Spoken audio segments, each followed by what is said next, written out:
Identifying. Standby one. Let's go. Let's go. You are about to experience the uncensored conversations, stimulating wit, and the thought-provoking wisdom. Bold, raw, and uncut. Right now, on the Lance Scurv Show. I had a friend of mine who dealt with many things on that level, although he wasn't any type of practitioner or anything. He was actually a teenager, but he was connected to something somehow, and he had these experiences that at first really scared the dickens out of him. But after a year and a half, 2 years, this guy's really brilliant. He began to embrace it, and he understood it, and he was okay with it. But at first, could you imagine? He told me, this is a brother of an old girlfriend when I was going out with her. This is many decades ago. And he just knew he can talk to me about it and her. But we knew he had something on his mind to share. And he was like really apprehensive because he didn't want people to think that he was crazy. So when he opened up, he said basically, and I'll say it the same way he said it, maybe you can get something out of it, and chime in, Lisa, Renee, whenever you want, because you're getting some brilliant reviews here. You're changing lives. Let me just say the story. Oh. Well, I'm just listening to you right now. Okay. Yeah, there's an open discussion. We're just kicking back and chopping it up. But okay. Yeah, so he felt he was getting to bed, didn't matter what time, but it was always at night. He would get into bed and he would feel this type of tension. He would either wake up or he was on his way to dozing off, but it was in that in-between state. And he questioned himself when he felt this presence, because it was like, oh, that's Heidi there. Heidi, how you doing, sweetie? I'm sorry. Sorry. How you doing? I'm sorry. Okay. If you got any noise in the back, just mute your phone until you're ready to talk. You can talk and jump in anytime you want. I'm glad that you're here. I'm on mute. All right, I'm unmuted for a sec. I'll be right back. Yeah. Okay. Thank you. So over time, he'd wake up, he'd feel this presence, but he couldn't move. And if he was on one side of the bed, the other side, wherever the presence was, it was always behind him. It was never in front of him. We could just open his eyes and see what he felt. And he just knew that something was there. He'd catch glimpses after a while of movement out of the corner of his eye, right on the very edge of his peripheral vision. So over time, he got to see more. And he understood that whatever it was wanted to introduce itself to him slowly as to not make him lose his mind. Knew that he couldn't really grasp it or accept it if it just came out at one time. He might jump out the window. You know what I mean? He's a young guy, dating girls, getting ready to go to college. He was still in high school. So make a long story short, over time, gradually, he started to see them. Over time, gradually, they started to walk in front of him. They might have been 3 feet, 3.5, 4 feet tall, maybe 4.5 feet, but really 4 or less than 4 feet. They had black hoods on, covering their heads, just like in the little fantasy programs. We have little guys with the shoes that curl up at the end, but they didn't see that. But they were black robes, and he would see their hands every now and then, but he couldn't get a good look at them, and he never got a good look at their faces. So to us now, his sister and myself, who I was going out with, just to call him a name, he would say, in code for us, he would say, listen, y'all, I had a visit from my friends last night. Now, he wasn't saying they were the friends, but that's what he called them. And now he began to understand where he'd get this feeling before he got to bed that he knew he was going to have a visitation with them. Now, the friends talked to him, but he didn't hear their voices. He understood through some type of, what would you call it? Telekinesis or whatever? It's telepathic. Telepathic. All right. I don't know what I just said. I'm reading too many comic books back in the day. But he would understand them, and he would hear them, but not through sound, but through absorbing the knowledge. He'd pause. Now he would talk back to them because that's what he knew to do. But after a while, he understood that they had a connection, so he didn't have to talk, right? And so this is over time that he's telling us this as it's getting more and more gradual. He didn't tell us this all at one time. It was like we'd look for him to tell us, like, did it happen? Or we'd wait for him. So now the friends came and they would visit him, always in that state of sleep, the in-between state when he was really relaxed. And now they began to take him places. This is what he told me. He told me that they would take him, they would take him to different worlds, different realities, different planes. And it wasn't like, okay, we're gonna walk down the street and hop in a spiritual vehicle and go. It was a spiritual plane, obviously, and these different worlds were probably something that you couldn't see with the naked eye physically. And he said that what they showed him was so phenomenal that he couldn't really retain everything when he basically woke up, because now it was like a dream, but he knew he wasn't in his body. And because when he wasn't in his body, he couldn't move it. It's just going to breathe and that's it. God forbid that the house caught on fire, but he would go to different worlds. They'd show him different things. And this really affected him phenomenally. I mean, because he just changed really for the better, because he was aware of so much things now. And he was seeing so many things now. And he began to get powerful while being that guy about to go to college and chasing a couple of girls and, sneaking a drink every now and then and having, boyish, young, late adolescent fun.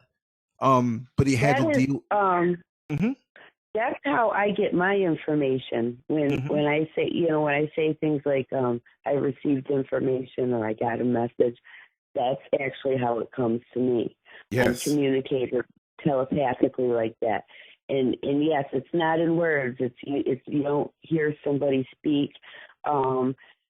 My understanding of the information is that they don't have the mechanisms of the mouth like we do, so right. They don't speak in words. And it's like knowledge just being downloaded. But it's there's no question about it. You just know that you know that you know. Right. It's you're meant to get the message and you're meant to know what it is, and there's no question about it. Wow. And so he would also tell me, I have a phone call here. Let me just say something really quick. Continue talking. Let me just catch this call because I'm trying to get this guy to call in.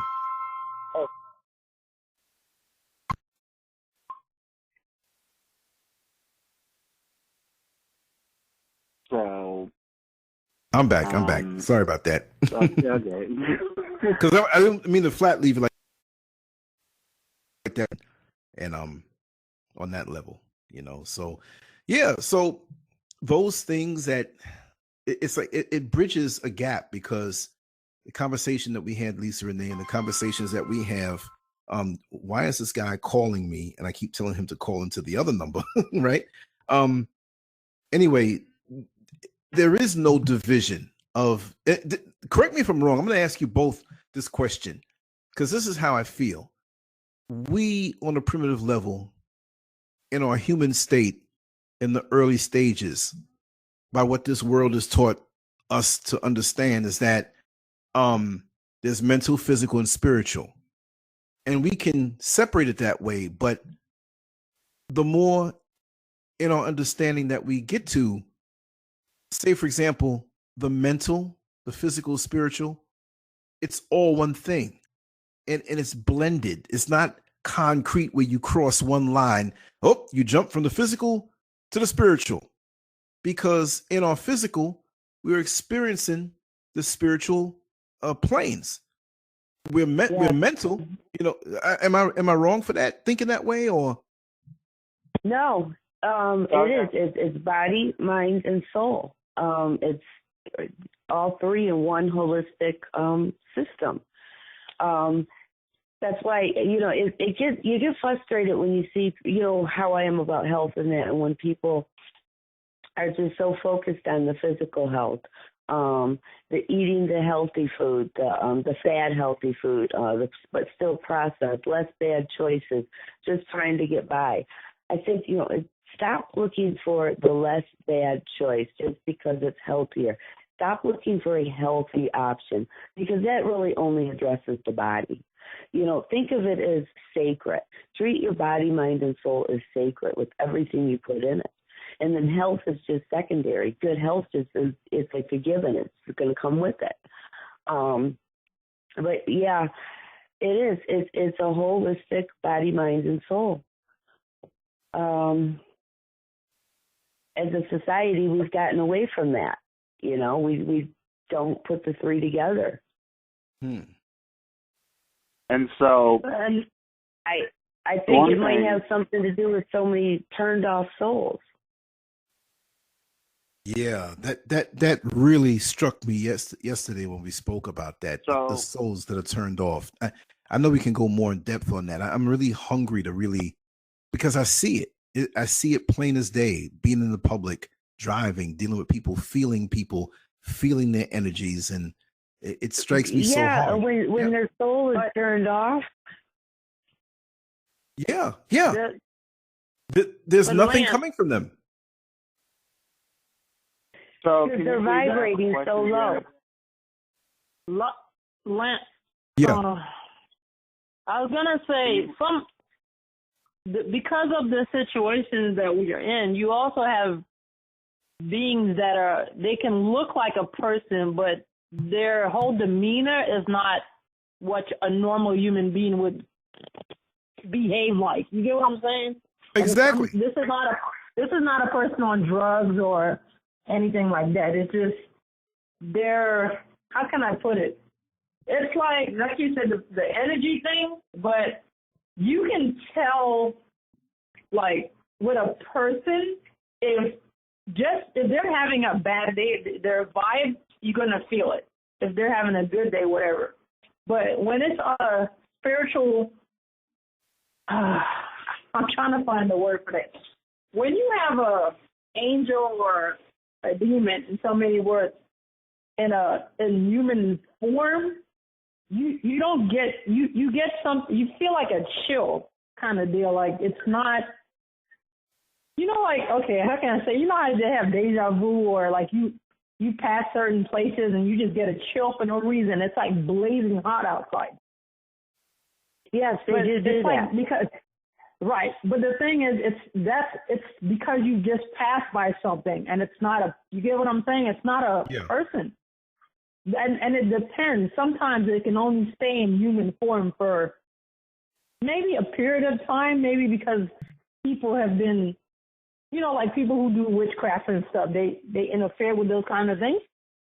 So sometimes in certain locations, the vibe of whatever that is so strong that you may not be physically in front of it, but within the area of where it is. So Let's say if you have everybody on the bus, just put it this way. Let's say you had a bus full of people who have bad attitudes. This thing is going to feed off of it, and it'll ride your bus. But eventually it's going to get off, because as people start to get off, it doesn't have the same energy to feed off of, so now it's going to go somewhere else. You get what I'm saying? Right. It's hard to explain it, because, and I'm not saying you don't understand. Oh no, I get you, because I get it all the time, and I'm very much aware of that. There are some people, just to give an example, there are some people who look very evil, but they're the kindest, most loving person you ever want to know, because I feel their energy. There are some people who look beautiful and gorgeous, and they look loving and kind and sweet, and they will smile and act that way, but I can feel the evil deep down. So the more and more as time goes by, I'm more sensitive to this, and that's why I need to, like with Lisa, the whole cleansing thing, I want to take it to a whole new level. I want to get sensitive even more so. I want to raise my vibration. I want to be more sensitive and see what's around me. Okay, this is a good thing and a bad thing. It's good and bad. The only reason I'm saying that, for the people who've experienced it, like how you said your friends were seeing them and all this other stuff, right? Yeah. That's like you are extreme. That's when somebody is, it's not even relaxed. It's like everything about them is calm from their mind. Once the mind is calm, the body is like, when the mind is relaxed, the physical will relax, but then the other side of you will kind of like it'll explode. You get what I'm saying? Like, you'll be able to feel things like, and then sometimes you want to be cautious about just jumping into it that way. You know, you want to kind of gradually get to that point. Yeah, from where I stand. And I don't mean like. I'd like to speak.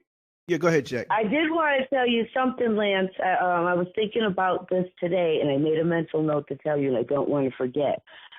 When you come off of that bus, after you've absorbed all that energy, because you've talked about that a few times, picking up too many energies from too many different people.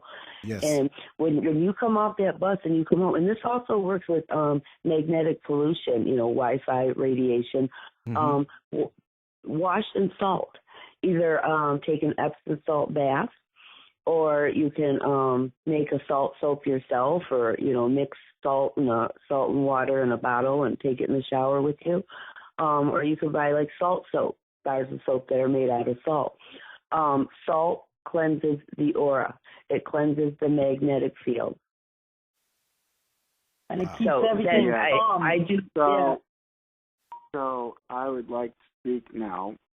Okay, so I got 2 more stories, or maybe 3. Then I'll shut up about the subject, and we can go into whatever subject we want to talk about. So there's this kid, right? He's 19 years old. I told his ass, okay, don't go to the graveyard, because he was a YouTuber, okay? He was a YouTuber, and you know how YouTubers want to do these things for views, and, you know, he was into these 24/7 fort challenges where he goes strange places like Walmarts and Costco's, and, you know, he sneaks behind the staff and he hides on a shelf or something, and then he sleeps there for the entire night. And that would be his 24-hour challenge. And so somebody recommends to him that he goes to a graveyard and try a 24-hour challenge.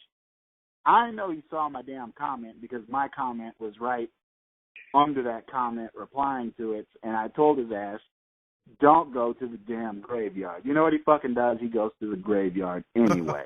Okay? That made him do it faster, you know? Yeah. So I told his ass, don't go to the graveyard, but he goes to the graveyard anyway. I know he saw what I said, okay? Because that comment, I knew specifically he saw all the replies to it. So he goes to the graveyard, okay? He brings his tent. He brings a flashlight, and he starts going down all these graves.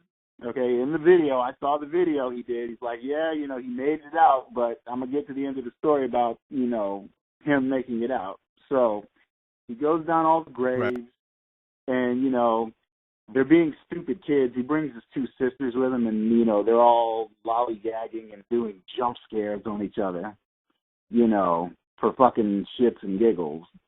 And, you know, they set up their tent, and, you know, at like 11, 12 o'clock, and, you know, they go to sleep for the night, and they stay in the tent, okay?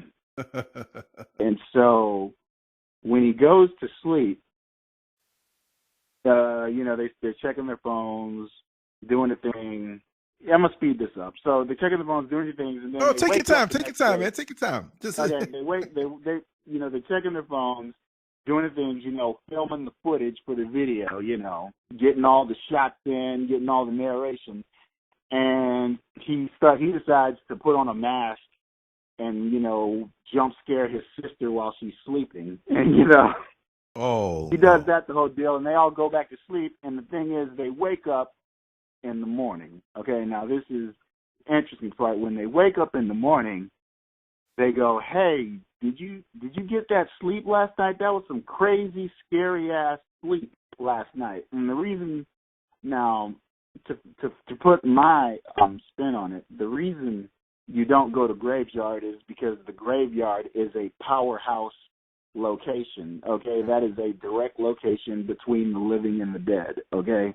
Mm-hmm. You don't want to go to graveyards, places that are tainted by evil, haunted houses. There are powerhouse locations in society that you just do not want to sleep at, do not want to spend time at, because when you go to sleep, your soul travels, okay? You're not dreaming. Technically, you're traveling in the universe, and usually you don't cross anything's path and get messed with when you're sleeping. But if you're a person like me, you cross paths with shit all the time. And so they're like, man, did you get that crazy sleep?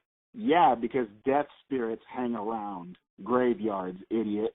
I told you not to go to the graveyard. It's like, yeah, do it. All right. And you know, he gets his two sisters, and he's like, yeah, you know, it's time to go. It's time to get out the graveyard. We completed the 24-hour challenge. And he starts to leave the graveyard, but there's a catch, okay? Out of nowhere, okay, his sister finds this briefcase laying in front of her, okay, and scratched, and a message was scratched. Oh, no. And scratched into the briefcase, and it said, "Take me home," with a crudely scratched cross under it. And the only thing I'm saying the entire time is, don't fucking take it home, idiot. And they pick up the briefcase and they take it home, and I'm like, oh shit, they got him now. They fucking got him now. He took the damn briefcase home. And so he takes this briefcase home, and on the way home, they stop by a coffee shop or something to eat, and it's like, hey, what's in this briefcase? And they filmed it. Now, this is the part. And, okay, in the briefcase, there was a white candle, okay, an old-looking white candle, a black and white photo of what looks to be like a dead man in the family portrait or something, okay, and a Ouija board, okay? And so after he does this video, I told him, get rid of the damn Ouija board. You're messing with shit you don't understand, okay? I don't understand why people do that kind of stupidness, because I think it's like people don't believe in in the spirit world, or, you know, they think everything is a bunch of BS. So, you know, like Jack said, when you tell somebody to do something, they just think like, oh, whatever. And then they don't realize these things travel in seven. Okay? Spirits, especially the bad ones that have nothing else to do with their time, they like company. And then when they find somebody that is stupid, yeah, they're going to hang around until you realize you've made a big damn mistake. So, you know, you don't need a show and tell. It's like, if you don't know what you're dealing with, leave it alone.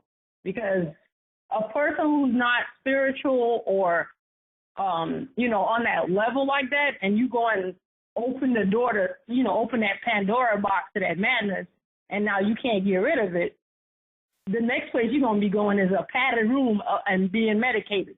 And that's what everybody's going to be like, okay, he's crazy, that's what we need to put him, that's going to be the end of that. And you're going to be dealing with them demons even while you're in that shit. So, yeah, don't mess with stuff you don't know. It's not wise.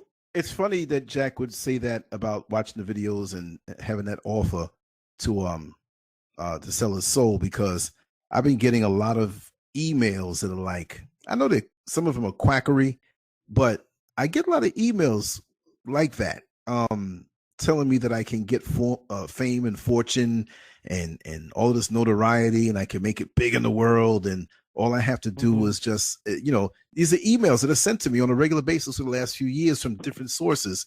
But, you know, it's like... Those things are a trap, Lance. They're, you know, it's like I'll put it this way. People who believe in Jesus, right? If you have faith in this Jesus, which they have pictures and candles and all kind of incense sticks and all this kind of stuff, these people don't realize, like, when you buy these candles with all these images on it, you're bringing shit in your house. You're bringing stuff in your house. So, you know, it's like you have to have faith. There is a creator that has control of everything, but when you are interfering with something and you think you got all the power in the world because you know the Bible inside and out, that is not going to help you when these things are deciding to beat your ass in the middle of the night, scratch you, do all kinds of things to you. That Bible ain't gonna help you with it, because you have 14 candles burning with 15 different people on there. Yeah, I'm being very serious. Like, people don't realize Mary and Joseph and all these things that these people are burning in their house is like you're summoning stuff, and you just think that you're praying to God Like, no, you praying to whatever this demon is, that whatever picture that you have, you're inviting the shit into your house, and then you want to know why all kind of crazy shit that happened to you. But, you know, a person who doesn't understand that the difference between physical and spiritual is stronger than physical, and when you are trying to act like you know everything, you cannot fight. I tell people, okay, when you do things like that, can you have a fight with the wind? You are not going to win that, because the wind can move wherever it wants to, and nothing controls it. So fighting that, you're going to look crazy, you're going to look stupid, and then you're going to tell somebody, oh, I had a fight with a wind last night. They're going to be like, what the hell's wrong with you? So, you know, it's like, I'm just being serious. Like, some people really don't understand what they're doing. They think this shit is funny. Right. If you don't know what you know, they saying is, if you're stupid, stay stupid and keep your mouth closed. Don't open your mouth and make people understand that you're stupid. You get my drift? Yeah, but do you think that maybe it's because the danger in it is minimized because of the whole commercialization of the occult world, where Harry Potter and all of these different movies where, you know, some sinister looking things are going on, but it's just entertainment. It's been reduced. Right, but that's the danger factor. The problem. Yeah. So these kids coming up now, it's just something else to grab onto in their rebellious phase where, you know, maybe you get a boyfriend that your parents don't like, or you get into drinking or doing something, or just get rebellious and have a lot of fights. But now you can stay cooped up in your room and learn these things that may seem like entertainment and you don't really take serious, but it's something that you indulge in, because I'm seeing a lot of youngsters, and I mean young teenagers right now. I'm seeing a lot of them with special shirts on, little trinkets, little things that have little things I may not know. Maybe Jack might know more about it upon sight, but I know things with like the eyes on the show, you know, on the necklaces and the stars and the half a moon and all the fashion statement, the fashion statements, the, you know, that this is something to do, and I don't think they realize how dangerous it is to open those doors and delve into those worlds with their young selves with no knowledge. Leave it all alone. If you don't. You know, like everybody sees them different. Like the way I see them, they look like a human being, except for their face, it looks like it's some kind of animal. So, like, I know everybody has a different way of how they see these beings, but some of them, you remember the movie Constantine?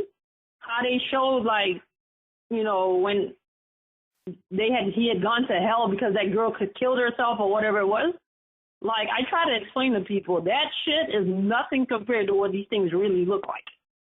You know, that's like the tip of the iceberg. If you were to really see these things, you would turn white.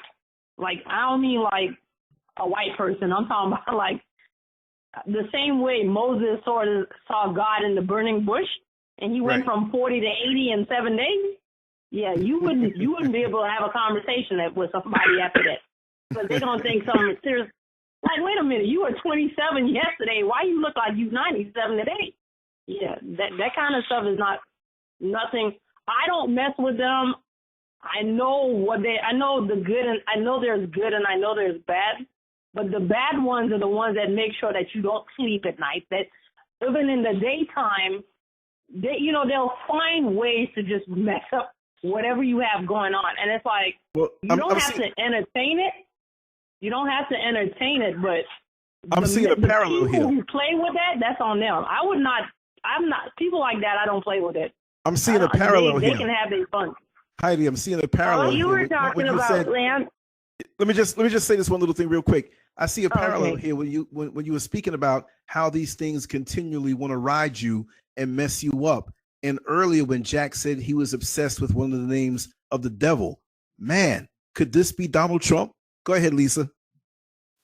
What you were saying a few minutes ago about what seems to be the attraction, a lot of it has to do with this fad that's actually attached to dark occult, which is this new age thing, you know. And I love how you answered that young lady or whoever it was that tried to chastise you on the video. I mean, it was really pretty obvious to me that she didn't even listen. So. Right, exactly. You know, because if anything, I stand against this New Age thing. It's dark occult. It's indoctrination. I mean, if they can keep people in this Zen state where, you know, they're just riding pink unicorns to the other side of the rainbow to the new earth, then they're not going to see what's going on this earth, are they? It's a big forgery. It's an illusion. All that symbolism and all that stuff they do, it's all attached to dark occult, ancient Babylonian, ancient Sumerian, ancient Egyptian, and it's a trick. It's a trick. And this whole New Earth thing, you know, they're just walking right into the New World Order, and they can't see it because they're in this illusion. That's what a lot of the what you were talking about, people being attracted to it and messing around with it, is because it's turned into a fad. It's like the cool thing to do. You know, everybody, all of a sudden, everybody wants to be a witch or a wizard. Everybody's psychic all of a sudden, you know, because that's the cool, fad thing to do. And it's not cool. What they're messing with this New Age thing, it's not all this, you know, they think it's all this peace, love, and Zen, and follow these pink and purple lights, and it's a false light. It's a false light taking them right out of reality, and they don't see what's going on around them. You have to be able to. You have to be able to separate. Separate both worlds, I guess you would call it. You have to remember that at the same time, we're here to experience this human experience on this earth. You understand what I'm saying? Yes. No, I got you. It's an illusion. It's a trap. And they're walking right into these false pink and purple lights, and it's a trap. And you know, they're like, oh, the Earth's frequencies are raising, and we're all awakening. There's this mass awakening. And it's like, no, the Earth's frequencies are raising because it's called HAARP, the United States Military, DARPA, weather modification. That's what it is. That's what it is. It's a fad. It's walking right into the occult. So what do you feel right now? All of this energy that's swirling around, the negative energy, how we are distracted. What do you feel is the biggest threat to those who are not aware right now, like the general public? We have the weather modification and the whole I'll tell you what it is. They're going to be standing there holding the trick bag, looking stupid, wondering what the hell hit them. Okay. I don't know. Did you see those messages I sent you earlier? Yes, I didn't have a chance. All these evacuations. Okay. Yeah. All these evacuations that are going on everywhere. Like right now, I think it's California, Oregon, Montana. They're being evacuated for these fires, thousands and thousands of people. Okay, Texas, all these people evacuated. Irma, I guess they're talking about Irma's heading towards New York City, West Virginia, New Jersey, Delaware. So then that's going to be evacuations. And it's like, could they be having us evacuate ourselves with weaponized weather to put the 2030 agenda in place? Could that really be what this is? If they can get whole tri-state regions evacuated voluntarily by creating storms and fires, that's just less stores they have to go to in the middle of the night, right? Wow. Less people they have to go out on foot to round up. You see what this looks like? And when you tell a lot of people this, like I was trying to tell somebody earlier, and they can't comprehend it. It's like a no, they wouldn't do that to us, or that's impossible, or even you're a nuts. But those are the people that are going to be left standing there holding the trick bag, wondering what the hell happened. You know, Man, I mean, not people to go like. off. I'm sorry. That's okay. I'm about to. No, I know exactly what you're talking about, but like, you know, to me, I think we had this conversation before, and I think I said, like, there's no time in wasting with people who want to keep, they want to stay in that comfort zone of whatever they're doing. So you or anybody else trying to give them advice on, hey, look around you. This is not normal. Like all these hurricanes we've had, they all seem to happen the same time every month, just a different year. All these different things. And it's like, because they're walking in this illusion and they can't see it. And when shit hits the fan, okay, and they find out their life has drastically changed from one moment to the next. And, like us, okay, we've had how many ever years we've each been digging into this stuff to mentally process it. We know it's not about an if it's coming, but a when, and we've mentally processed it. So, it's not going to catch us like it is these people that are living these illusions and they have no idea what's going on. Right. I don't. And then the funny thing is that's when they're going to come look for the same crazy people like us who don't know, and then they're going to be like, well, can you help us? And I'm like, we were trying to tell you this a long time ago. I'm not helping you now. You took a rope and hung your neck. You hang your own self on that shit. I'm not helping you. Help you why? You wasn't listening in the first place. Those are the people that aren't going to make it. Well, we might not either. They might just take us out, I already know that's coming. If they don't just eliminate us right off the bat, we will be the ones that make it. Because if nothing else. I feel like when it comes to stuff like this, like they know, like the entities, both the physical people and the entities dealing, like you can tell what is going to defend you and what is not. And then on the physical realm of it, you're going to be able to tell who you can save and who you're just going to leave behind. Because, it's like somebody is giving you information about something. They're not pulling it out of some rabbit. They're not a magician. They're telling you that what you are seeing is false. Even on a physical level, it's false. And then you turn around and they go, well, how do you know that? And where did you read that? And who told? And it's like, you know what? I'm not talking to you.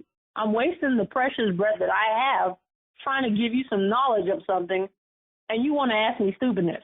So since you think I'm crazy, you and your stupid conversation can entertain itself, and I'm going to, basically walk away from that. So with the information you're giving, ma'am, I'm telling you, yes, people like you, Jack, myself, whoever else is listening or understands where we're coming from. These people who don't want to live, who don't want to believe what's going on around them is actually happening, I don't have no, how can I say it? Like my tolerance for that is I'm not going to help you, and I'm trying to tell you every day what that you are dealing with. I don't have patience for it. I don't have patience for it, and I'll just have to tell somebody, look, we can't have this discussion because I just don't have the tolerance level to deal with this. We got to change the subject. That's it. Yeah, and like Lance was saying, I think Lance was saying when he was talking about something, and he said you're having a conversation with somebody for 15 minutes, but they ask you about the first 30 seconds of what you were talking about. I was like, what? Wait a minute. We've been talking for 15 minutes, and you're asking me about some shit that happened in the 30 seconds that we first started talking? I'm not wasting my time. Exactly. So I agree with, it's like with Jack, with you, with anybody else. I feel like as though the only way this can, like I try to explain to people, the next war that's coming has nothing to do with country against country or civil war versus whatever. This is like, give us a military point of view. I mean, give your answer, but flavor it with your experience from being out there. What, for dealing with like war and stuff like that? Oh, no. I'm just saying, like, stick on the same subject, but add a little more in it because you have maybe a little more experience dealing with the military and the covert things that happen and the things that you've experienced. Flavor that in there also. You know what I mean? Well, the thing to that is when it comes to the military, that entity is they're doing things like they do stuff to us. So in so many words, you are they give you medicine that lasts in your body for 10 years, no matter what time of whenever you join the military. This thing throws you both physically and spiritually off balance, because it's like you've been drugged up with something and you're not thinking, you become like a machine. And whatever they tell you to do, you go with the flow of that, but a part of you is not complying. You understand what I'm saying? Exactly. So when you start to realize that what you're doing, like being in the military, you are part of everything that is wrong more than anything that is right. So when you have, what was it, sweatshops and people being abused and a black market and all this kind of stuff, the government is involved in all that. Military people, not military to say is involved, but we have a part to play in that. We're protecting the people who are doing wrong to a certain extent. So trying to take that and put that on a civilian side of it, trying to bring that conversation to somebody out here is very difficult, because, it's like you have what do they call it? You have structured chaos. And then you come out here and you have chaos with no structure. And you're trying to keep yourself from basically jumping off a bridge somewhere. You get my drift? Mm-hmm. And having this conversation with these people, even in the military, you have people who are realizing that, what they join the military for and the things that they see and the things that go on, the ones that have certain jobs that they can't talk about what they're doing, and they're dealing with, things that are not on a human level.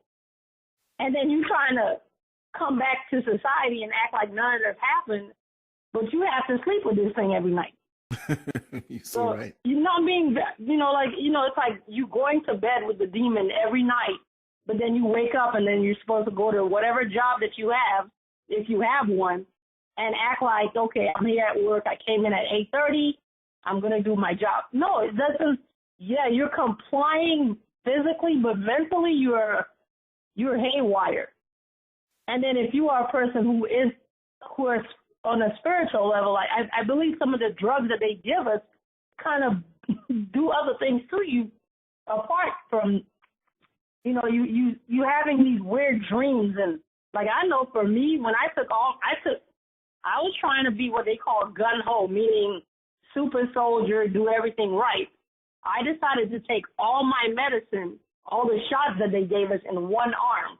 Well, I paid for it the next day, because half of my body went literally, I was in like I had a stroke on one side of my body. I couldn't move my arms or my legs on the left side of me. But I'm the soldier. For 3 days, I'm in sick call because I can't go nowhere. And I had the worst dreams a person could think of. And I'm like, was it the medicine that did it, or is it because... And I'm like, trauma-based mind control. Huh? It's trauma-based mind control. Right. And it's like, this is so crazy. This is going to sound really off when I say this, Lamb, and everybody else listening. The military makes you a team player with the people that you are around, but it doesn't make you a team player when you come out of it. Do you understand? Does that make sense of what I'm saying? No, it makes perfect sense. I don't like people, but I have to deal with people. It sounds really stupid. We're like, well, how do you not like people, but you were stationed with people in the military? And I'm like, we have a whole different concept of something, because they have taken the civilian person that you were and transformed you into this military killing machine, quote unquote. And then once you get out of the military and the medicine wears off, and now you have another problem on your hands. You can't function. You have mental issues. You have physical issues. You can only be around people for maybe 10 or 15 minutes. If you go to a job, like I'm using me as an example. I went through within 10 years, 13 years of being out of the military, my life has been a effing roller coaster. And I know, even if I had bad experiences growing up, that they were nothing compared to what I went through. And I had more nightmares. Every day I wanted to commit suicide. I wanted to do all kinds of shit. And I'm saying something was preventing me from doing these things to myself. You know, but the temptation was there to want to kill myself, for me to, you know, drink enough, find enough, you know, try to find pills to drink, try to, you know, different things like that. And I'm like, maybe the spiritual side of me was strong enough, even with all this physical madness going on, to keep me from getting to that point. But, you know, when it's not easy for a person to tell you that every single day they want to kill themselves because they feel like they don't fit in with what's going on around them. And then, you know, when you go to the spiritual leaders and you talk to them, some of these people think, well, you need to pray, say 100 prayers to this person, or, you know, just after a while, it's like as though it's like somebody handing you a live grenade, and they already pulled the pin, and you're just holding on to this thing and figuring out, if I let this go, what's going to happen? But you already know what's going to happen. Mm-hmm. So on a spiritual level, it's like as though your soul is fighting to keep you from destroying both your physical and your spiritual part. Your soul is always stronger. It's just being in this body, you can only do so much. Your soul has too much power for it to, it can't be controlled. The only reason your soul can be controlled in this body is because of what it's in this thing. The minute it leaves out of this thing, its power, its strength, all that comes right back. But it can only do so much in this thing that you're in. You have days where I bet you anybody has gone through that, where you feel like you could just fly away somewhere, like, or you get so angry at the stuff that you see, like you just want to fix it right there and then, but you can't, because the physical you're powerless to do anything. So it's like mentally that it's like as though you want to save. I put it for me, I feel like as though I want to save a lot of people because I feel like that. But then on the physical standpoint, I'm like, why? They don't care. Their attitudes are like, well, you're not one of us, or you don't fit in. You know, it's like, I'm learning that the minute you don't fit in, you were never supposed to fit in. You are supposed to be, because you are not what everybody else sees and they don't understand. That makes perfect sense. It's like if you were growing up and you didn't have a lot of friends and it wasn't like you were a weird kid. It was just that you were never, your spiritual person or your spiritual being is trapped in this body till, it expires. But your spiritual being is always going to be strong. The problem is when you start entertaining things that are going to destroy it or do things to it, then your physical is just going to go along with whatever is happening outside.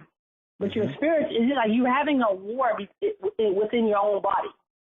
The spiritual side of you doesn't like this, but the physical is in control. So how can you fight something? It's like you're having a war with your own self.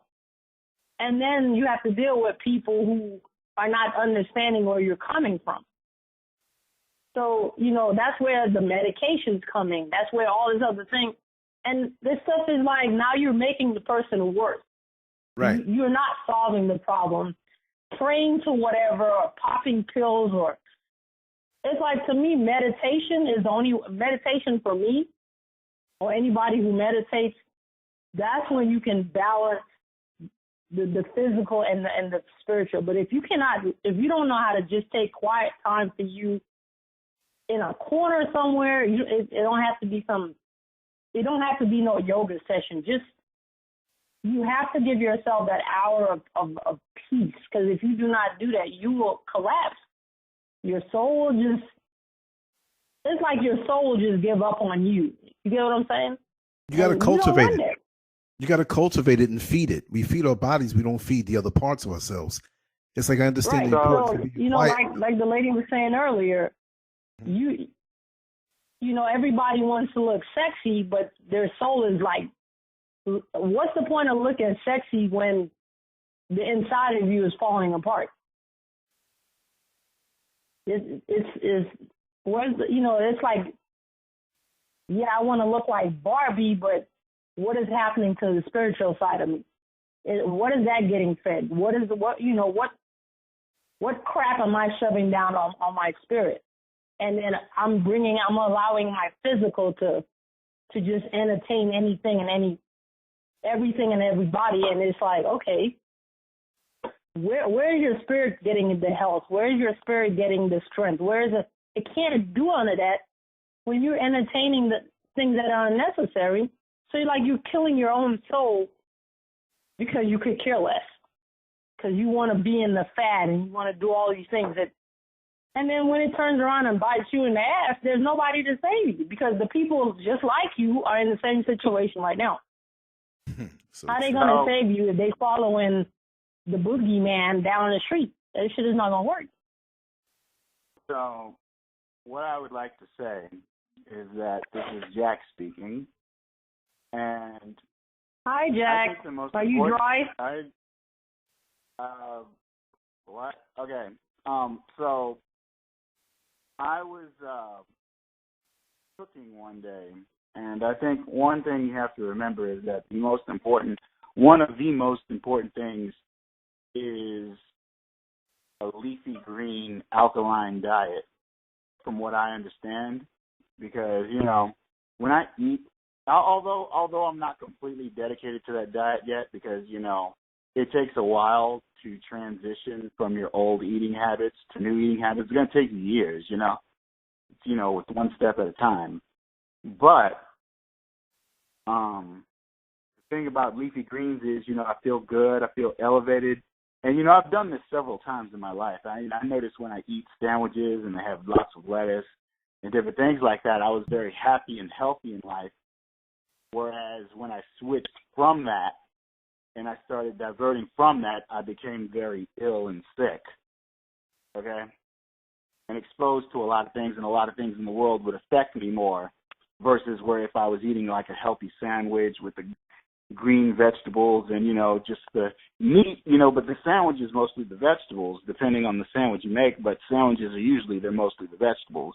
And so I held up better against the world's adversity, eating more leafy green sandwiches that aren't pork, by the way, that aren't pork, for the love of fucking God, that aren't pork. Okay. And pork is good for you. I'm just playing. And you know, it really got me to the adversity world. But I remember one day, you know, I was really healthy. I was on one, okay? And I was really healthy and I was cooking. And what a lot of people don't realize is that when you eat things, there's subtle layers of information that are being transmitted that you don't know about, okay? So one day, a family member was making a gumbo, and, you know, I was checking on the pot, doing the thing. You know, it's gumbo time. You know, gumbo's big in the South, you know. So I go to get the pot, and I look at the crab in the gumbo pot, and, you know, it's boiling and everything like that, but something's off this time. And I look at the crab, the dead crab, that is. You know how they put whole crabs in gumbo and they boil them. But, and I could sense the fear of that crab. I could sense the death and the pain of that crab. And I got really creeped out for a second because all of these things are attached to food and you don't know it, from the mood of someone making it to the way they killed the animal to the way it's processed, you know, if it's humane or if they, you know, it struggled dying or, you know, you know, if you see some of these food processing videos, they just sit there and they herd the cow into a machine, and this machine is like a cylinder, okay? It's a cylinder laying horizontal, okay? And there's this little hole at the top of the cylinder for the cow to stick its head out. And so what they do is they get the cow to walk in, the machine pushes the cow in, okay? And then the cylinder begins to spin upside down while the cow is locked in, and the cow just going, moo, moo. And next thing you know, you see this guy in this one-piece jumpsuit walk up and take a large-ass knife and just begin sawing back and forth on the cow's neck, and he's just sawing and sawing and sawing, and next thing you know, his fucking artery bursts and blood just sprays everywhere, and the cow goes, "Rah!" God, dog. That's like one of them PBS TV shows with the kids with the sound effects. I'm not laughing. That's crazy. For real. So, I feel like I just got home from school back in the 70s, early 70s, and I'm watching. You put this. It's not funny, man, but you know, you put the sound effects in. That's why I saw a show just like that in the early 70s, and I swore, and I tell you the truth, I swore I would only eat meat and chicken that were unknowingly struck in the back of the head during the best orgasm. So that's why I never felt any pain when I ate meat. But go ahead, man. That's a weird requirement for your food, but yeah, I understand. Natural Prozac. but no, I had to laugh, man, to lighten up that, because I was into it. I'm like, I'm seeing the blood. I'm like, oh my God. Yeah, I know. Its moves turn into a curdled scream. Yeah, that's like when you're a kid, you fucking this is tricking you onto the floor. You know? Its head just goes limp onto the floor, and that's how your hamburgers are made, kids. That's how your hamburgers are made. Shoot. And a lot of people don't realize all that's being trapped into the food and being attached to the food. And if you're sensitive to those things, you can sense those things. Right. And so be careful how you be careful how your food is prepared for health reasons and spiritual reasons and emotional reasons. And watch what you eat. And yeah, kids. Go ahead, Jack. No, I'm done. What I was gonna say is, before I get off this phone, because I'm getting sleepy. When they give us food in the military, they put stuff in there to kind of change your normal bodily functions. So, like, when you go to basic training, this is across the board, they put some type of, what is it? It's like to make your hormones not work for the certain period of time that you have basic. So, like, you don't get aroused or anything, even though you may have a male companion next to you, a male battle buddy, as they call it. And, you know, like, you can't think about certain things because they put stuff in your food to keep you. So that's what I'm saying. Like, they put stuff in your food the whole time you're in there. It's not like just basic, but basic is where it starts. And then from basic, then you go to school, they put stuff in your food then. And then when you get to your permanent party, is, you know, like, you right back on that. It's like if you eat on post, your mentality is not the same if you try to eat something off post. Because, like, when you join the military, for, like, basic training, you can't have any kind of candy, sweets, sodas, nothing. Like, that's not.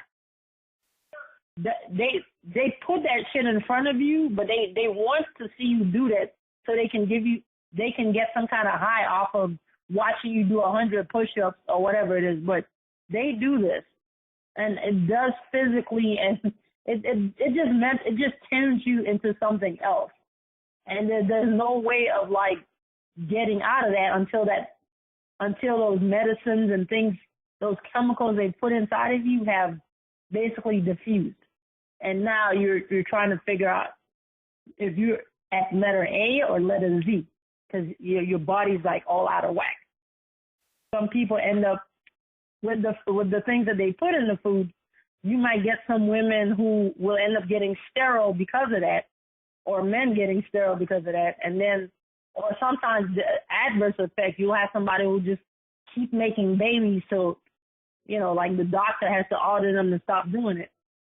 You know, it's like, it does a lot of things to you. So when you were saying on the physical and the spiritual, it does affect a lot of things. And then when you try to come out here and be a regular person again and deal with everything, now it's like all kinds of stuff are coming at you and you don't know the right way to handle it sometimes. You know, some people end up, you know, I believe that's why the suicide rate in the military on that end of it is why so many people kill themselves, because there's nobody who can give them, the military doesn't fix you when you get out. You get what I'm saying? So a lot of people, when they can't deal with it, they kill themselves. So now that now that they're realizing that, they're like, oh, well, now we need you to take mental health. And it's like, now you want to fix stuff after how many? You have to wait for somebody to die to fix the problem. I'm like, how are you going to fix the problem? What if their soul is cast into God knows where? Then what? How are you going to fix that? You can't fix the fact that their soul is, you know, it may be attached to some evil thing that it can never get away from. But the physical part is dead. So, you know, it's like, and then their way of fixing everything is that, like I said before, is medicine that doesn't work. But they make you take this stuff because if you want to get a check from Uncle Sam every month, you have to go along with this thing. You know, if you have to, you'll have people who will take the medication and don't physically take the medication except when they know they have a doctor's appointment. Maybe at the, you know, and our doctor's appointment is not like what people think. You know, we might see the doctor January 1st of 2018. The next time we see that same doctor might not be till June of 2018 or December of 2018. However they want to set you up. So it's like, in the meantime, what are you supposed to do? Because if you take the medication, all these side effects come up. You know, they actually play out. If you don't take the medication, then it's another problem.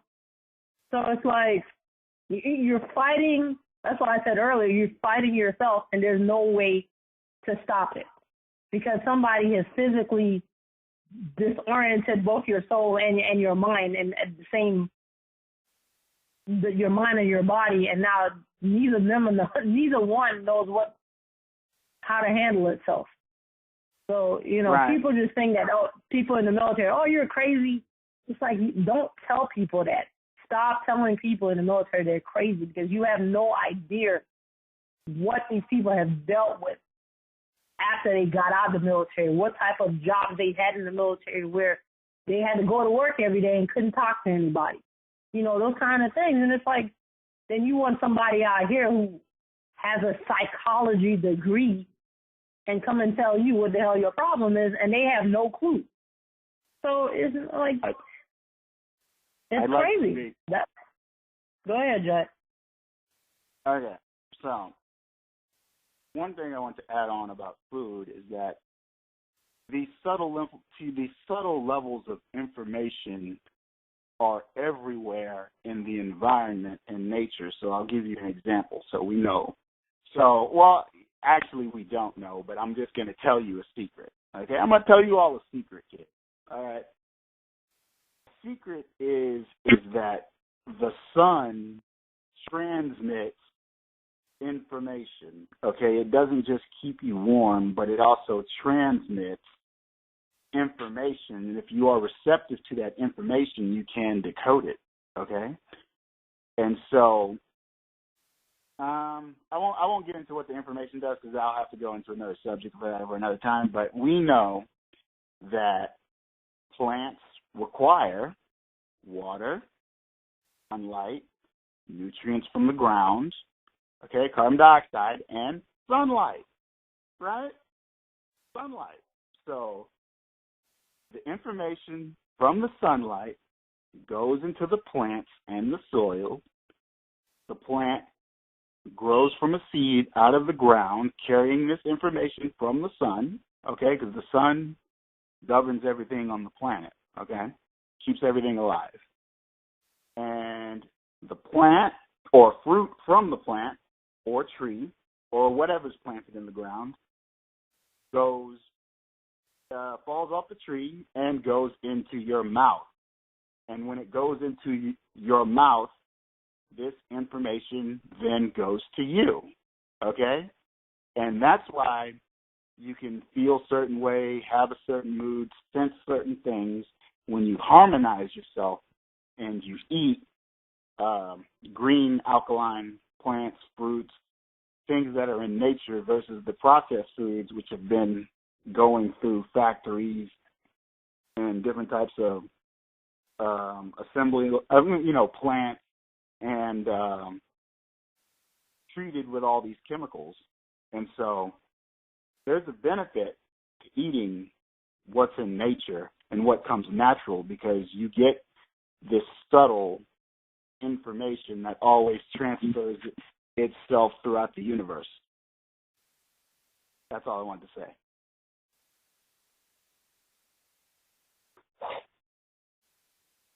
Let me introduce someone who's been waiting in the wings to speak for a long time. Her name is Rachel Righteous Love. And she has so much to say. We haven't spoken in a while. I've been so busy. And it's finally good to have you back on, sweetheart. So share with us what you wanted to share that you spoke on. Hello, everyone. It's a little bit of an echo because I have somebody on the other line with me. No problem. But can you hear me okay? Yeah, we can hear you good. Yeah, we can all hear you. Okay, hi. Hi, everyone. Hearts out. I really want to share this with our community, what some of the things that are going on. And I'm here with a special guest. She's writer Eleanor O'Hara. And we just finished recording. We were talking about the subject of depopulation. Now, some of y'all are probably familiar about that, and that there is a headstone which, if you Google about it, it speaks about like 90% of Earth's population has to be rid of. You can Google about it and see if, yes, in Georgia. And so that is the theme. However, we would like to tie in some of the things that are happening in the news lately with the pedophilia and also the transgenderism that is being blatantly put in Hollywood films. We just went to the theater and we saw Spider-Man, but we were woke when we saw it. We saw two so-called black women, but they were both transgender. And how did we know that they were transgender? Well, there's a scientific fact with the arms that will tell you when a person is transgender. Really? Yes. Now, there's a lot of guesswork I noticed that people have been doing on YouTube. No. Well, let me tell you something, Rachel. Now, the echo's not a problem, but is that like a computer in the background? No, there's no computer. It's just that I merged her call with me because she's actually in the same space with me. But maybe if she can call in separate, it'll be better. So what she'll do is she'll get off the line and just call in separate. I want to get all of this, and really for the future listeners who are going to hear this, but do that and just keep rolling. You know what I mean? What was that? Okay. She said I missed it. About depopulation? No, about how she knew they were transgender. Okay. Yeah, I haven't finished. I have to. Yeah. So, here's the science, okay? When you stand straight on, you know you're a woman, so you look in front of the mirror, you're going to put your hands to your side, okay, on either sides, and you're going to see the palm of your hand to your crotch shows that you're a woman. Now, with a man, if he's standing next to you, you're going to see over the wrist to the crotch is a man, okay? That's a scientific fact. No matter what type of reassignment surgery or hormones that they take to make themselves look a certain way because they are practicing to deceive. And I ask you to check out my musical blog on Reverb Nation. I'm in the top 10 in spoken word in Harlem. Check it out. I just uploaded it like literally 2 minutes ago. I think I uploaded it. I just pressed send when you put me on, so in case the Wi-Fi got messed up, I'll make sure it's uploaded. But it's reverbnation.com/righteous love, and that's with LUV. So it's righteous, all one word, righteous LUV. Okay. And it's my musical blog part 1. I've just started this, I'm telling you, your eyes are going to be just wow. Because me and my friend, we went through so many Hollywood celebrities. We could see it. We're like there, and we broke down why they're doing it, how they're doing it, everything. We're going to also start our own radio on YouTube, which we just recorded it. I mean, this is all fresh, y'all. Y'all getting it all fresh. This is all I'm telling you, we got some things that will blow your mind, and you really, I just want y'all to listen and then do your own research. Edify yourself by doing your own research. That's what we're all about. We don't want you to just regurgitate what we're saying. We want you to do your own research, and that edifies yourself, because then you're educating yourself, and you know for yourself for a fact what you're seeing is true and accurate. But God doesn't leave anything mysterious. A lot of times they paint the picture that God is this mysterious person, but he has a science to things. And one thing that surgery cannot change or alter is the arms, the length of the arms. So when you see, I'm going to put a couple of names out there, Beyonce, you have to look now. They will try to curve their bodies and move them in a certain way, so you won't be able to see it when they're like that. So you have to find one of those pictures where they're in a two-piece and they're standing straight up and down, direct, not overboard, because you can't really see the left of the arms if it's a picture from up high. But I tell you, Rachel, it has to be direct. I tell you, Rachel, when I'm on that bus and I start looking down at their wrist and seeing how long it is, a lot of these jokers are going to think that I'm checking them out and start handing me their phone numbers.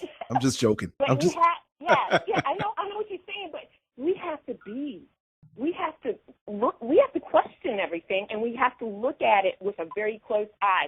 Of course. Because they are practicing to deceive. We have deception on our hands now. Cloning, I would have never dreamed in a million years. They also have cloning out here. We have Dave Chappelle's cousin. You can check out the videos. He spoke out about. Yeah, listen to that. That is not Dave Chappelle on there, y'all. And you check out my musical blog, you will have a segment of her on there speaking out about Dave Chappelle, and that is on the show. That is not Dave Chappelle on there. They killed Dave Chappelle. Okay? That anybody, if you take, and I'm also getting ready to start a website here that not only will feature my musical blog, but it will also, I want to put some pictures out there so you can see. If you look at Fantasia from American Idol, back in I think it was 2008. And now you look at the picture of Fantasia, you will notice her arms are longer. That's because that's not Fantasia. That is a clone. That's Mantasia. Yeah.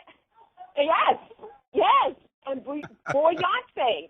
That if I can show you pictures you'll be like, wow. Also, women, you know how we have our hips, and that's why I said look at these people when they're in a two-piece, because you'll see that indentation right on the hips on either side, that women have. And if you see, you see all these skinny, women in Hollywood that you think, oh, if I look like that, but they're straight up and down. When you see them just in their two-piece, you realize that's a man, because they got their backs are straight up and down, but you look at those arms and you will see, and a lot of times they hide it. They try to put it up front, like around their belly button, so that you can't see it. You'll notice that they'll cut it off in the video so you can't see how long their arms are. They do these little tricks. I'm telling you, you got to look out, because the devil is a liar, and he's a deceiver. He's a deceiver, and he does not want you to know the truth. And when the Bible says that he is literally blinding the minds of the unbelievers, he is literally doing that. He's blinding people. They don't see it. They don't see it until God allows you. You take things, your knowledge of God, science, okay, with the arms. You stand in front of that mirror yourself. You look at where your palm of your hand falls, right by your crotch. as a woman, from the crotch to the palm of the hand, that means you're a woman. A man, when you stand in front of that mirror, you know that over the wrist to the crotch is a man. When you look at these celebrities, I tell you, look at those arms when they're standing straight up and down. And you can notice that they're going to try to trick you. They're going to have their hands up to the side. They're going to curve their body in a certain way to try to make some of it. Now, it's not to say all the celebrities are this, but 80% of them are. And there's some men out here that are really. Are you on the phone, Eleanor? I want her to share some things that she knows about Beyonce, about certain people. Right. And, Well, before you share that, I was wondering, how should my shoulders be rested? Because I'm trying to measure up right now. Yeah. Come again? Okay, let her. How should my shoulders be explain that for you. situated? Because I'm noticing I'm having a tendency to hike my shoulders up or hike them down too far. And I'm trying to figure out how my shoulders should be situated when I'm doing this experiment. No. You're just regular. Normal, regular. Yeah, you're not hiking your shoulders up like you said. Yeah, the echo's really bad, Rachel. I don't know what you got to do, but the echo's really, really bad now. Okay. So maybe it's too close. It's probably too close to my mouth. Do you hear me better now? Much better. Okay. I'll hold it a little distance away. But Eleanor, she's going to explain how you're to stand and what to look for, because you really pay attention to this. I'm telling you, it's foolproof. It's completely we're foolproof. all ears. We're all ears. Okay. This is interesting. All right. Okay, she's on. Hi, this is Eleanor. Eleanor, Thanks how are for inviting us. I'm Most great. definitely. Okay, well. Hi, Eleanor. How you doing? Oh, I'm great. How are y'all? I'm from the South. This is Heidi. Hi, Heidi. Well, you guys, I consider myself a little bit of an expert when it comes to this, because once I went down the rabbit hole, I didn't come out for a couple of days. Okay, the echo got really bad again. The echo got bad again. Huh? Could y'all both call in like in separate lines, and maybe that'll help it? Because I don't want to miss any of this. Okay. Because we got to get this down so people can hear it. We don't want to miss anything or confuse anybody. Yeah, they hung up for a second, but they're gonna call back in separate lines. You know, Brother Lance. Okay, first. Okay. Professor K, how you doing, man? Hey, I'm intrigued. I'm listening. I know if I keep you up, you're definitely intrigued. And big shout out to Tracy. I see you there, Tracy. I'm glad you're here, Brother Marlon.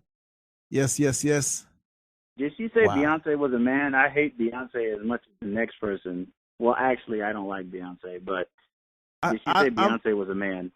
Beyonce, the only thing I respect about her is the work ethic, but I'm not going to put it. Yes. I'm back. This is Eleanor.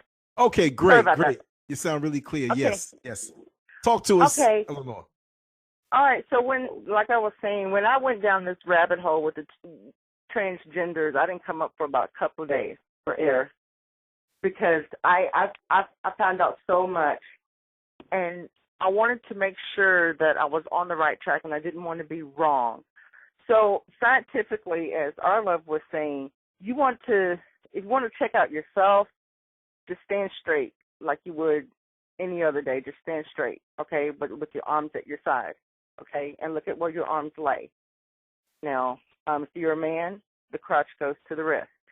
If you're a woman, the crotch is going to go inside the palm of your hand somewhere, okay, if you're a woman. Now, other telltale signs are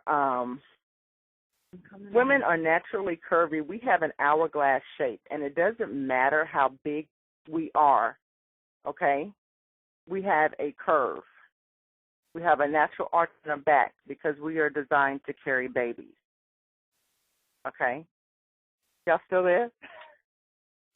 Hello? We listening. Okay, I didn't hear anybody. Okay, so we're naturally, built to carry babies. So when you look at the shape of a woman, we have the indentation at the hips. We have the hourglass shape. And it doesn't matter how big a woman is, she is going to have that shape.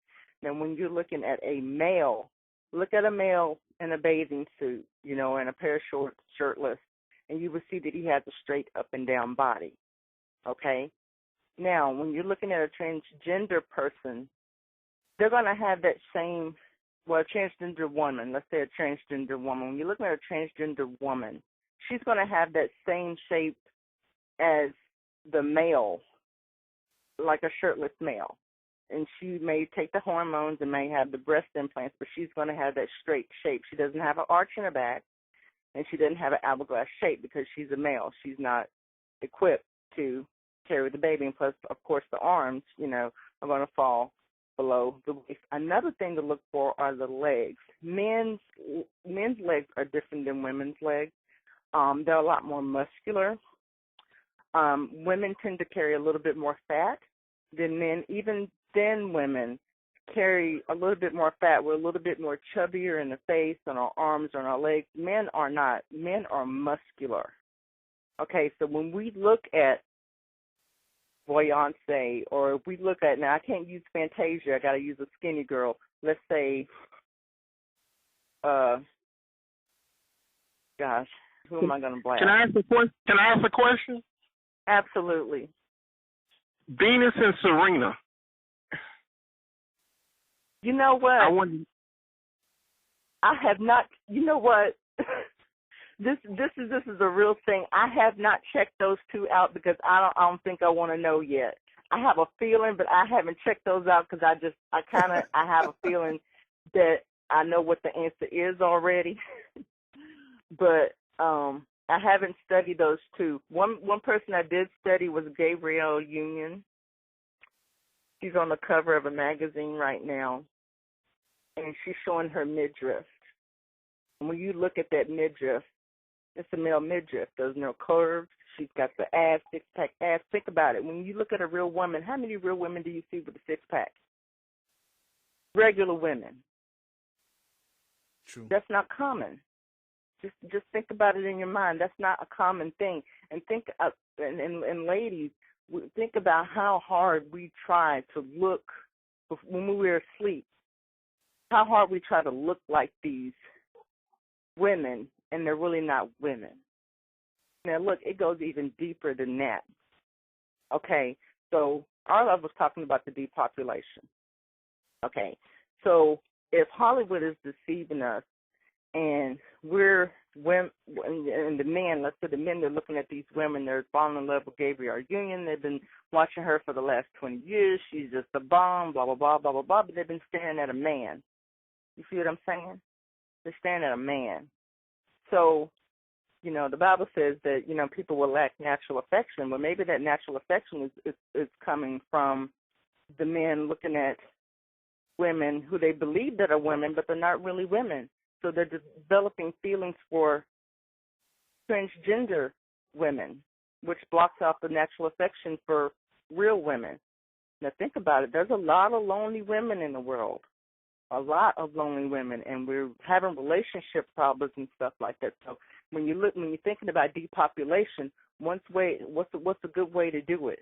So these people, whatever you want to call them, we all know, the people who are trying to, push the new world order, they do everything backwards. So if you flip-flop boys and girls and have the general public falling in love with actual, the same sex, then you're causing sexual confusion. Okay? They develop feelings and everything. People can do what they want to do. I'm not going to even touch that, the gay thing. They can do what they want. But what I'm saying is, if they are flip-flopping people, if we're going to see Spider-Man and we're seeing these transgender women on the screen, what are the men thinking? They're thinking they're looking at women. Okay? Right. So you can see how the sexual confusion can come in there. So you have the sexual confusion, and then maybe the men develop feelings for other men. Okay, so if the men develop feelings for other men, they don't understand why, and then they say, well, I'm going to try this out a little while. I'm going to go date this guy. Okay, so Miss Eleanor, I don't want to cut you off. I was just asking a quick question. Do you think Michelle Obama is a man? Yes. That's why Joan Rivers died, honey, because she outed her. It's on. Look the video up, because Joan Rivers. I heard those two girls are adopted. You got some long arms too. Yes, and they're saying that they're transgender too. I haven't studied those girls, but they said there's transgenders too. Joan Rivers had just performed a gay marriage, and they asked her a question along the lines, how do you feel about having the first, I don't know, I forget the question or something like that, but it's talking about the, gay marriage and stuff like that. And she says, well, we already have a gay president, and Michelle Obama is a tranny. After that, Joan Rivers died. You're right about that. She was not Ivanka.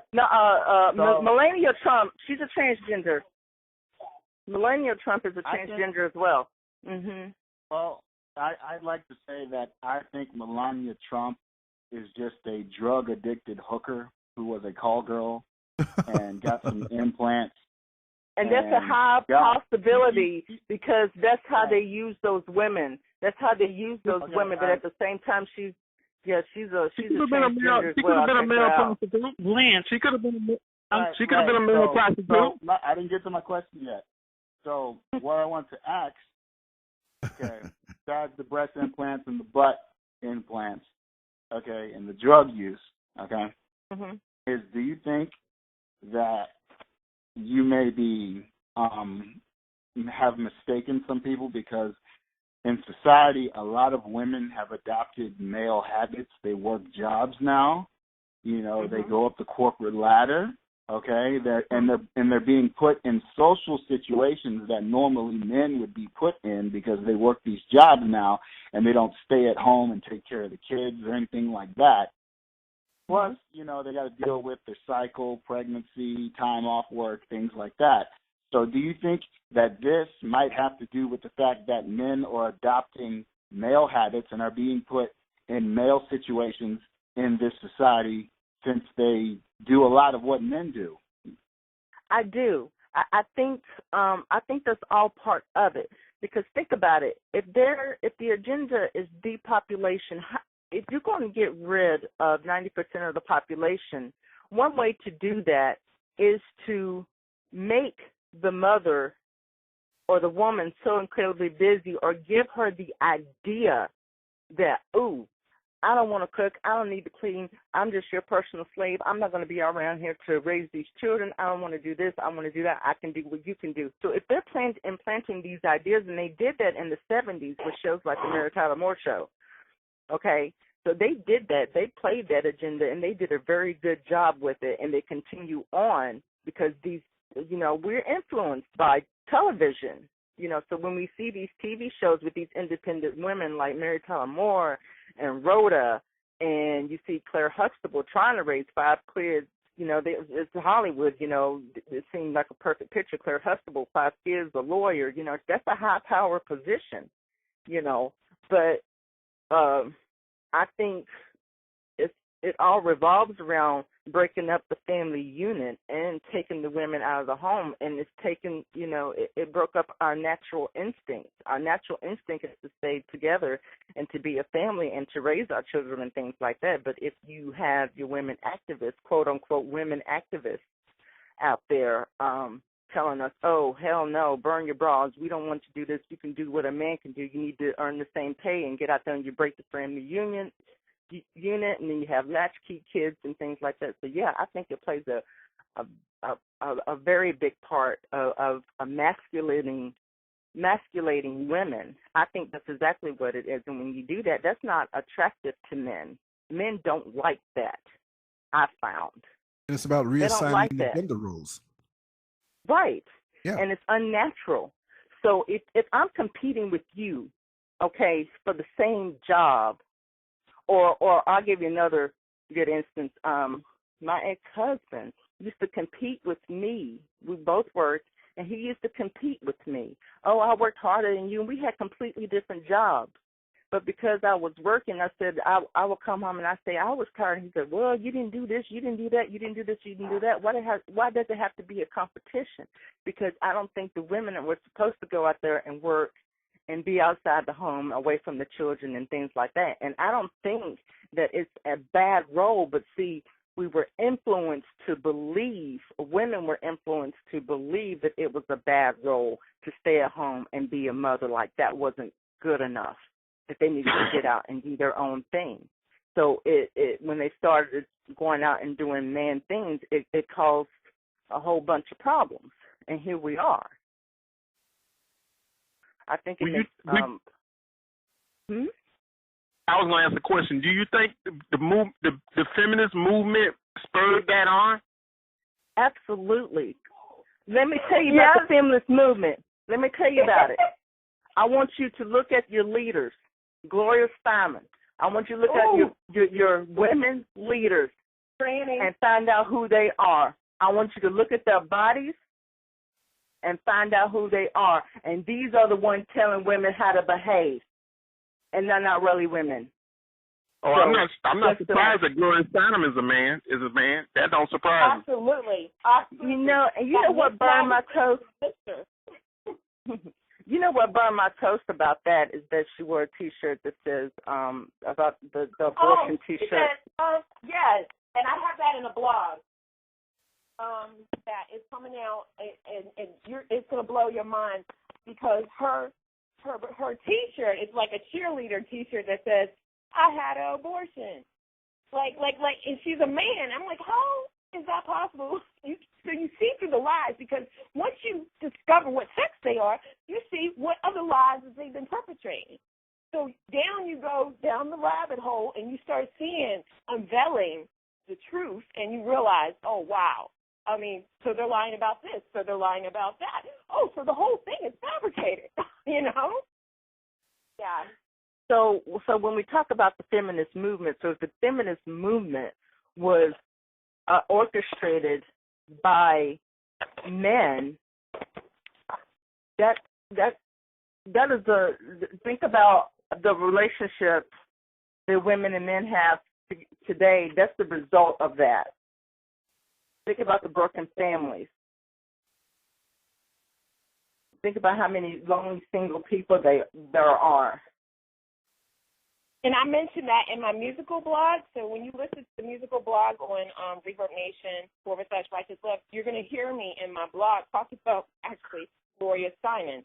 And I'm going to be I actually just sent you the link, Lance, so you could check it out. Or you could, I know last time you put them on a speakerphone so they could actually hear it.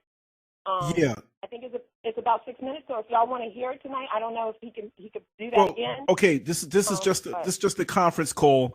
When we go live on YouTube and I join them together, and that's why I'm waiting for the cable man to come by at 9 o'clock in the morning to fix this bad boy so I can sit back live again and combine this with the you know what I mean? So yeah, we're gonna do several shows tomorrow, and hopefully we can get you back on and get those things out there. So yeah, I'm gonna be home all day tomorrow. No, they Lance, you gotta have these two ladies back home.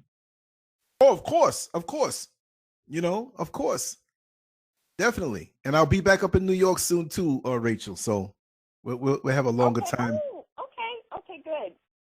And I look forward to that. So, but I just, I love my community, and I just, this is something I'm feeling like me and Eleanor, we've had numerous conversations about that. We're kind of like little sleuths, we question everything, and we look things up, and we look it up until we got so much references that it's like, we know what the truth is, and we see it for what it is, and we always pray for understanding.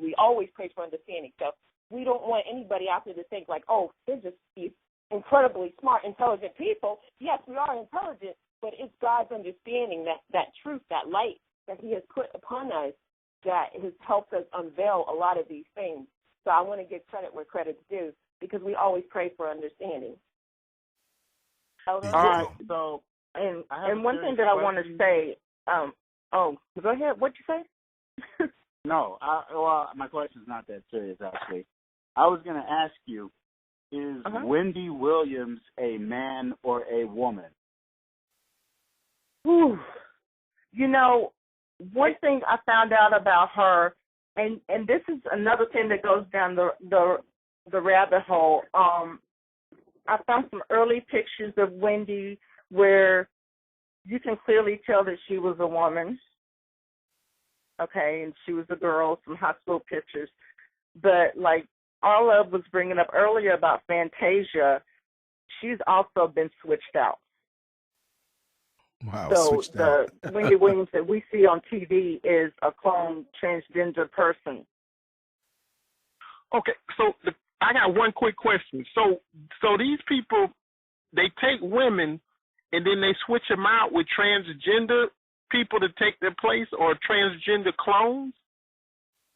Well, it works on two different levels. One thing that I've researched, people who have grown up in the business, a lot of times they're transgendered as children. I give you one good example of one that's happening right now with Shiloh, Brangelina's kid.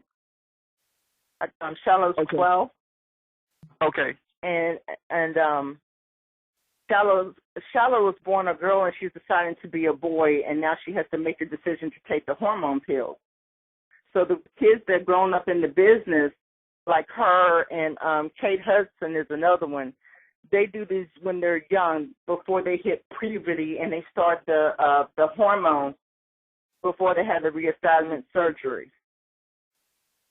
Okay. Well, see, I seen a documentary, and it was talking about Venus and Serena having this surgery when they were like 11 or 12 years old. Yes. And that both of them were boys.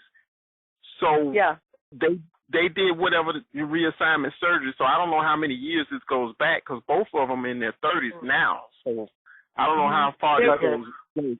They do it at that young age, so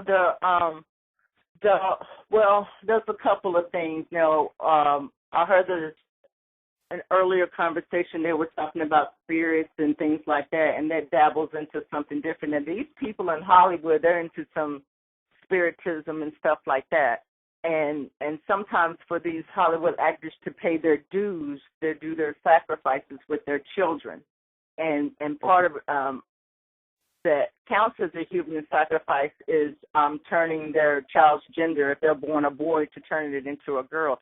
Now, the Williams girls, I don't know about their history or how they got into it. If their parents sold their children into the industry, I don't know about them. But I have done plenty of research on how typical Hollywood people would sacrifice their children and change their sexes at right around those ages, about 11 or 12, right before they hit puberty.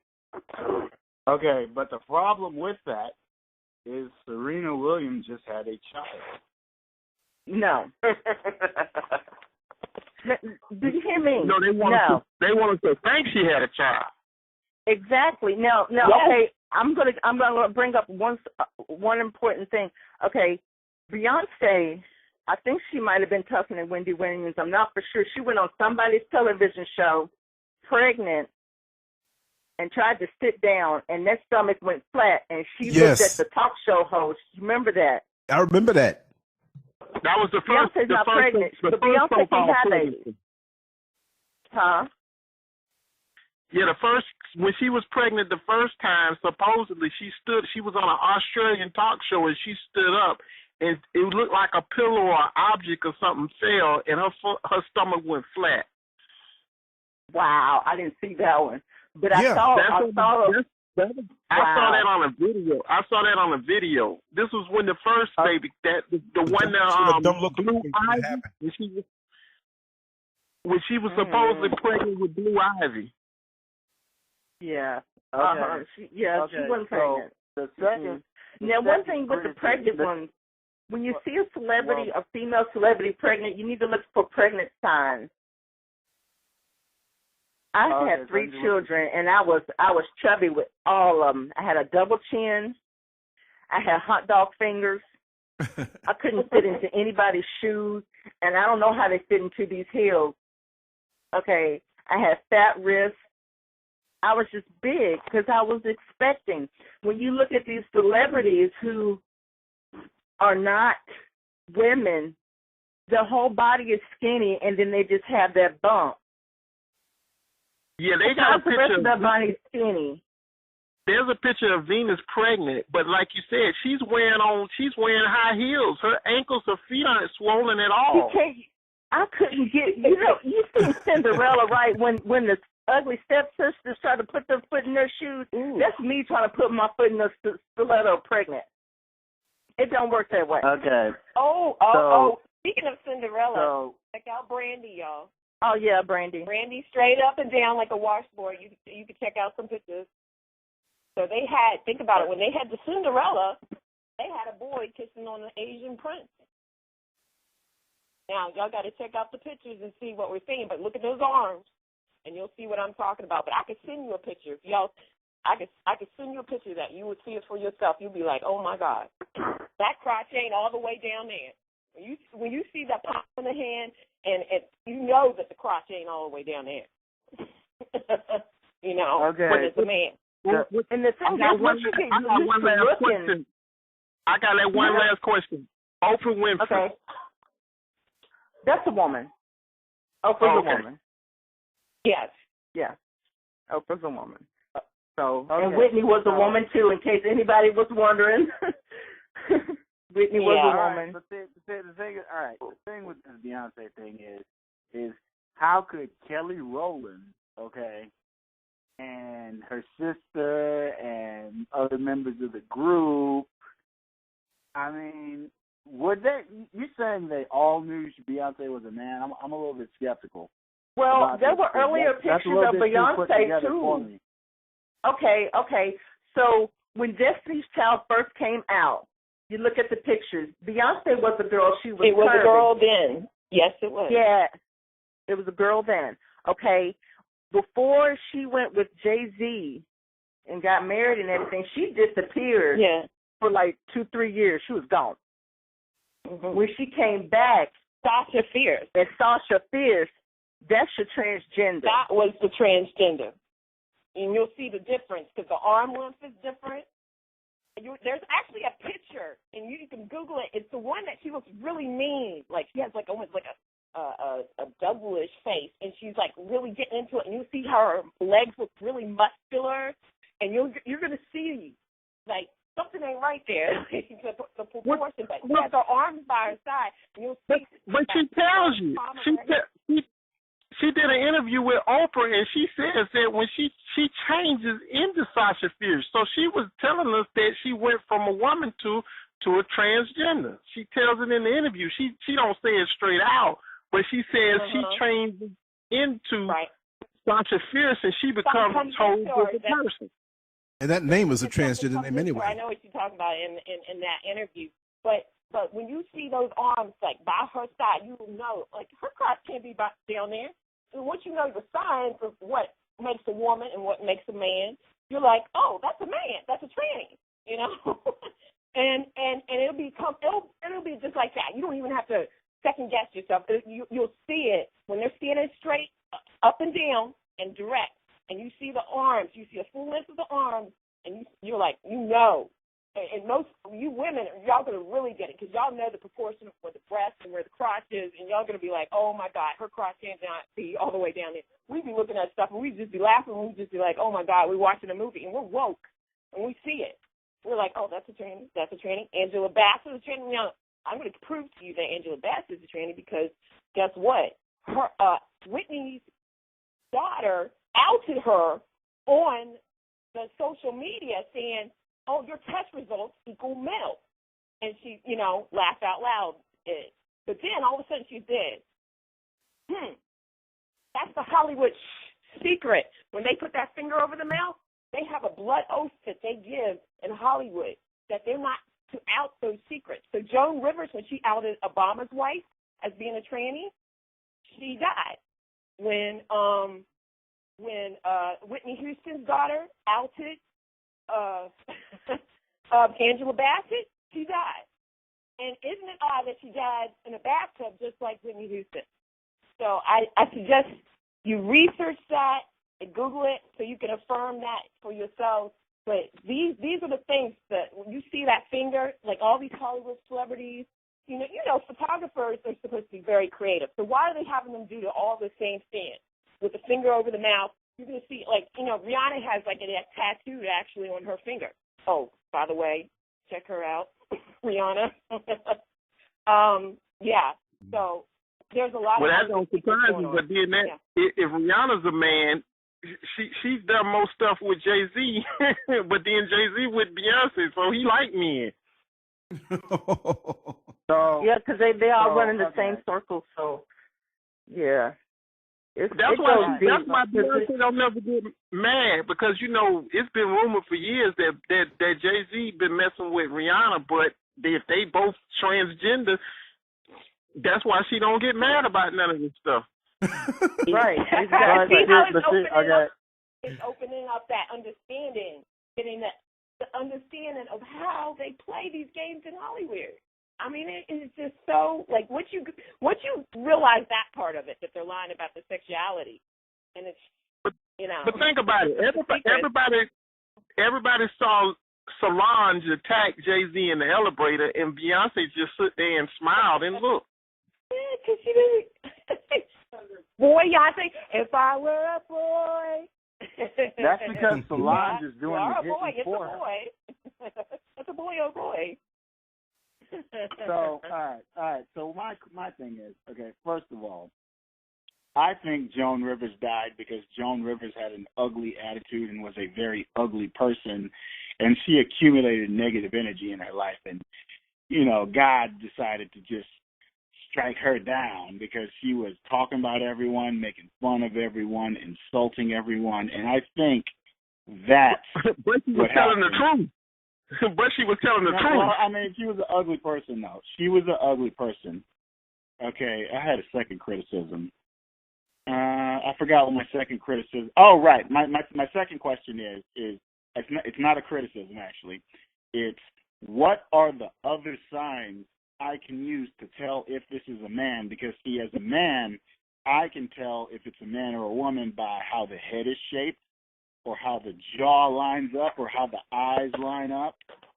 And, you know, if he's too square in the shoulders, you know, probably, but see, all of that is subjective. All of that is subjective these days because the surgeon can shave the jaw down or reshape the bones in certain ways, you know, to an extent, but there's still ways to tell. But what are the other ways I could use to tell this is a man besides this arm measurement method? Well, a lot of transgender women, they have a very strong pronounced collarbone. So look at judge your own collarbone, and then you look at a woman's collarbone. Ours is softer. Ours is there, but it's not as pronounced. Yours is, you can actually see yours more like a hanger, and your shoulders are straighter. Our shoulders kind of go at a slant. That's one way to tell. We have shorter necks. Women have shorter necks. Now, there are a lot of giraffe necks in Hollywood.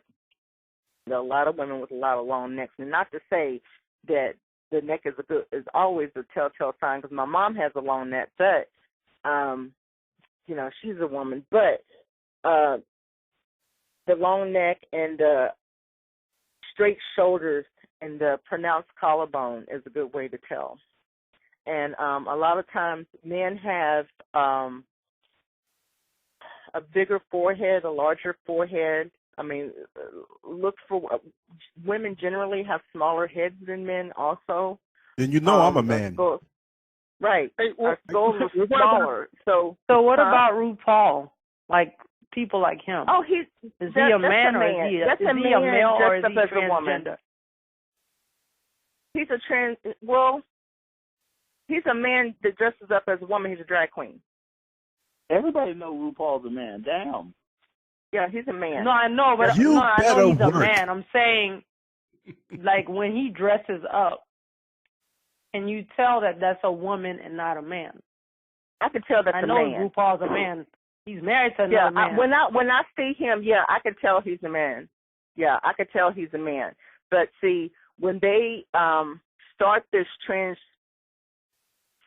thing, this transgender thing at such a young age, dressing these girls look like boys and dressing up the boys like girls, they look more like they look, they fool everybody because they look like the actual sex until you discover what they really are. Because I thought Beyonce was a girl. I thought Michelle Obama was a girl, but I have my questions.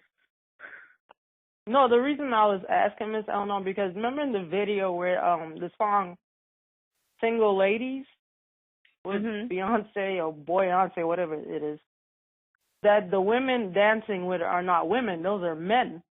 Because you can, I could tell that in the video, and somebody doesn't have to explain that to me, but I knew those were men because of the way their movements. Even certain movements, certain movements that women can do, men can't. Even if you, I'm from the Caribbean, so our men can whine and all these kind of things with their waist, but there's certain things that they can't do that a woman does, even with the dancing and everything. There's still certain movements they can't make. So how do you spot that? How can a person apart, like Jack was saying, what else apart from these things? Is it Well, I look at things like the legs. Beyonce has man legs. Women do not have legs like that. Now, I understand being athletic and blah, blah, blah, blah, blah, blah. I'm an athletic shape. I get that. But when she's on stage in those heels, look at those legs and how pronounced her thigh muscles are and her calf muscles are. Those are men's legs. Those are men's thighs.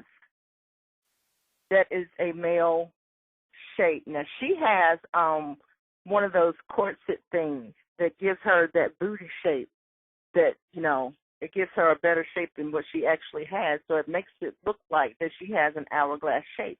But that bottom piece is actually a piece that she puts on to give the illusion that she is shaped like that. So she wears the thing up under her clothes, and it tightens her body to make it look more like a hourglass shape. I got you. Yeah. Check out some, some pictures. Do you also think I'm ex-mil, I'm ex-army veteran, and do you think with the transgender, basically the way they push their thing, do you think that why some of the women in the military start they have this mentality that they're you start acting like a man, but you're not, you have those you turn on and off like this? Because I know it happens to me a lot. Sometimes I have to forget. I shouldn't say I forget that I'm a woman, but it's when you're in there, you have a man's mentality. You don't have a female mentality on how this thing works. The only time you realize you're a female is when your cycle is on, and then you're back to everything is hurting and you want attention. But then the minute it goes away, you right back in that same mode again. So is that part of that transgender and all that, mix up stuff even before this with transgenders trying to join the military? Is this part of the homosexual type agenda? Would you consider that? I think so. I do think so. I think it's part of the depopulation agenda because, like I was saying before, men don't care for masculine women. And the more masculine we behave, the more turned off they get. So if we're not feminine, but on the same token now, if they're being deceived looking at the transgenders and thinking they're looking at women, they're really lusting after men, that's turning off their attraction too. And it falls into the depopulation thing. And it's not our fault. And nothing we can really do about it because it's like a form of mind control. They've been deceived all this time.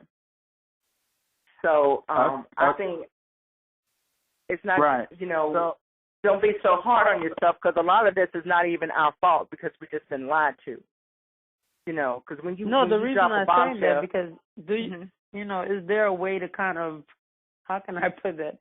How can a female who's been doing a man's job for so long get back into her normal mode? Like, how do you, like, mentally or physically get yourself back to that point to where, hey, I'm a female. I don't need to be trying to do stuff that a man does.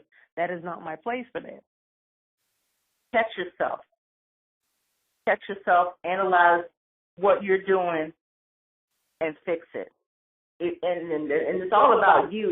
If you noticing these things, make little adjustments just a little bit at a time until you get to the place that you need to be. And it's like a transformation. My daughter was I heard you earlier, my daughter was in the Navy, and the same thing happened to her, and she's still going through that transition of becoming a woman. And it's very hard for her because she's so young. But you just have to develop new habits, and when you catch yourself doing these manly things, do it like a girl would do. And if you don't know like a girl would do, ask somebody. Well, and you got to do it. Okay. I think another problem too is educating you're educating the young kids so they won't want to go join the military, so they don't know what's going to happen to them after the fact. You know, I had no idea about the inoculations until she told me that. And maybe my daughter has no clue of what she's going through. So I'm going to actually talk to her about that.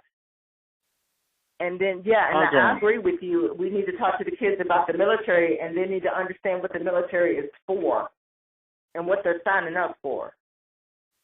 Yeah, because it's not about you joining the military for a country.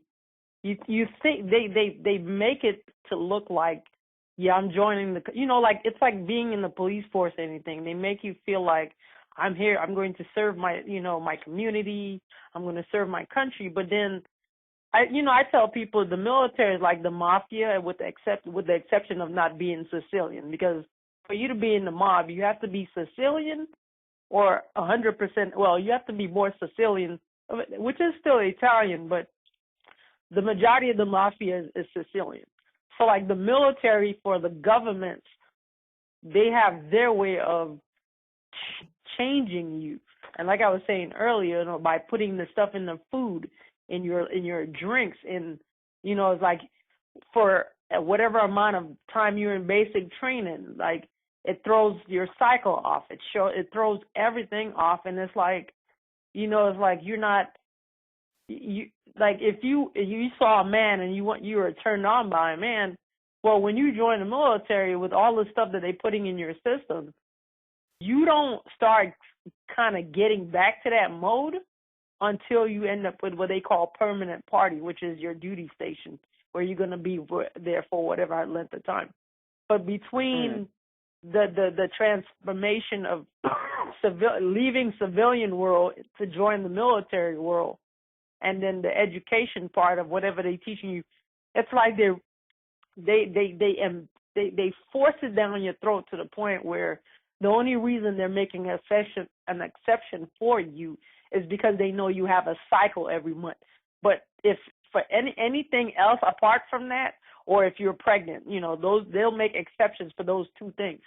But and because men don't have cycles and they can't get pregnant, so they make the exception for that. But everything else, you have to behave like a man. Like they don't want to hear you making excuses. Like if you say I'm tired, they're like, tired of what? The day hasn't, like they shove this thing down your. They mentally that's programming. Yeah, and then they tell you stuff like when you join the military, they tell you stuff like your family doesn't. We're your new family. You don't have a family anymore. We're this. We're that. And I'm your. If you need, like I actually had a drill sergeant tell me he's my new mother, and I'm like, what the fuck was that supposed to mean? But I didn't say anything else. But, he was like, I'm your family now. Anything you need, you come to me. And I'm like, that kind of, like, I wanted to hurry up and get out of the military, but, I couldn't go anywhere but it's just, they really, they make you, like, they do stuff to you so bad. It's not, if I have to go down that line, I know that's not what we're talking about, but if I have to tell you the things that they do to you in there, I'm surprised I haven't been thrown under the bus yet, but it's It's not easy. And trying to explain that to somebody in one conversation is never going to happen. Well, I've done a lot of study on CIA operations as well, and all that is programming. It's programming, and you got to deprogram yourself. Whatever they did, but the you problem gotta find is a way to how undo it. when there's nobody to help you to do that, because they make sure you don't get that deprogram. Like, I believe, like, the military does not want a person who was in the military to be deprogrammed. That's why they leave you in the situation you're in, good, bad, or indifferent. However you get out of the military, it's like they want you to stay like that.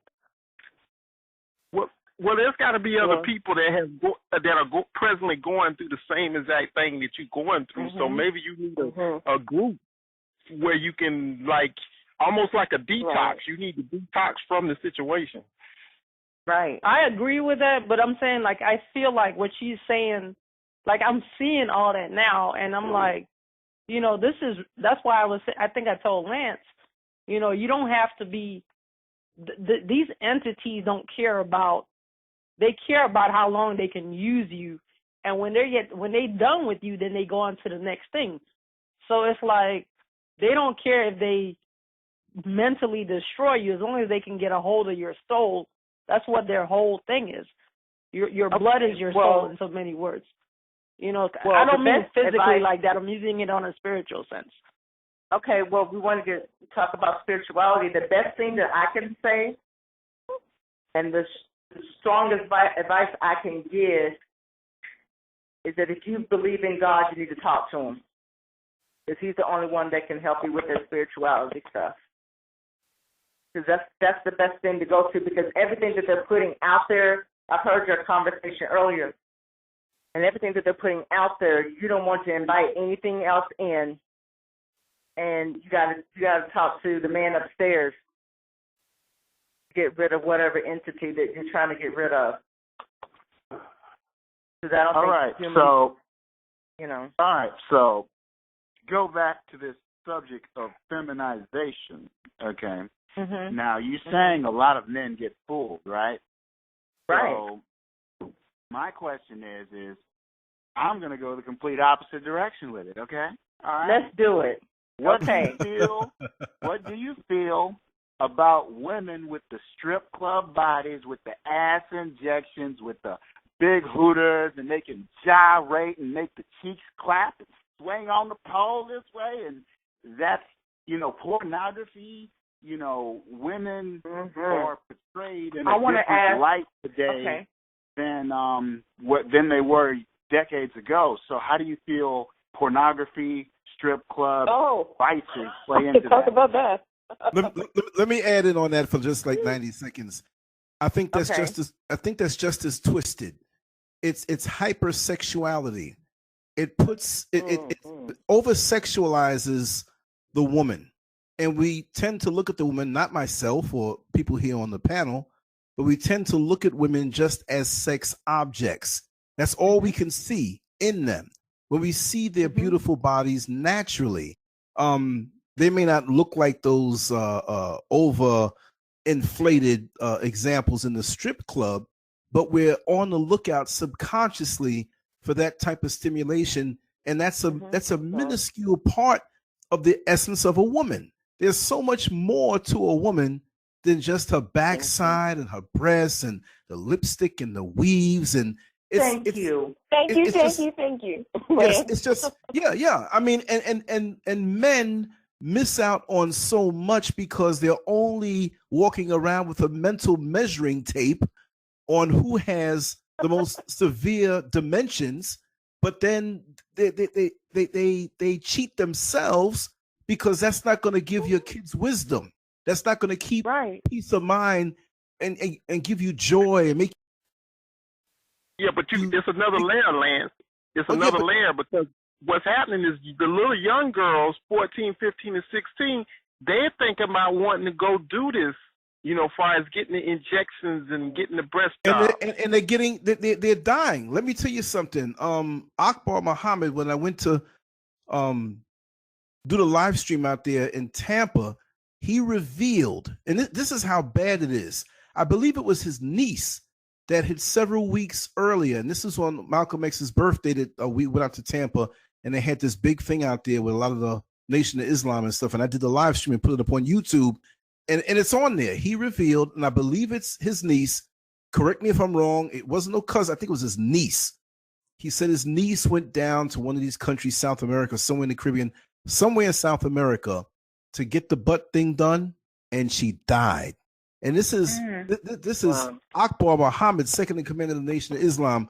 That you have such a close proximity to a man that has so much wisdom, even if you don't believe in the religious aspect or the way he might worship. This man traveled to 194 different countries. He has a lot of wisdom, knows a lot of heads of states. You would think that that would trickle down to everybody in the family, but look how foolish she was. And he's a man who's up in years, touching up near 80 years old. And of course, you know, who knows what age she was. I think she was late 20s or 30s or something like that. But he shared that. He said, listen, you know, you would think that in my family and in a circle, that kind of thing wouldn't go on, but look what happened. So we're being bombarded with so many different things, and it all comes down to the family unit being destroyed, our perception of ourselves being destroyed, our roles that we play, and I don't mean play like it's a game, but the roles that we're supposed to uphold. We're confused about it. We don't know where we fit in. So we're into this thing of what we feel, which is really not what we feel. Okay, it's just what's put on us for a time, because every young man back in the 70s, after watching a Bruce Lee flick with Jim Kelly in it, felt they knew karate. They'd go home and chop up the broomstick, and they had nunchucks, and they could beat anybody. And any usual Italian guy back in the day watching Rocky, he wanted to be the heavyweight champion of the world. I know I did, and I wasn't Italian, right? So we're influenced by these things. Our lives have been reduced to snippets, meaning that the stimulation that we get on YouTube, let me just finish this up. The stimulation that we get on YouTube, we have our phones in our hands. And when we feel to see something, no matter how decadent it is, we can punch it in. We can use it for good and get nostalgic and listen to an old song and have good memories. But then we tend now, the younger folks especially, we have become our profile picture. We have become that snippet of video that we put up on Instagram. We have become a nothing now. We are what we project in a falsified way. That's why when you ask people today, people in your inner circle, hey, how are you doing? Oh, I'm fine. And they're not fine. Now, some of us are fine and okay, but most people hide their real feelings, and they have this false projection, and we can't connect with them. So they're trying to keep up. The young ladies, again, back on topic, with the airbrushed, photoshopped, chemically altered, plastic surgery down woman who doesn't really exist. And that woman is like a dude in drag. She can't keep up with the female. The men are trying to look like these overblown women, and the women are trying to be like these overblown women. And it's crazy. Yes, whatever you do behind closed doors, you want to dress up, you want to get some fantasy thing going on, knock yourself out and have fun. But when you start to alter yourself, and when you start to do these things and forget who you are, it becomes dangerous, and the whole community will suffer. And that's exactly what's happening. The whole community is suffering. So you have this generation who wants to get on the stripper pole, and they want the big breasts, and they want the big booties and stuff. Where do those ideas come from? Hollywood. Where do they come from? What's the origination? What makes a little girl say, I want to get on that stage, and I'm going to pop it?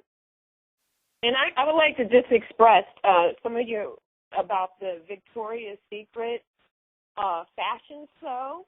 Oh, yeah. It's a lingerie fashion Victor's show. Secret. You can check it out on the Call for the Uprising channel. He has the link, and it made me nauseous.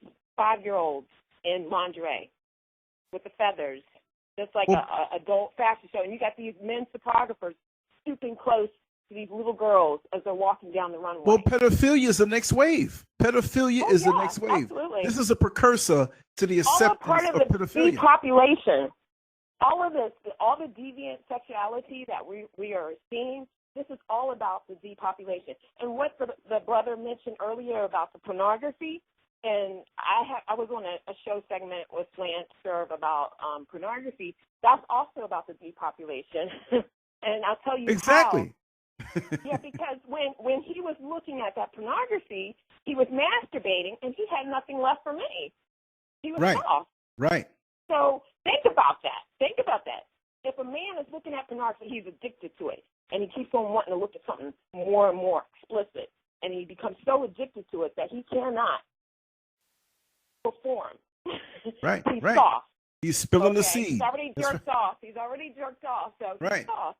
That's depopulation right there. So they're getting us in all levels. So we got to see how, like, the devil got his hand on the whole world. Remember, the Bible says he's the ruler of the world. And down the great dragon was hurled, Satan the devil. He's on this earth. Okay? He challenged God. He said in the garden, he said, I can show you that you don't need God. Your eyes will be bound to be open. You'll know good and bad. You don't need God's guidance. So God was challenged. So he's like, okay, I'll allow this time. We're cursed right now. We're cursed by the devil. And the reason, I'll show you why. Because when Jesus was asked all the splendor of the kingdoms and said, hey, one act of worship. He took him to a high place and showed him all the kingdoms. And he said, one act of worship, you can have all of this. And Jesus said, no. Now, why would he say you could have all of this? Because he owned it. The devil owned it. And that's where we're at right now. And that's why you wonder, why is everybody acting so crazy? Why is the world so evil?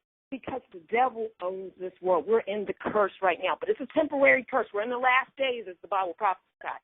This is going to end. Yes, it will. But we're right in the right times. We're watching. We're like in the movie, but it's real. You know, and we have to see the truth here. We have to research and question things. We can't just take it and regurgitate what somebody else is saying. We have to research things for ourselves, and we'll find the spirit of the truth in that. And with prayer, I encourage people to pray, even if you don't believe in a God. Pray anyway, because that God will come to you. He will come to you. And I can't stress enough, do your research, because this is some powerful information we're sharing with you, and it's going to open up a whole nother door to you. You're going to start seeing things more. You're going to start, when you go outside, you're going to be like, wow, oh my God. You're going to start noticing things a lot more vividly once you start unlocking that key. But, I mean, like that fashion show, I boycott Victoria's Secret now. I used to love the lotion and the lip glosses. Oh, my God. Like, I boycott them. I'm just like, this is crazy. They're pushing a child fashion show, a lingerie fashion show. What's the point of a kid being in lingerie? Like, I didn't even know kids could wear lingerie. And they got them in feathers on Victoria's Secret. Well, you know who was the first one to do it? It was Abercrombie and Fitch. They started doing the commercials with the little kids on there, little girls and little boys. Wow. See, a pattern is developing here. So, and that's why it's good to have these kind of platforms. And I thank Lance for having this platform, because this person provides some insight. Oh, this happened here, and this happened here, and we start seeing a pattern. We see, okay, this is what they're pushing. Oh, also, in Ontario, Canada, they are arresting parents who, if your child says, oh, like for instance, if your child's a boy and he says he wants to be a girl, and you say, no, you can't change your sex, your gender, they will arrest the parent and take the child away from the parent in Ontario, Canada. Google that. I have the links and everything. It's coming out in my next blog. Oh, actually, I have it in the blog that I sent you, Lance. I have that link in the blog that I sent you. But this is the kind of times we're living in where they're pushing this transgenderism on our children. And look out for our children's children, because it's going to be messed up. The singer Sade daughter, she just had surgery to remove her breast so she could be a boy. Wow. Oh, God. Yep. Well, I got a comment on that. If you remember a long time ago, Angelina Jolie came out and said she was going to remove her breast because she didn't want to have the fear of getting cancer or something like that because cancer ran in her family, something along those lines. Over 80,000 women removed their breasts because she removed hers. And the crazy part, the cancer would go somewhere else and pop up. It doesn't matter. I mean, It doesn't, right. So that's another form of depopulation too. Well, I mean, what that's the powerful influence these celebrities have. Now, Sade's child, that is something else. I had no idea. See, the celebrities push their children. They allow those children to do this. Yeah, she just did this recently. And then Will and Jada's kids confused. Yes. It's like they might have straightened up now. But Shiloh, Angelina's child, are going to be a boy. So they're letting her make her choice on what sex she wants to be. So that's an agenda that they're pushing. Is with this children choosing their own sex. Like you going to McDonald's and choosing, have it your way, at Burger King. Right, and that's not the way it's supposed to be. Now, I wanted to make a comment about the hypersexuality. I think it's run rapid in our community, in the Black community, more so than any other community. And they use Black women as the example in media. I'm sorry? They use Black women as the example in the media because they're the ones who come up with the new dances. They're the ones that come up with the new trends. And then it pops up in some white neighborhoods as, pole dancing classes or Zumba or something. And I just breaks my heart. The trend doesn't. Excuse me. I was gonna say the trend doesn't get popular until Becky does it. You know what I mean? Right. And we've been doing it forever. Yeah.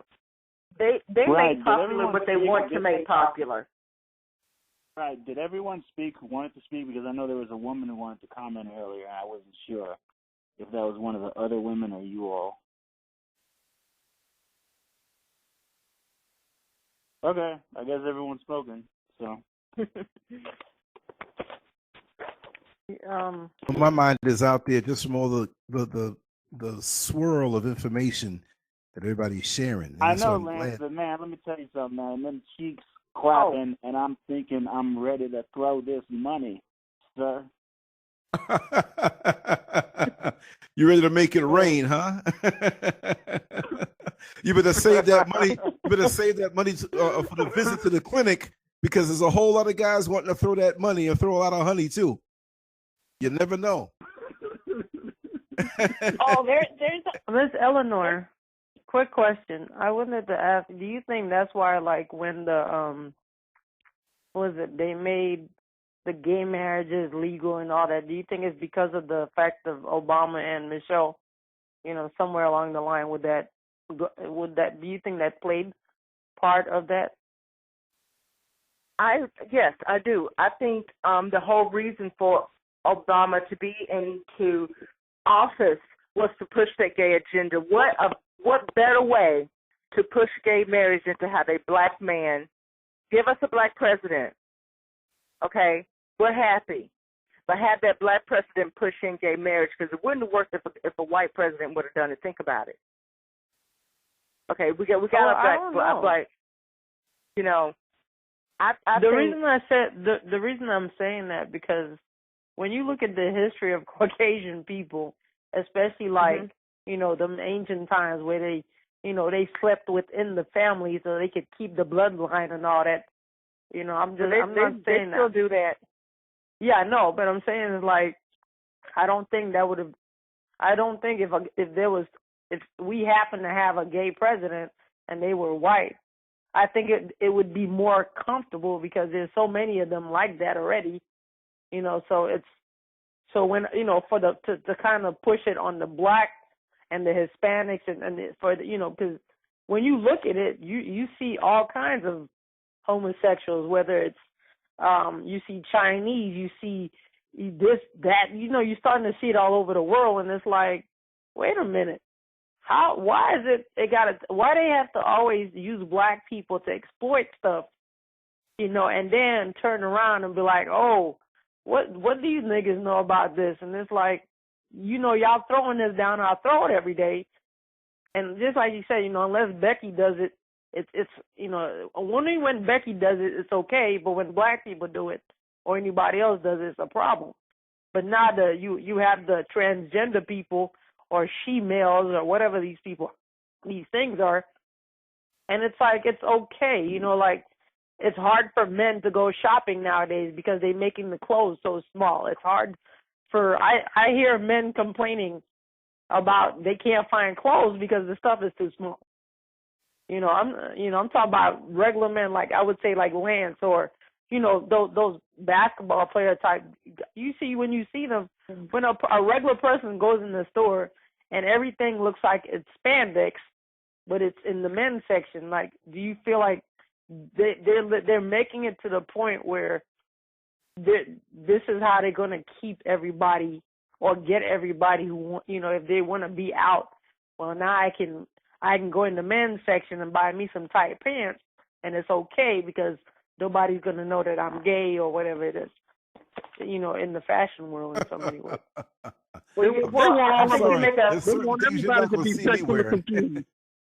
I think you make a very interesting point there, and then think about who controls the fashion industry. A lot of gay people. And the higher ups, right? So they're pushing all this fashion out there. If they didn't put it out there, it wouldn't be there, right? If they didn't put because Louis Vuitton is gay. Louis Vuitton is gay. Versace was gay. You know, I can go down the list with these people, but it's just like, you know, it's okay. Yeah, all these people, and then, you know, you got people walking around here like, oh, I'm a man. How can your nuts breathe if they are in a suction cup? I don't see how that's okay.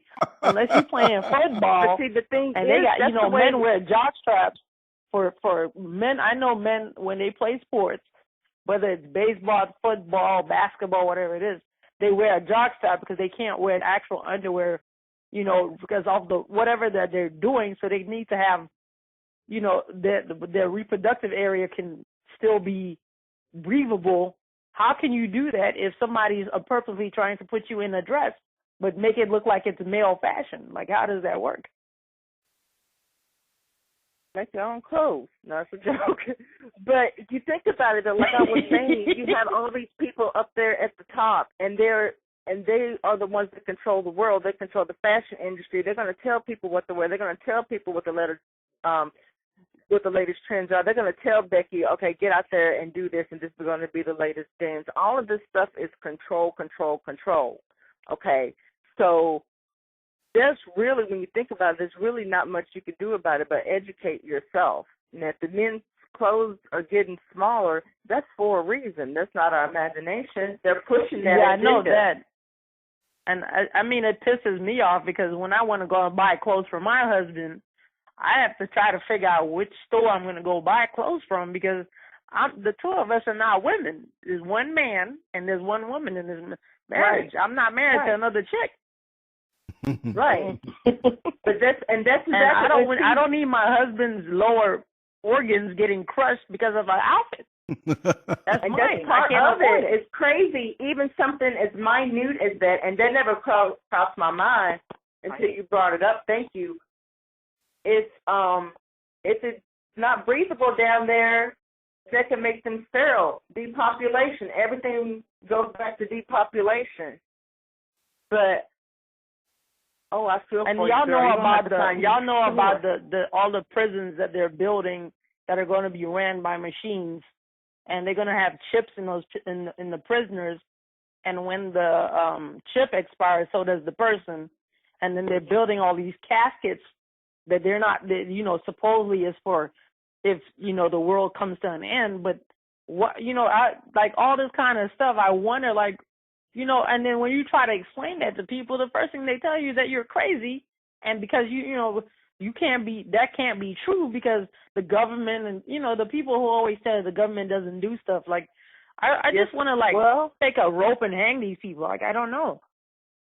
Well, the thing is, when you try to explain something to somebody, and you know that you're not crazy, sometimes you got to let sleeping dogs lie until they come to you and start asking questions. Then you just got to set it straight. You got to set some boundaries and stuff. And as much as I want to go out there and shout to the world about what's going on, a lot of people are not going to take me seriously because they don't want to believe that this is what is going on. They don't want to believe that Beyonce is a boy. That's going to upset them. That's going to, cause all kinds of havoc. Ain't Jay-Z a woman? Yes. He's a camel. Yes. Look at where those hands are. Look at his lips. Like, I've never seen a man with lips like that unless he's related to Aunt Jemima. Like, what the fuck? That's what there's a lady on YouTube who had a catering event. They had some kind of catering event, and they had her sign a disclosure before Beyonce and Jay-Z walked in, but she didn't realize what she was going to say. When we listened into what she was saying, she was like, oh my God, she saw Beyonce up close and she could see it was a tranny. And then she said, and Jay-Z is a girl. Look at those arms. I mean, right in the palm to the crotch. Her Beyonce, his arms are longer than Jay-Z's because Jay-Z is a girl and Beyonce is a boy. Hey, y'all. Excuse me, y'all. I was wondering if I have a quick question. Hey, Lance, you're going to have to do another show. You know that, right? Oh, yeah. We're going to rock some shows tomorrow, later on today. You know that. Right. I'm going to lay around here just rocking shows. No, look here. You're going to have to do part 2 of depopulation. Right. So that'll work. I was wondering, you got to play that music. Is the medicine lady still on the line? Yes, I believe. Let me check. I'm off the screen now. Yes, Lisa.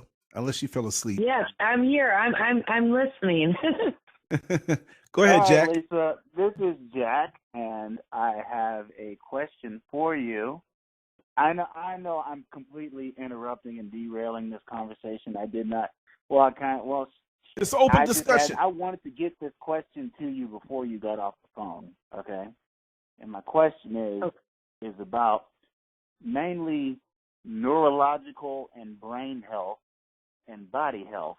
Okay. So I was wondering, what minerals and vitamins does my brain need to perform at optimal performance?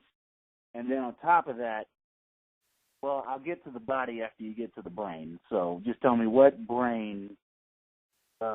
need for my brain to perform well and maintain it? Because I have. Let me tell you this. Yeah. Your brain is half fat and half cholesterol. Okay. So when they scare us away from fat, we starve our brain. So you need high fats, coconut oil, grapeseed oil, avocados, bananas, all these things that are high in the good, healthy fats that we're told, to be careful of, to limit them, not to eat too much of. Those are what you need, and you can't get too much of it. Okay. So and another thing that's very important is magnesium. Magnesium it's electrolyte mineral. The reason it's called electrolyte is because that is your body's spark. Same thing with potassium. The electrolyte minerals are what give your body the spark that fire up your neurotransmitters and your nerve signals. You want to be real careful with taking these processed vitamins and minerals because it's just like taking the processed food. The best way to get magnesium, and it's probably the cheapest way too, and the purest way, is there's a magnesium transdermal oil. And a bottle of it's about $10. It'll last you about a month if you use it liberally every day. And it goes straight into your bloodstream through your skin, and your body can absorb 100% of it. Versus if you take one of these processed magnesium tablets that are sold in stores, your body does not even use it. It doesn't absorb it. And it also contributes to calcification of your insides. You want to avoid that. Just all you need is the magnesium transdermal oil. I learned something. Okay. All right. So are we done with the? Well, I haven't got to the body yet, but are we done with the brain so far? Is there anything more I need to know about keeping my brain up and keeping my brain functioning well? Because I do omega-3, I do a zinc tablet, and I do a multivitamin. That's what I do currently, is a zinc tablet, a multivitamin, and omega-3 triple strength, 900 milligrams DHA, EPA, with 300 in just random fats. What you could do, you could ditch the multivitamin, because who knows what's gone into it and what's been done to it when it was processed, and switch to a couple servings a day of spirulina, Hawaiian spirulina, which you'd have to get in supplement form too, but get like the powder and read the ingredients and make sure that there's no fillers, that it's been very minimally processed, and it's just basically Hawaiian spirulina. This will give you, it's so high and rich in all the minerals and vitamins, this will give you more than what you hope to get out of any processed multivitamin. And at the same time, just like cilantro, spirulina also has the ability to carry minerals or heavy metals and neurotoxins out of the body, because it's the chemicals and the heavy metals that affect the brain and the neurological system also. So you want to keep getting those high fat 3, 6, and 9 omega-3, the 6 fats and the 9 fats. If you eat avocados regularly, coconut oil. You can get the coconut oil that's kind of like a soft gel, so you can swallow them. If you can't tolerate to eat some off of a spoon, like a tablespoon or a teaspoon every day. If you can't tolerate that, you can get those capsules. But again, pay attention to any kind of vitamin or supplement, the ingredients. Because, like, for example, a lot of the vitamin C, most of the vitamin C is, I'm getting tired, so my voice is getting weak. A lot of the vitamin C are absorbic acid, okay, which is actually, that's just modified fructose corn syrup.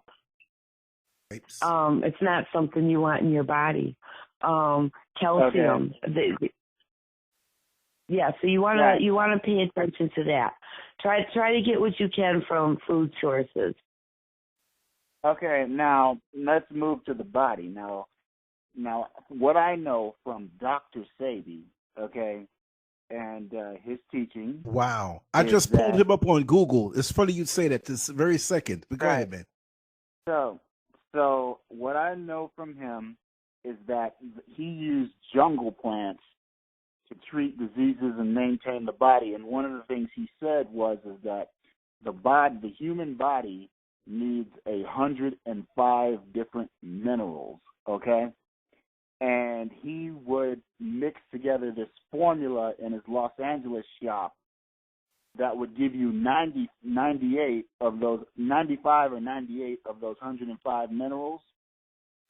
And that shop got shut down and sabotaged, and so I'm wondering, if my body needs 105 different minerals, where can I get what I need to get all of these minerals, and how can I make my own formula, since Dr. Sebi's shop has been sabotaged, shut down, and the people who are running it now are actually selling harmful products under his name? Yeah, it's not easy to get minerals. Because minerals are so important.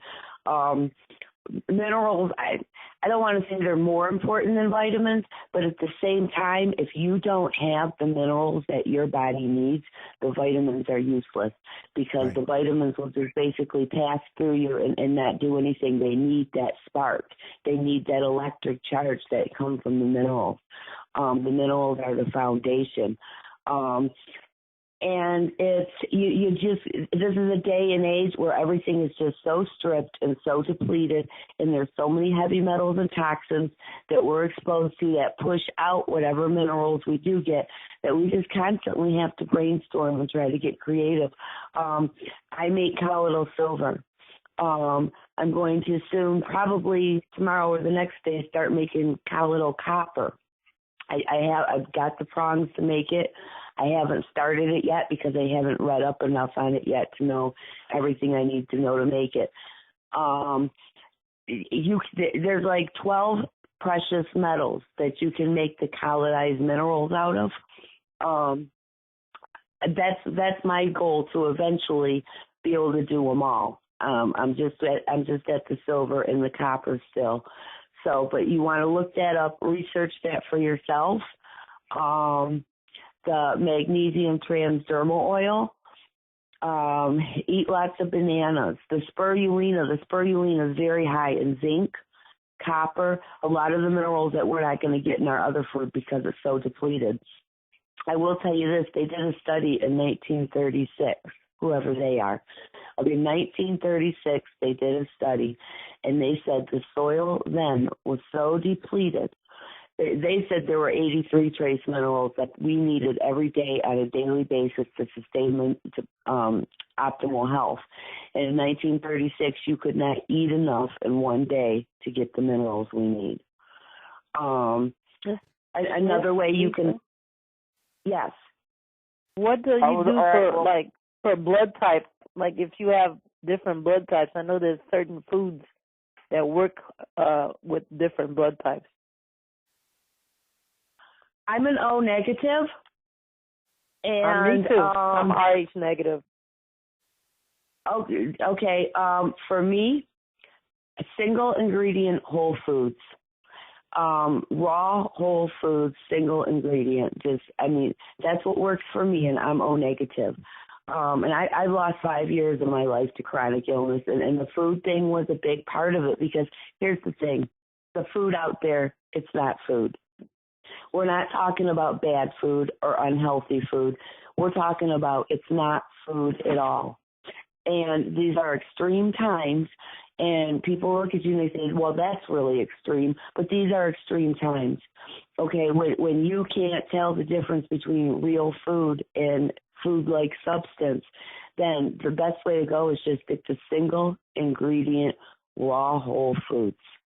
That's what I do. It's the only way to play it safe. Because a lot of that transgender stuff going on, it has to do with the food. The soy, which is an estrogen mimicker, the canola, the hormones that they're putting in the dairy, in the animal products, that also plays right into the transgender agenda. Right, and even the inventor of soy, George Washington Carver, he said it's not meant to go in the human body. He designed it to make materials out of it. And yes, there's a story about that too, but I won't get. It didn't work out very well. It was originally created. Same with canola oil. Canola oil is not even food. It's something that's made from the rapeseed plant, and canola oil means Canadian oil because the Canadians came up with it. And just like with the soy oil, they made them to be cheap oil to oil the machinery at the beginning of the industrial boom and everything. And it didn't work out very well. So they basically said, well, you know what, now we got all this cheap oil. We can't do nothing with it. But I bet you the people will be dumb enough to eat it. And they were right. You know, Lisa, yes. Anything in the supermarkets, it's like it's some kind of agenda. It's like the high fructose corn syrup, canola oil, even things that appear to look good. Look at it. Canola oil, canola oil. As soon as I see that, I throw it down. Don't put that stuff in your body. And here's the thing, even the stuff that's organic, or vegan. This is what I was trying to say last night when we were talking. People just look at the package and, oh, well, this is organic. You know, and they just go with that. You got to read them packages because all that organic stuff, you know, all this stuff that's made to look healthy, the kale chips, the sweet potato fries, all this stuff, you know, sure, yeah, it was originally a vegetable at one time, but what's been done to it? And if you look at it, 99% of that stuff has either canola oil or soy oil in it. And these are not even food. They're not food. Right. So tell us, what are some of the health benefits of getting all these minerals, eating all these fruits and different things? What are some of the health benefits, and how can we keep, and how does it keep us healthy? Well, for me, what keeps me inspired is because we are the energy that we take in. Okay? I always tell myself, life sustains life. Death does not sustain life. So if you're eating dead flesh, you're eating death. That does not sustain life. If you're eating, I mean, even cooking the vegetables, people will cook their vegetables, boil them, make soup, and, you know, they think they're doing something healthy. They just killed it because live energy enzymes, they start to die at 114 degrees. And then the vegetables just become empty, dead food that do nothing but make you think your stomach is full. Mm-hmm. There's live energy in raw plant life. And when we take on that energy, we in turn elevate our frequencies. And about the minerals. The minerals, like I said, the minerals are the spark. It's just like if you have a lamp and it's not plugged into the wall, it's not going to turn on. Yet when you plug it into the wall and give it that charge, then it will light up. That's what the minerals do for us. That's what fires up our neurotransmitters. That's what stimulates hormone production. It's the fundamental foundation of our neurological system. And it's the foundation to absorb any nutrients we take in from food or any other vitamins that we take in. We got to have those minerals there, or there's no spark to charge them. Okay. Also, right, so I noticed there's a lot of health companies coming out with these different formulas. And, you know, they have, you know, the brain formula, vitamin and mineral formulas. And, you know, it's these pills you can take, and they're claiming to be health companies. And I was wondering, what's your opinion of all these different formulas coming out? You think they are of any use, or do you think we should just stick to the natural food? And I have a second question to top that off. There are certain things that you're just not going to be able to get in food, and not in the amounts that you need. So, you know, there are certain like the spirulina I was telling you, if you replace that multivitamin, the spirulina is algae. It's blue-green algae. But, I mean, it's unless you live in Hawaii and can, you know, go to the bottom of the water and harvest your own, you're going to have to buy it from the store. You got to be selective. Try to minimize the processed stuff you take, and try to get the most out of food you can. And you got to invest a little bit of effort and think of creative ways to do that, like juicing. Okay, you can get much larger amounts, and your body can absorb 100% of the nutrients you're taking in by juicing, because it eliminates the having to break it down and digest it, and where 80% of it goes to waste. So juicing is a good way. Make essential oils. If you know how to do that, you can look up online, how can you make essential oils out of herbs and plants, and do this to make your own supplements. The colloidal minerals, look that up. It's very easy to acquire a generator to make them. If you're handy yourself, it's just a few simple parts. You could come up with a glass jar and the wires and just get your negative and positive charge and make your own generator. There's a lot of information online that will explain how to do that. Weeds. Okay, these weeds that they kill because they want these artificial synthetic golf course looking lawns. The weeds are very, very high in minerals and medicinal properties. dandelions, milk thistle. One of the reasons why weeds are so highly medicinal is because of their strength. Look how they grow, how they grow wild. They grow everywhere. It's very hard to kill them. They'll grow up through the cracks of cement. They'll grow through ashes. That's how strong their medicinal properties are. So take advantage of the weeds. Don't kill the weeds in your backyard. Get out there and pick them, juice them, eat them, make oils with them. You just try to get as creative as you can to make your own supplements with as many fresh, raw plant products as you can. And then the things that you absolutely have to have a supplement in, be very selective, because this vitamin thing has turned into a big fad. Not only has it just turned into a big fad, but society has become so lazy that everybody just wants a less bad, easier option. So that's what they go for, and that's why you're seeing it everywhere, because that's what sells. What's easy sells, but what's easy doesn't have any value. Okay. So we all know that antibiotics are harmful because they'll kill everything in your stomach culture and kill basically everything in your body. So what I want to ask you for my second question is, how do you feel about the new probiotics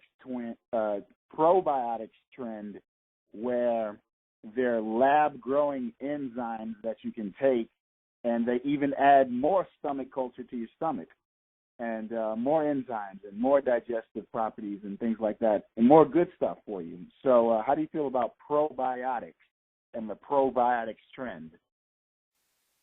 I don't do that. I don't do that. And let me tell you what, it took me years when I went through my 5 years of chronic illness. My gut was destroyed. It was completely destroyed. At one point, I was paying $80 a week for the top of the line probiotic for 6 months, and it didn't do anything. How I fixed it in combination with the whole picture of everything else I was doing was I just started drinking kefir.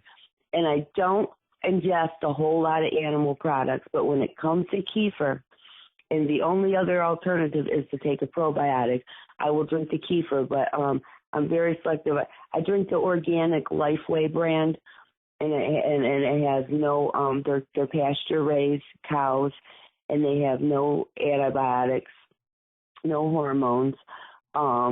That's the only one I drink, and I don't drink it on a regular basis.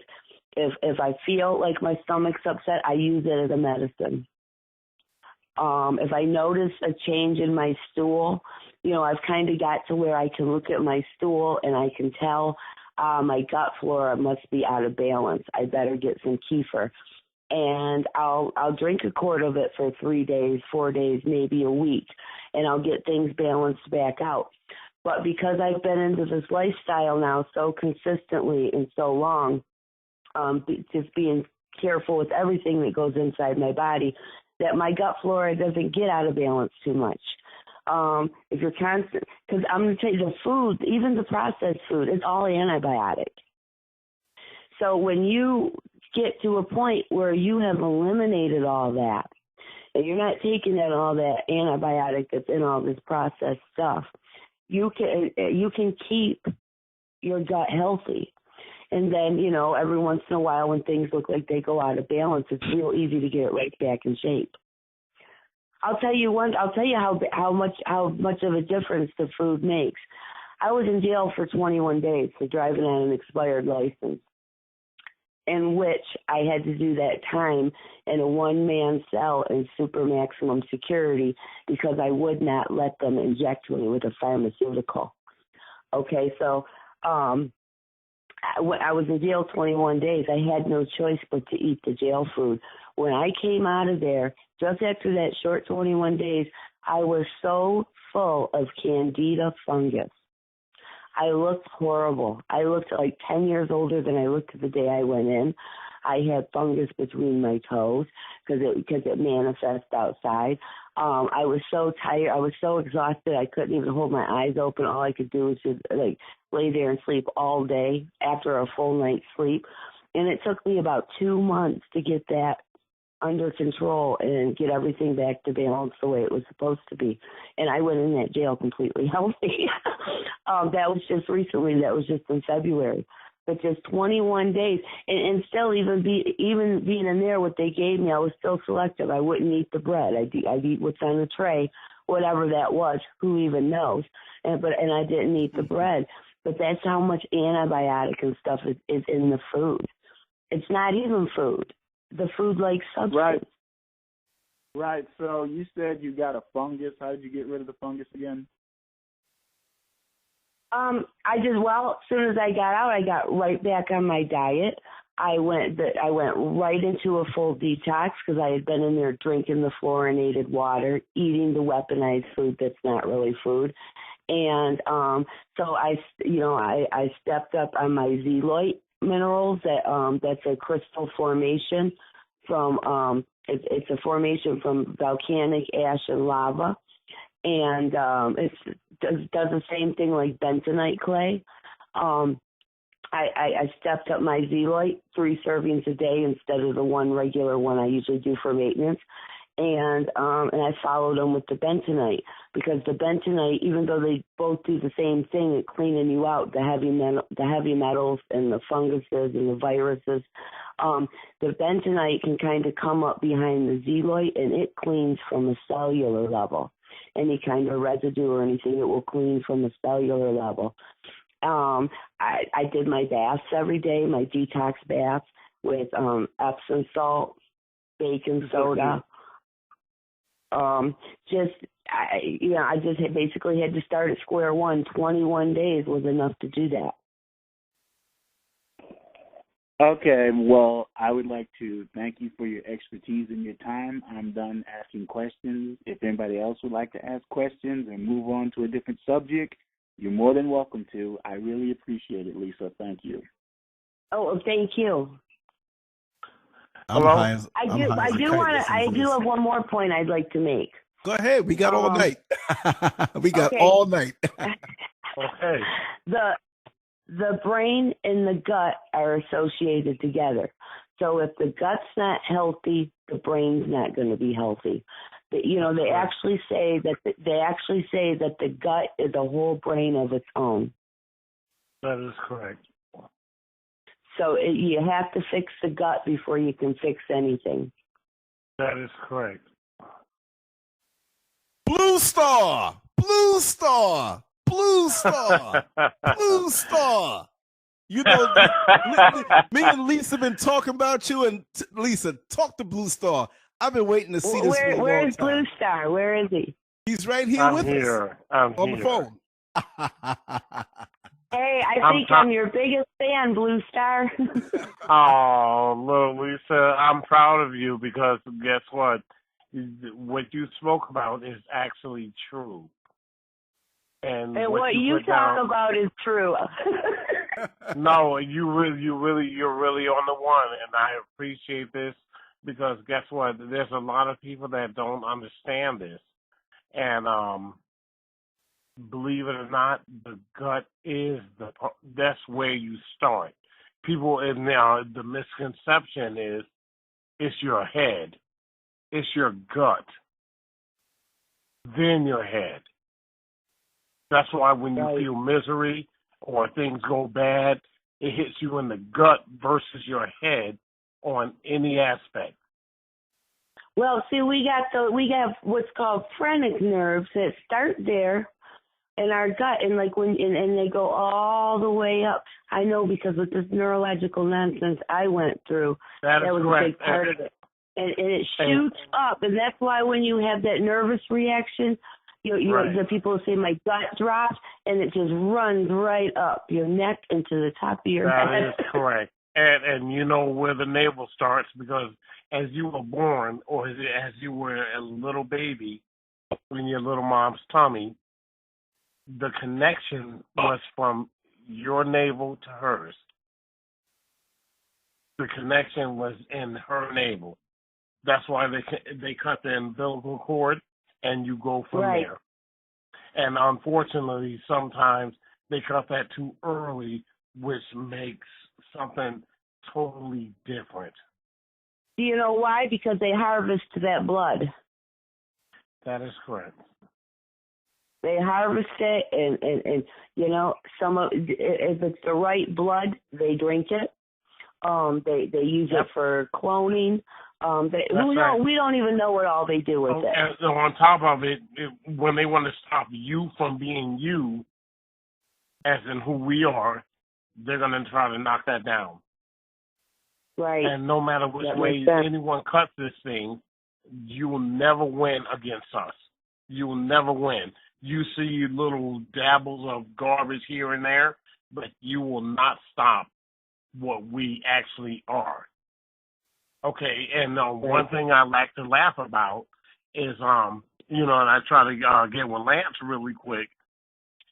With Floyd Mayweather, he doesn't know what the impact he really put on us, as in us. Your money, your glam, and all the other good stuff. If he would have lost to this guy, Conor McGregor, do you know the power that would have instilled to that Aryan or I hate to say, because there are good people everywhere, but to the white power that Donald Trump and all these other good people are trying to do to bring us down, do you know the power that would have instilled upon them? When he stopped I'm so out of the loop. I mean, of course I know who Donald Trump is, but I don't even know who these other names you mentioned are. I haven't watched the TV in probably almost a decade. And guess what? No, you're doing the right thing, but at the same time, watching TV and looking at TV are two different things. You have to remember, when you can look at TV and you can flip through all channels. Where you're at right now, I believe you're at a good level to where you can say, okay, good, I'm good, boom. You don't have to watch a full show. You don't have to put this, that, and the other in front of you. You should be Let me tell you something. They did me a favor because I really didn't have a choice with the TV thing, because as a targeted individual, they used those weaponized frequencies, those HT frequencies on me. That's right. And I can't tolerate to be in the vicinity of a TV. That is correct. The sound, okay, and a lot of people won't be alright. The sound hurts my nerves. It neurologically hurts me. There you go. Okay, that is 1,000% correct. That is correct. And if I go into a store or anything and they have a TV going, I need to do my business and get out of there. I can't function. I can't think and chew gum with the TV going. I'm trying to tell you, what's that? I got a question. Listen, I noticed something. Like, I used to smoke marijuana a lot, right? And when I smoked marijuana, when I was a regular smoker, my dreams would be suppressed, right? But when I stopped, about a good 2 weeks after I had stopped, my dreams started getting real vivid. And most of the time, the dreams wouldn't be that good. And I was wondering, did that have anything to do with me sleeping with the TV on? Hey, let me tell you a secret. Oh, yeah, you don't want to go ahead, TV Lisa. on. Oh, I'm sorry. I thought he was asking me. I'm sorry. No. I'm here with me. We're here together. Go. Yeah, you don't want to sleep with that TV on. As far as smoking pot, if you're smoking clean, organically grown marijuana, and nothing stupid's been done to it, it's highly beneficial. Right. Actually, I grow my own. Okay, Well, let me one tell thing you what else it is. I'm sorry. No problem, Lisa. Okay, let me tell you a secret. Marijuana is marijuana. Okay, it has there is benefits and all the other great stuff, whatever.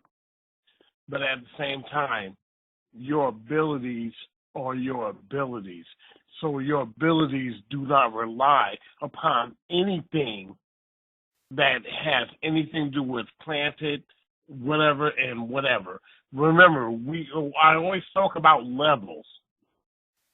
And it's not a level of, hey, I'm disrespecting someone and saying this, that, and the other. It's not upon that.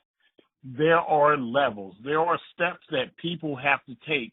Okay, people show up here to this realm or planet or whatever you want to call it, and you do have to put your footstep upon something.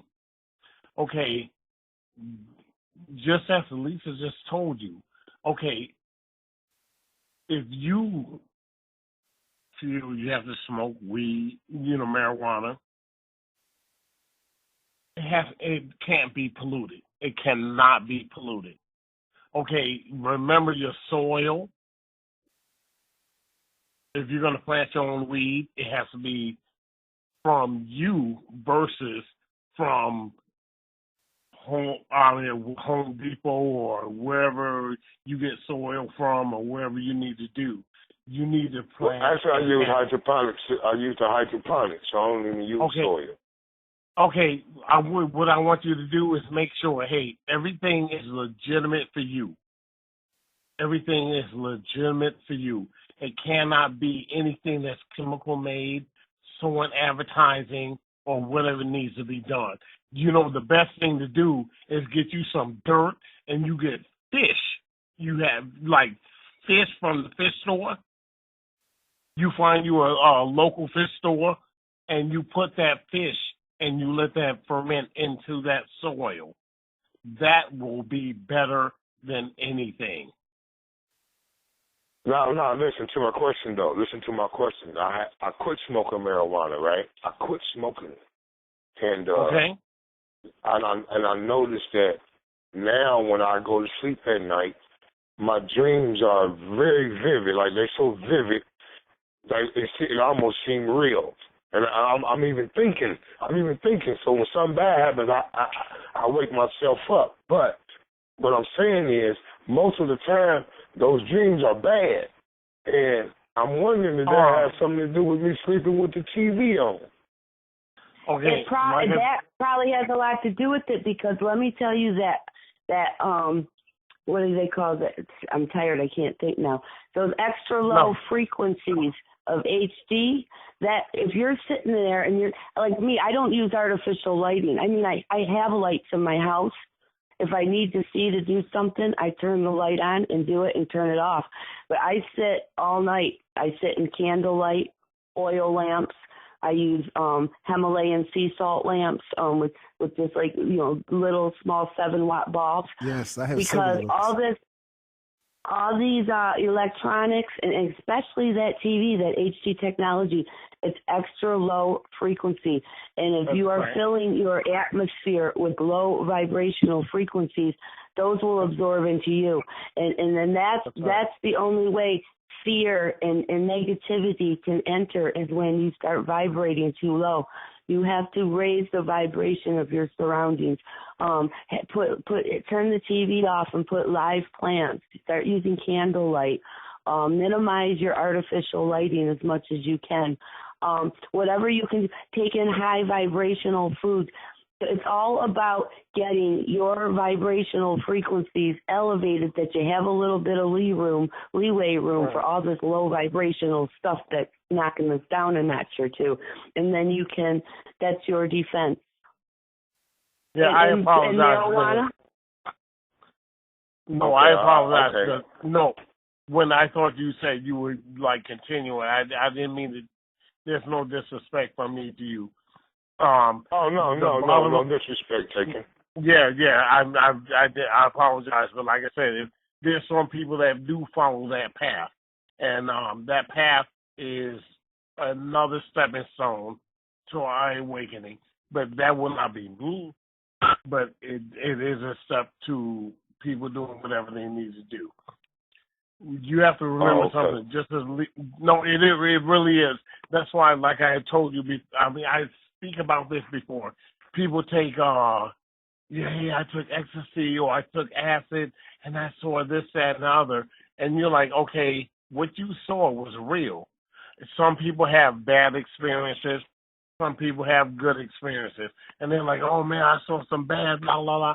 Okay, this is what is around you, but you never knew it until that chemical woke you up. I don't advocate any drop of anything because, like I told you, your abilities are in you, no matter which way you cut it. Okay, all you have to do, if you even breathe correctly, you will win. You will win. It's not mechanical breathing. It's not saying, hey, let me do this and other. Okay, you can start out and say, okay, I'm going to do this. I'm going to go 10 seconds. In, out, in, and out. Through your nose, not through your mouth. Through your nose. Right. In, relax. In, and then out. In, and then out. In, and then out. You will see the potential, and this is stuff that from when we were born, they taught you not to understand and realize a drop of this. Because guess what? You're going to be a mechanic. You're going to be the slave of this system. This system is serious. People don't realize, hey, oh, man, that's nonsense. Oh, here we go with the conspiracy theory. There is no conspiracy theory in anything. This is the truth. All you have to do is drop down and remember from first grade to right now, and you see what you have been walked through. This is a program. You are free. You have your power. You have your identity, the whole nine. You are taught not to be able to see this. That way, we can control you. That's why people fear. Okay, like I told, anybody in this world knows when you came up as a baby, the most agenda you were taught is to fear the majority of anything. Or someone's over you. They're the ruler over you. They're and that fear. That fear and that anger and that resentment, okay, that gets trapped in the muscles, and it festers there. Okay, and there you go. Yes, and it will manifest into physical pain and physical disease. An amazing thing happened to me. The last leg of my healing. Okay, and I had thought, well, I just healed as much as I can heal, and I'm grateful for this, and I accepted that. And then a few months ago, I had to face a trauma that I had deliberately blocked out of my mind for almost 29 years. And I mean, I was in so much chronic pain and neurological nonsense, loss of motor skills, and the whole 9 yards. And when I was forced to deal with that, and I went through like a 3-week grieving process where I cried, but it was a bittersweet cry. I could feel it releasing. And I woke up. When I had released all that, I woke up and one day and I felt so amazing. I had no pain, no stiffness. And I just thought it was a really good day. And I was waiting for that good day to go away. And, I'm like 2.5 months into no pain. Because I released all that. It was all in my neck, my shoulders, my shoulder blades. It was fear and anger holding on to it. And that's Lisa, you're 100%. Okay, and this is where people need to realize, hey, you have control of this. There's no superior over you. Your ancestors are your superiors. They look after you. They protect you. They help you. One thing you never have to doubt, and I put 1 quadrillion % on this, your ancestors will never lie to you. I don't care what you are your ancestors. I'm trying to tell you, if people don't understand this, oh, I'm la la la, and I do this, that, and the other, I'll put money. Deceit is deceit. But your ancestors will never, ever put you in a bad position. They will always tell you the truth. They'll always tell you the truth. Okay, so when it comes down to nonsense and these people, falling and begging and pretending this, that, and the other, hey, hooray for you.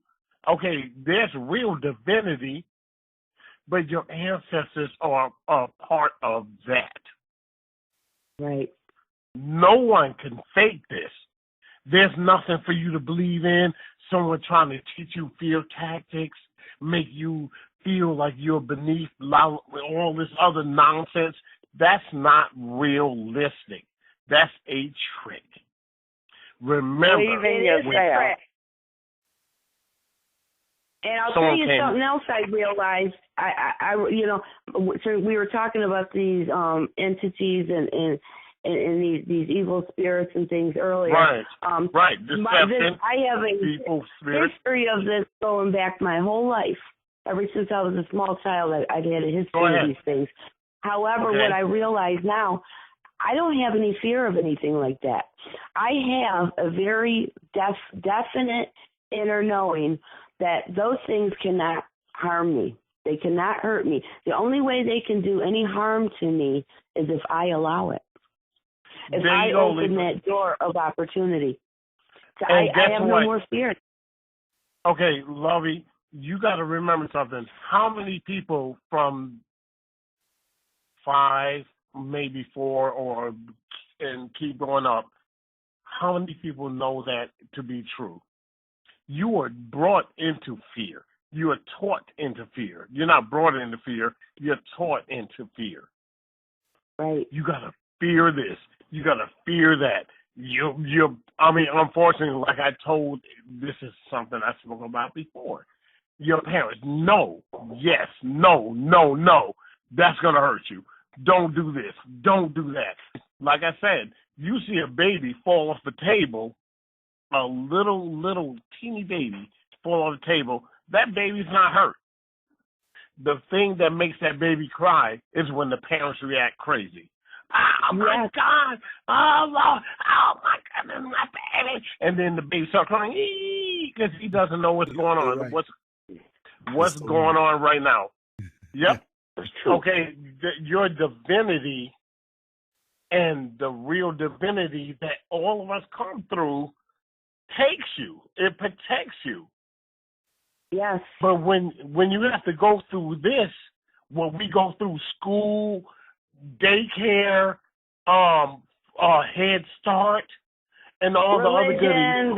the court system. Okay, there you go. You name it. Because we are trained to march to the dramas, to march to the beat of the fear-based rules. No, but it's the fact of you don't know this, but this is what is taught to you.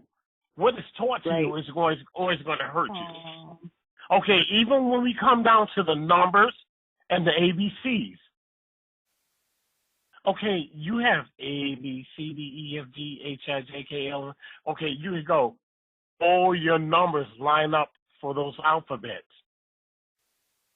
If you had a computer, the computer literally lines up the alphabet with your numbers. This is, and then it literally is from 0 to 1.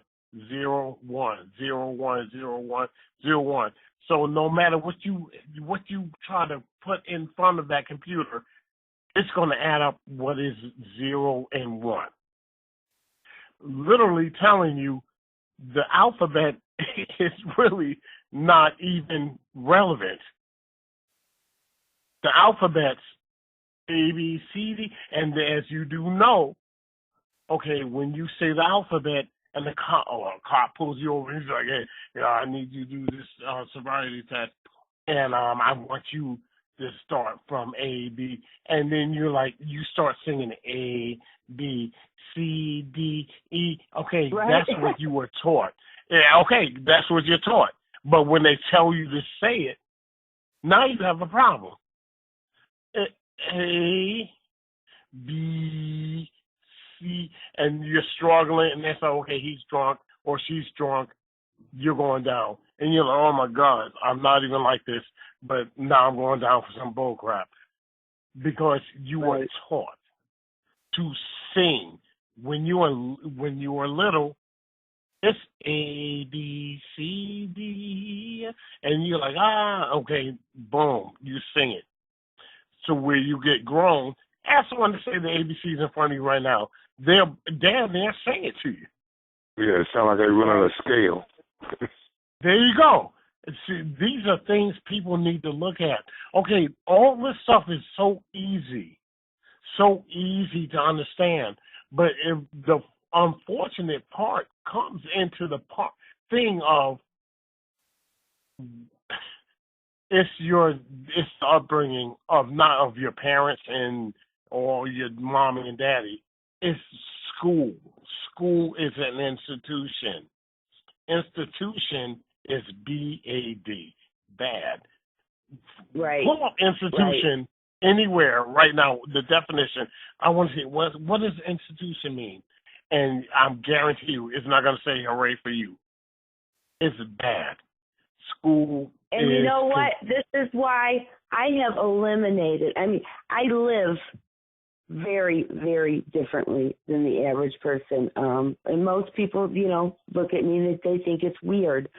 But I do not participate with any systems. Like I said, I know who Donald Trump is. I don't know what's going on with the political issues. I don't care because, I don't consider myself a citizen. I don't need those names or definitions or set of rules or systems. We are born with natural born instincts. And if we're in balance and if we're in tune with our body's biological process and our body's biological rhythm, then those instincts will we give the body what we need. Okay, well, hold on. We need. You got to remember something. It's not about the body, because before you came into your little body, you were somewhere else. You were somewhere else. Okay, that's the point that you have to come into realization with. You were somewhere else. Thank you for all the goodness. I knew where I came from. The only part I don't remember is the stomach part. Like when you're in your mom's stomach. Right. That's the only part. I heard you tell that, yeah. Okay, I'm not making that up. It's not like hooray for me. No, I know you're not. The only thing I don't remember is the stomach part. I remember choosing my mom. I told her, I told my people, I said I want to go to her because she needs help. And they asked me, are you sure? And I said, yes. By the time I said yes, I was gone. And then next thing you know, I hit to where I was here, and they cut my umbilical cord. And I said, they cut my umbilical cord wrong. And they did. And that's when I told my mom. I said, when I was able to speak, because I laid in that bed. She had like a nice little crib, and she would come and see me. And look, I hear music playing, and she come and look to make sure I'm all right. And I said, okay, I can't communicate with her. And I was so pissed. I was so frustrated because I'm thinking, how long is it going to take for me to say something to her? I have things to tell her. And she came back and forth, this. And then finally, I started getting on my legs but she taught me how to write my name on the chalkboard. And then by the time I said, okay, I got to get my legs underneath me, and because my sister was upright, and I said I got to do it, and I forced myself to do it. But unfortunately for me, I always thought I was always behind. You understand? I thought, okay, I'm behind because I'm the youngest, but I thought I'm behind. But then they could not see what I see. And I'm thinking, okay, something's wrong with me, because when we go to our relative's house or we go to neighbor's house, they, oh, come on over, and I'm thinking, holy smoke. I said, something's wrong. Something's wrong, because they're running right in there. Everybody's smiling or laughing, but I can see colors, all colors, and I see all kinds of activity. And I'm thinking, okay, are they seeing what I'm not seeing? But nobody said a word. So then everybody thought something is wrong with me. You know, come on in, Pop. You know, that you acting like that. Oh, he's little and all. And I'm thinking, oh, my God, these people are not understanding. I'm going to tell you something, too, Lisa, and anyone else, but Lisa definitely. Time is serious. Time is I'm going to hand it to you, because I want you to try to understand. I want us, everyone, to understand. Time is, wow, I can't even express that one. Time is an illusion. No, it's not. It's not an illusion as much as I don't want to. It's not even a countdown. Time is precious. It's more precious than people think. Time is more precious than people think. Okay, and it's not like from 12 o'clock and then you bring it back around to 12 o'clock again, or 6 o'clock, 1 o'clock, or it's 12:30. That time is not realistic. No, it's okay. And you know what? Since I've eliminated any clocks from my house except the clock that's on my PC and the one that's on my phone, I can't tell you how life-changing that in itself was. You know, that's what I'm trying to do. There really isn't a time period the way these people have set it up, just for people to count and measure whatever they're going to do or whatever we need you to do and the whole nine. There is no measurement on that, but time is here. And it's not a bad time. It's not a sad time. It's not any You put time. yourself into time. These and I'll tell you what's really amazing. When you start to understand that and understand the concept of what you're saying, and you live in these precious moments and you make the most of them, you can always go back and relive that moment. You can take yourself back there and relive them precious moments over and over. Little honey bunny. Right. What you need to do is, okay, time, like I said, time doesn't have power over you or what you do. Excuse me. It's how you calculate time. Right. So, this is Jack speaking, and I would like to say that it really makes me think about how people have wasted my time in life and wasted years of my life, and they've told me, oh, well, you know, your time's not important.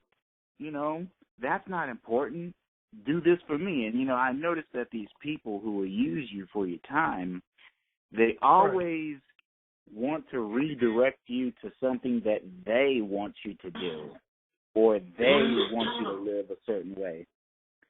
And it's really unnerving that, you know, as I was younger, I couldn't see the game that was being played on me. But as I got older, I really wish that I didn't waste all those years trying to convince this person to be this way, waiting for this person to act right, waiting for Right. this person to do the right thing, because, you know, as you get older, you learn that people don't change. Excuse me. You got to remember something. Okay, even in the bracket, I'm not going to try to ask you how old you are, but what bracket you are in your age right now. I'm sorry, say what? What bracket are you in your age right now? Don't say your age, but okay. You have to remember something. How fast from 2000 to right now have these years gone by? Fast. Super fast, right? Well, I didn't know you want me to answer that. I thought you were doing. No, I want you to answer that. Okay. Well, okay, say from 2005 to right now, how fast have these years gone by to 2017? Well, you know, all I remember is I was doing Fat Joe lean back, lean back, lean back, lean back. I'm like, yeah, I remember all Okay, that. so this is called immediately. Just about, okay, this is where people, the program taught you. Well, before you do that, I will say that it sped up gradually, because in your 20s, life is just a big whatever. But No. Okay, what I'm going to tell you, and I'm not going head to head with you, is, okay, you have to remember something. Those years, and when you were born, you're a baby. You're a baby. 50 years, you're still a baby. Do you know how fast these years go by? You're a baby. How fast, sir? We are babies. Due to the fact of, 50 years is nothing. 50 years is nothing. Okay, when you were born, of course, time was, it was la-di-da, because some people's childhoods were good, or you played and you didn't have any worries on your back, in the whole nine. Okay, those years went by as they were supposed to go. Okay, now you're in the age of Aquarius, which actually speeds up. Okay, it's supposedly 2005 or 6. That's actually the real age of that when it kicked in. That's why all of a sudden you're like, wow, this year went by quick. Oh my God, it's already December. It's already June. Of course it is, because the age of Aquarius is here. Your years are literally not saying anything. You're a baby. 50 years on this planet is 0. That says nothing to nobody. 60 years says nothing to anyone. Okay, I'm trying to understand where you're going with this, but wouldn't you say it's how you use your time, the wisdom you gain, the things you learn, developing your mind and your skills, and exploring the unknown? Wouldn't that be a good way? I mean, don't you grow by doing that? By doing, what do you say? Bettering yourself. What is the subject anyway? What's the topic? No. I want him to finish. Right, no. Are you a very egotistic? I don't know your name. Okay, well, what I'm saying, who is this? what I'm trying to clarify They're to him. just judging in like that. No. Let him go for it. Let him go for it. Okay, so what I'm saying is, although 50 years have passed, it's how I use that 50 years.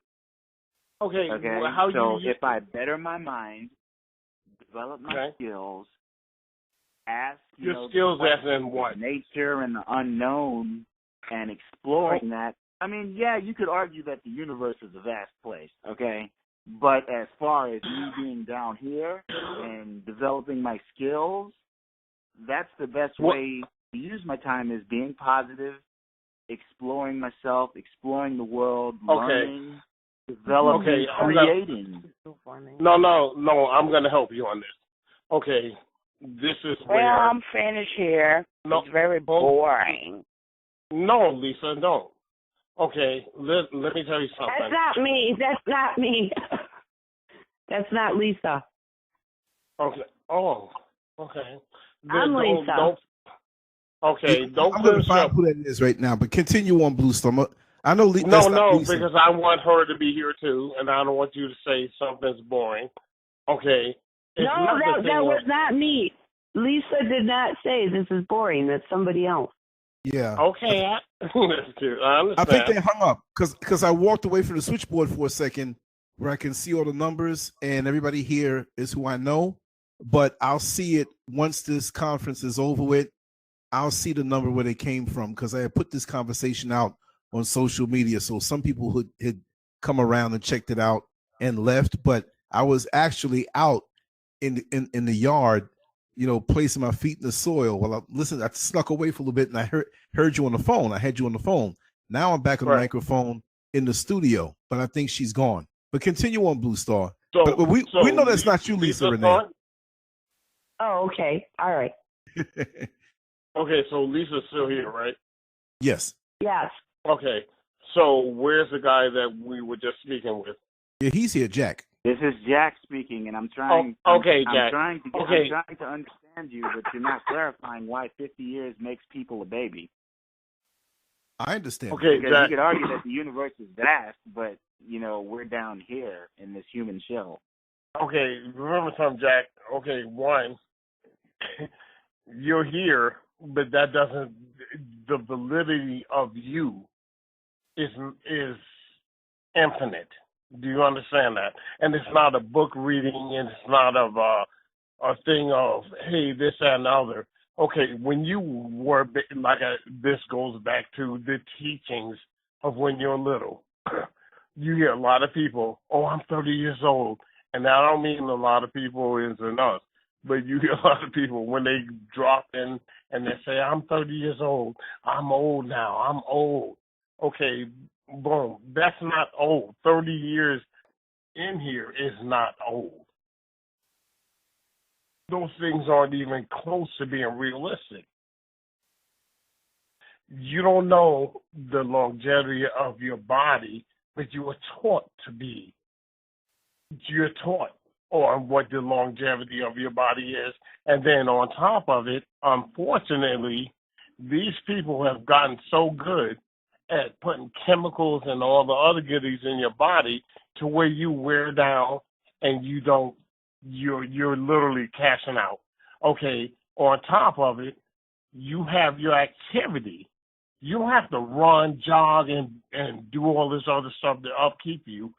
Your power and your ability should be able to maintain that. But like I told you, and this is where a lot of people don't understand, there really is a difference in certain things. And, I don't want to be this guy to say this, but everybody's not everybody. Everyone's not created equally. Everyone is not who you say they are. Okay, so you're right. I believe that. That's okay. actually one of the things. That's one of my core beliefs is that no one is born equal. Some people are born rich. Some people are born poor. Some are born crippled. No, it's not about. No. Hold on. It's not about being okay. That born poor and all that other nonsense. That's nonsense. Okay. Remember, a decadent is a decadent. A decadent is nothing. That's made up, and that is controlled by somebody that, or a select few that is BAD. They're bad. Okay, so they're going to keep you on the level to keep you at the footstool, so you can keep grabbing and begging for something that you should have anyway. But what you have anyway is you. You are the total package. People don't realize, okay, even if you do a pyramid, and there's a scale from poverty of people living on the street, then there's your another line, and then it's us. Then there's another line, and that's called the middle class, which Reagan, like I said before, Reagan taught you a lesson, and here it goes again. That's why middle class is squealing. Don't let us fall, because we don't want to be down there with them. Okay, and then you have the top, which is the rich. That's the entertainers. Those people are garbage, and that's why I said entertainers. And they really are entertainers. They entertain us, or they're not entertaining me, but they entertain the so-called lower pat, the lower scale on the pyramid, to make you feel, oh, this and another. I love that music. I love this entertainer. I love blah, blah. And you're just looking at them versus seeing the top of the pyramid. You will never see the top. You can see it because you're better than the top of the pyramid. But guess what? We're going to keep you down here. If anyone looks at the base of the pyramid, what's the biggest and the widest? It's the poverty level. The people have the power. The people have the power. You have the power. Everyone has the power. But as far as you letting people control you and tell you what to do and how to think, guess what? You don't have the power. That's why when certain things pop in your head and you're like, wow, that was above the bar. Okay, that's not above the bar. That's called reality. That's not above the bar. That's called realism. You are popping into your own. Or you got an information that's making you above what people think. It's small, tall, little, whatever you want to consider it. And you're like, nah, and you shun it down. You shun it down. Nah, that sounds crazy. That's crazy. Oh, no, there's no way that can be. Even when, like I said, I know me, and I was hanging out with a friend in it was in 1996. It was a friend, Larry. And we were yapping, and I said, dude, this part is a dream. Reality is on the other side. And he looked at me like, are you crazy? But that was a reality of what literally came out of my mouth, but it didn't come out of like me talking out. Like I say, hey, I want an apple soda. No, it popped out. Okay, there's real things called divinity. It's not for you to go on one knee and bow down and beg for something. Why do you have to beg for something? Why do you have to always be under? Why does it always have to be for you to suffer in order to get a pinch of good? That's not reality. That's not even true. All the goodies are here for you to do right. Okay, if you're poison, of course there's going to be some, but that's what poison in this world and the way these people have things set up, it literally rewards you. They're like, yay, baby, okay, cool. You're ugly, so we're going to help you. And I don't mean ugly physical. I mean, you want to do ugly stuff. But the good people, what happens to that? It's a battle. Even when you're on the level, like the levels we're on right now, they're going to be like, oh, no. You got to fight to get everything. You're like, God, why is this happening? Okay, God, what? There's real divinity and there's falsehood who you're praying to and begging to. You don't have to beg divinity. If you said, right now, Lisa, if you said, I need your help, and I have whatever I have, when you say, I need your help, guess what? Here's my hand. I'm pulling you out. You're done. You're good to go.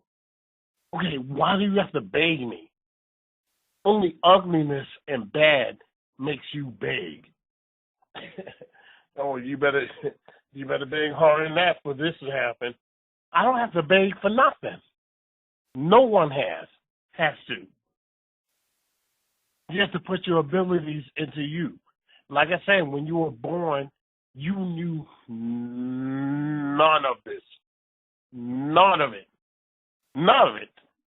There's not one person right now that can jump up and tell me, oh, when I was born, I knew about Lama, and the Bible done told me, or the Quran done told me. Oh, okay, right now you're playing the game.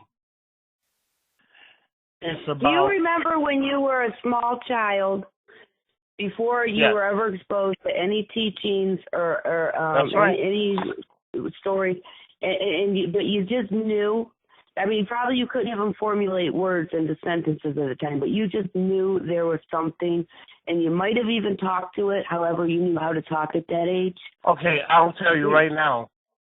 It was purple. It was like lavender. I was sitting.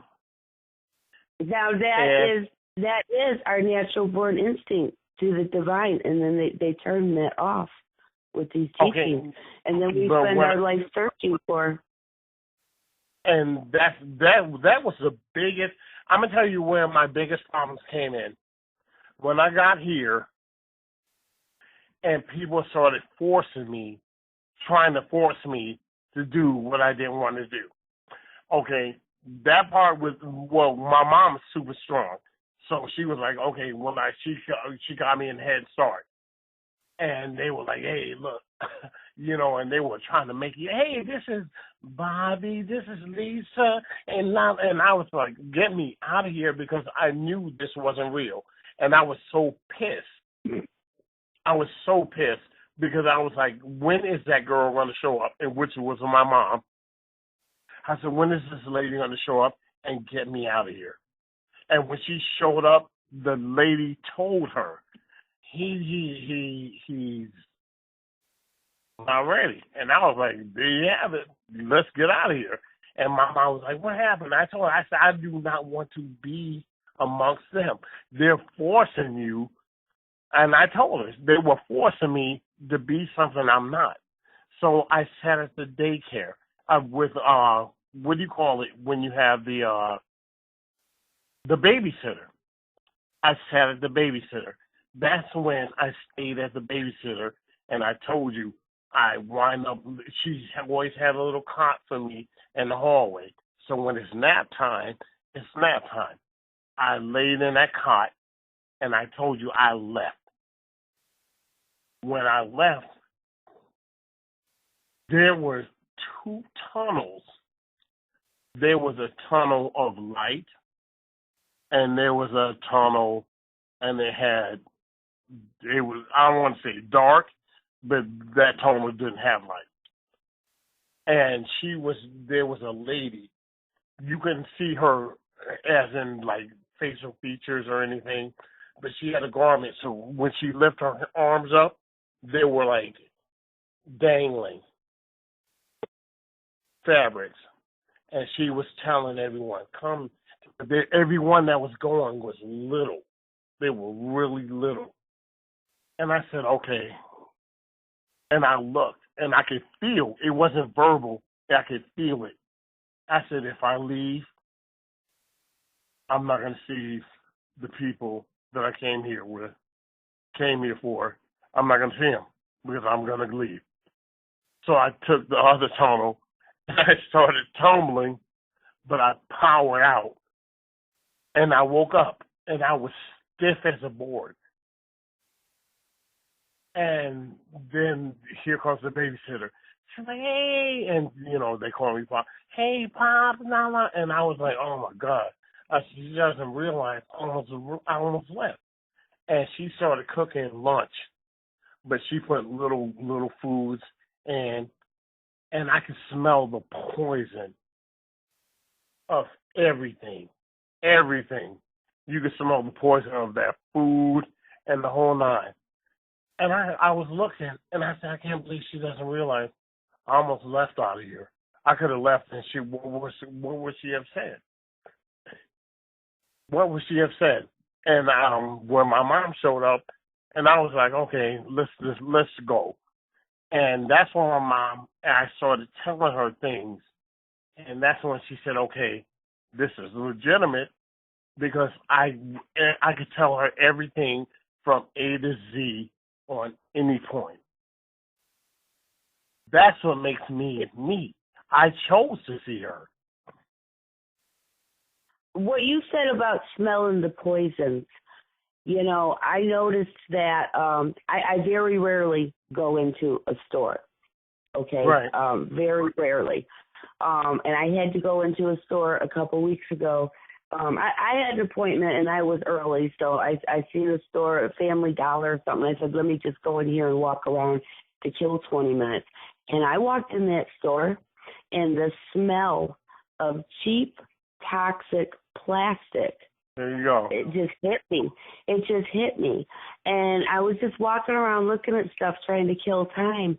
And I was just such a turned off feeling, and I could just smell this toxic plastic smell, and it was making me sick. And as I was walking out, I said something to the girl that worked there. I asked her, how do you stand that smell all day? Doesn't it hurt your head? She had no idea what I was talking about. They couldn't smell it. Because out here, this is where you are different from that nonsense. And people don't get this stuff. Okay, when you're attuned to this and they feel like, hey, it's good, or like it made me laugh.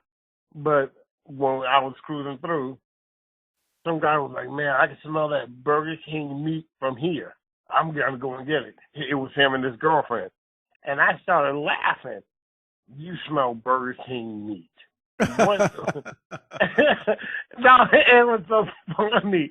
I was like, wow, man. You know, this lets you know how far. This is not a knock on people being losers. It's how you've been taught, what you're dealing with, what you do not know. Even the people that if any information comes out, Taco Bell put cyanide in their meat. Okay, turn around. I guarantee you, 2 to 3 months later, people are still going to Taco Bell. It doesn't matter because people are so weak and lame with Me this and nonsense. Lance were talking about this last night, and he was. Remember, Lance, when you were saying about the line at McDonald's at 1:30 in the morning, and you said, you said, and you cracked a joke about it being embalming fluid. Yes. Okay. And I said, well, it is embalming fluid.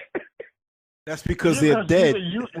Because okay. First of all, any preservative that you have in some food is not realistic. Okay, right. We can look at the food. You can look at a food channel right now, and I don't mean like Beat Bobby Flay and all that other great nonsense. Look at what's this guy's name? Andrew Zimmerman. Okay, when those people throw out that food has to be taken and eaten now. It cannot be eaten 66 days later, a year and a half. You look at the expiration date, and they're telling you this is good for June 18th, 2020. Okay. Right. What the hell kind of food would that be for you?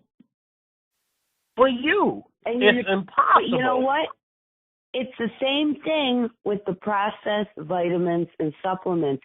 And I know many people that they do not eat processed food.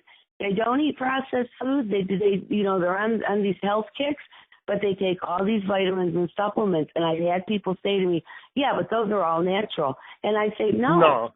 There's nothing natural about it. It's industrialized. It's not an ounce. Right, and even if it did start out as just a real whole live food, by the time it's processed and given a shelf life longer than you, there's no life to it. It's no longer natural. Okay, little kitten. You got to remember, anything that's put inside of a capsule or anything else What is that doing for you? Nothing. Nothing. If you're not eating a real vegetable, right, or fruit, to put because vegetables have the ultimate protein. This is why people are like, oh man, I got to get that meat for that protein and la la la. Okay, that's not realistic. There's no protein. There's protein in it, but your body's not designed for it. Okay, this is why. Right, it's got to break it down to. It's got to That's break right. it down. You can't fight with that kind of stuff. Okay, an elephant is huge. He doesn't eat meat, or she doesn't eat meat. A little elephant, girl and boy, they don't eat meat. Giraffes, powerful and strong, don't eat meat.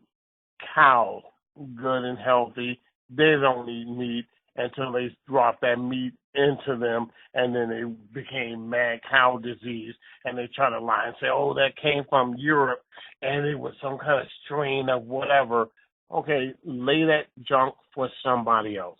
Okay, you guys were putting cow meat into their food, and it made that something different for them, and they started getting sick. Okay, that's why they stopped it. Do you hear about mad cow disease right now? The answer is no. No. Okay, what happened? Y'all stopped it? Did you come up and tell everyone, we came up with a cure for mad cow disease? No, it just knocked it off. That's it. Okay, these people are tricks. These people are full of tricks and nonsense and bull crap. My real deal with anybody that can ever hear what I'm saying right now, you tune into you will win, and you can help more than you could ever imagine. You cannot lose. Tune into you. When those truths start coming in, you're gonna be like, holy smoke. And like I said, no, you don't have to show up to Peggy, who doesn't want to have a job. So she's like, I'm a yoga instructor and all this other nonsense. No. I'm telling you, there's an easy technique. Yeah, because, people try to profit. The lazy profits off the back of the people. There's an easy technique that you can use. It will get you so far up, and like I told you, it's a week or two. You'll be like, I cannot believe I thought like this. There's no way in the universe. But like I said, for me, and I thank the powers of divinity and my people, I came here like this. I came here. No one can fake this. I can't fake what I know. I don't have to jump up in the pulpit and say, oh, no, it's said this, that, the other. I don't have to make up these things, dude, because that's not real. Okay, whatever goes for you is hooray. But I know where I came from, and I know who told me all the goodies all the way until now. And unfortunately, I'm reaping the benefits, and I don't mean benefits like hooray, because I chose some of this. I had to see how the people are living. And it's painful. It's painful. It's not good. None of this stuff is good. There's no thing of presidential elections. There's no thing of someone being superior to you. Even in school, they teach you, oh, Bobby's the athlete of the year, and you just swear, and you're like, you got to be kidding me. How is that dude better than everybody in the school, knowing damn well he's not? Those things put that cap on your skull. When you have that cap on your skull, you, unfortunately, for whoever or wherever you do, you believe in it. Oh, there's Susie. She's the prettiest. Okay, I'm damn sure she's not the prettiest. There's so many cute girls in the school, but she's the prettiest. So what does your mindset say to you? She's the prettiest. And now all of a sudden, she's walking around on high, and you're overlooking real pretty chicks on the inside and then out. Boom. And that junk is stupid. I told you, I remember when I was in the 3rd grade, I promise you, I'm not even joking. It makes me laugh to this day. We had reading levels. I moved to North Carolina. This is, my mom moved us to North Carolina. And in North Carolina, you have, your little school, and you have reading levels. I was on the top reading level because my mom worked for CBS, so she made sure you better know how to read and all the other goodies in between. There was a girl named Amy who could not read worth a damn, but her parents showed up. Blonde hair, blue eyes, you know the program. And they were like, and her family show up like every 2 weeks. Oh, and the teacher, oh Lord, she's the apple of the school. Oh, she could do it. And I was looking, I'm like, holy smoke. I said, is this happening? I couldn't believe that lady, and her name was Mrs. Green, the teacher. I said, I can't believe this. She's saying that goes on the top of the school, the reading list, and she's doing good in the class, and she's not even there. To me, that was an insult. And I said, okay. That's that nonsense.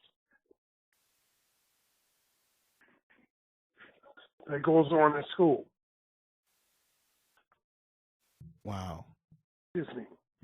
Yeah, because I was that kid. I was that kid from the snooty family whose parents would come to the school, and I didn't do well academically, and the reason why I just was not I wasn't breakable. I had no interest in it. I didn't want to learn the stuff, and my parents would come to the school and they would tell the school, you can't hold her back. And I had all the failing grades, and most of it was because I didn't want to do it, and I wouldn't do it, and I wouldn't try to do it. That's right. And my parents would come and they'd say, oh, we can't have her held back. It would be humiliating to us. And the schools would pass me forward. Yep, I was that Amy. Oh. Let me just say, I'm gonna step away for 15 minutes. I gotta catch another call. I gotta take some dictation down, but I'll be right here. But if you called me for a second and it's muted, it'll take a second for me to come on. But y'all keep going on. Oh, okay. All right. You there? Yeah, I was the Amy, because I didn't want to do this stupid work. I wanted to daydream out the window. But that Amy, she just wasn't on that level. But by the color of her skin, they gave her the glory. Well, see, I got that free pass too. My parents got me that free pass too. Because my parents. To me, and it's not that. One thing I don't want to do. I don't care about what color you are, and who you are, and all the other good stuff. You have to be you. Right. Okay. Right. And seriously, and I knew it was bullshit. This was elementary school, and I knew it was bullshit. Yep. Because I knew I had all failing grades, and but I wouldn't get held back, and I used to think this is all just a bunch of bullshit, Yeah, you can't be like that. I mean, not for you in general. The point I'm trying to make is I could see right through it. I knew why I was being passed.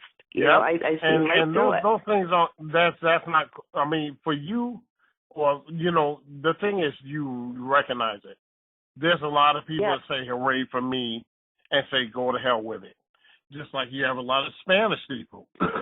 Okay, there's jobs you shouldn't be in right now, but just the fact of you claim or they tell you you're bilingual because you can speak Spanish in a hotel where there's a lot of tourists that speak Spanish, it's called hooray for you. They're going to give you the benefit.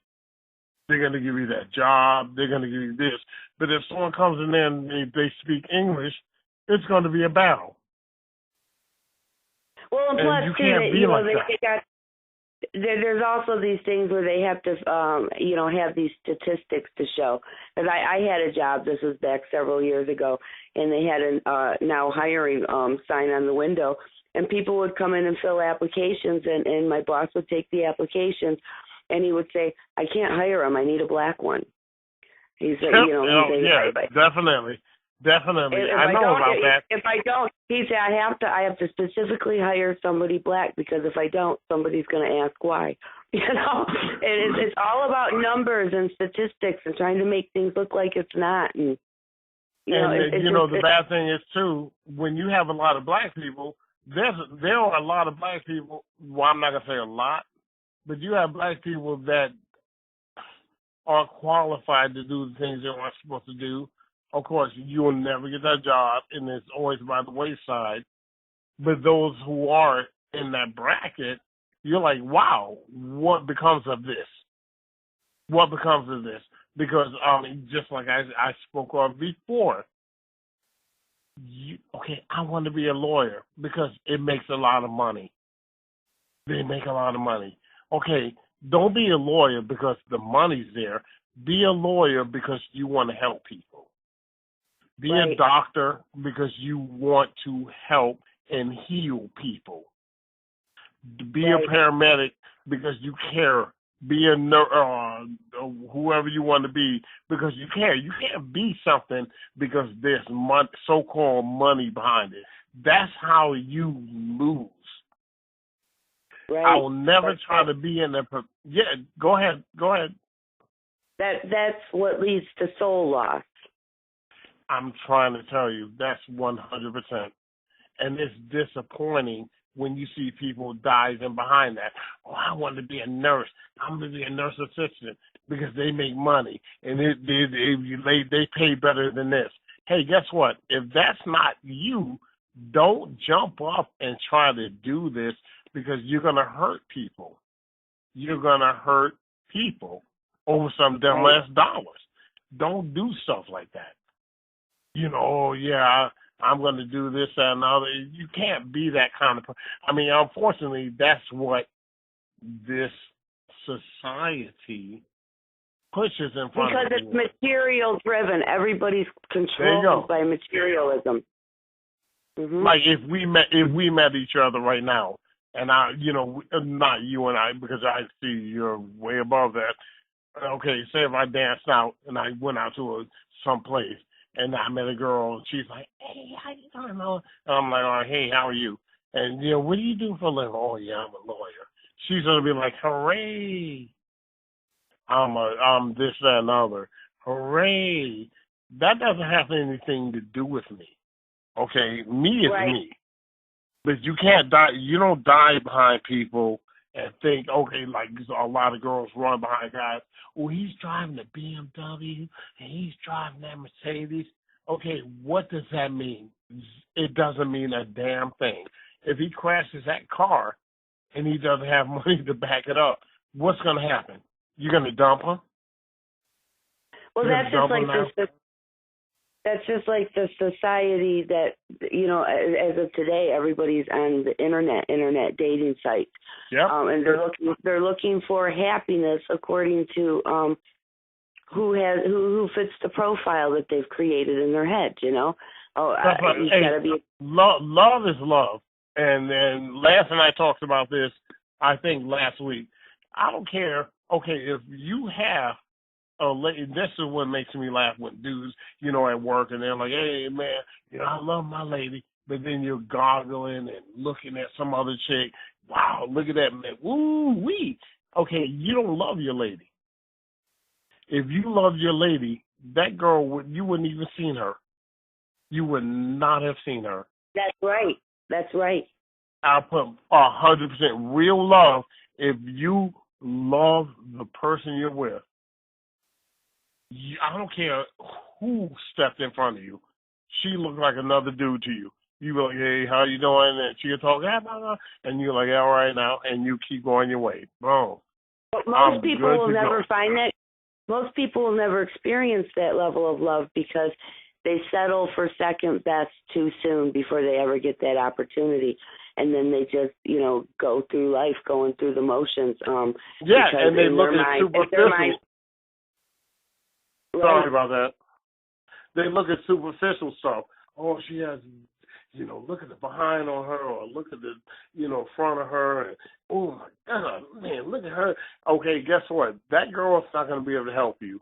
And she girl's looking at guy, oh, look at the abs, and he's cut up, and he's this, that, and the other.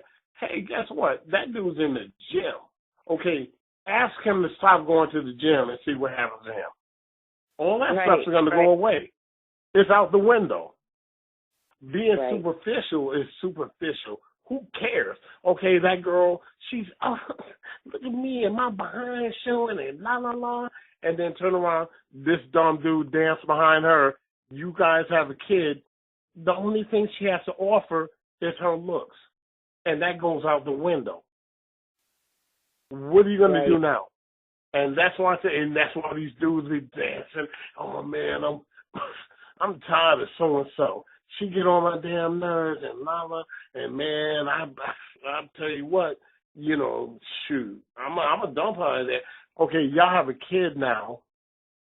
Things need to be different, but you only saw her. When you experience that level of love, that unconditional love, that most people real love. Never That's find. Called real love. Right, and because I have been lucky enough to find that, and I'm going to tell you something. You do not look at that other person and see the fault. Even the things about them, even the physical imperfections, maybe if they're a little bit overweight or if they have a scar or something, those things are beautiful to you because you love those things as the part of them that they are. You feel like these are what make you. Hallelujah. Yep. Hallelujah. Oh, I'm so glad you're saying that. It's so true. It's the imperfections that people try to cover up that are actually our perfections that make us unique. It's like our own unique fingerprint. But as in the age of what we're talking about, the age of Aquarius, so now they're accepting, oh, a woman's heavy and she's beautiful. This woman looks like this and she's beautiful now because all the little garbage that you guys try to set before this, it's going out the window. You have to be. You know what? Bony, let me tell you what. I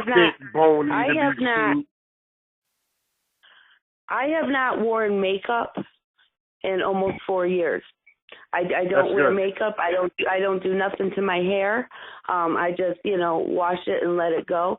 And I feel more confident in myself at almost 50 years old, just being my plain natural self, than I did when I was 20 years old. And when I was younger, I was one of those, I went all out. I decked out, to the nines. I wouldn't leave the house without my makeup. I did not have nowhere near the self-confidence I have now. You have to, when I eliminated the garbage, that's where I found my self-esteem. That's right. And then that's where everyone, unfortunately, needs to start finding that ASAP. But there needs to be more things to let people know. And they're slowly but surely leaking out. But at the same time, they have a message behind it. Really, almost defeats the purpose. It almost defeats the purpose. I'll tell you something else. Other people notice it too because I don't do anything to myself. I just go plain, just me. And people compliment me all the time. They didn't do that when I was younger. I didn't get those kind of, but they're respectful compliments. You have really nice, you have very nice looking healthy hair, or your skin looks so nice. When I was younger, it would be, oh, wow, you look good. But it wasn't me that looked good because they couldn't see me, what I look like. All they could see was all the crap I was wearing, the paint. Yep. And those are things that people don't realize. And unfortunately, I'll never say a day late, dollar short, because there's no such thing. Every instant is a time for you to define and win. Every instant, second, everything. There's no thing about the next hour. There's no such thing as the next year. There's no such thing as the next month. Right now is right now. you can change everything right now. Right now, as we're talking. If you sat down for a couple of seconds and made that decision, this is what I want. But make that this is what I want to be something as a real positive and good, not above you or trying to play that role because you think this is what good is supposed to mean. This is what I want. This is, okay, hey, guess what? I'm a beautiful person. I know I made mistakes. It doesn't matter. Please help me do what I'm supposed to do now. Help me have what I'm supposed to have now. It's going to come immediately. You don't have to be no phony. I need to, please. I know I'm a peasant. Oh, that's nonsense. That's nonsense. Your heart, your love, and your sincerity wins. That's why when we talked a week ago, everything with these preachers, you notice everything is turning different. All of a sudden, now all you have to do is claim it. You ain't got to do nothing. Just claim it for yourself. Okay, just a minute ago, y'all were telling somebody something different. You were dancing up and telling somebody you're garbage. You ain't going to make it. If you don't donate, if you don't believe in this, your ass is done. Okay, how is that possible?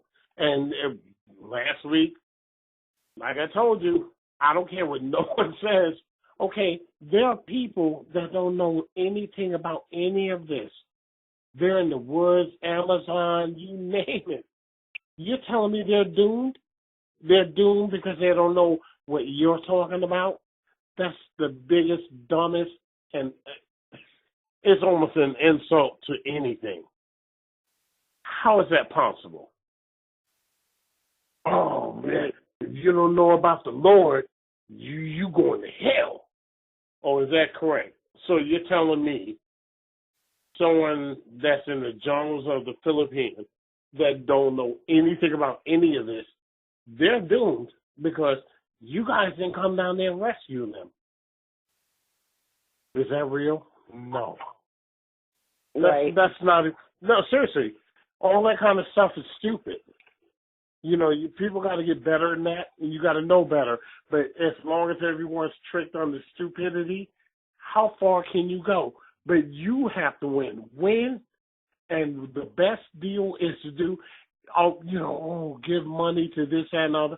Don't throw a damn dime out to no one. You pray for everyone that needs help. Anyone that needs help. I don't mean like, I want my Aunt Sally. Make sure she get her car back and the whole nine. Pray for the world of divinity to stop all this ugly negativity that's going on out here. And these people are trying their best. Before we go, we're going to tear this place up and we're going to destroy y'all. But it's not going to happen. It's not going to happen.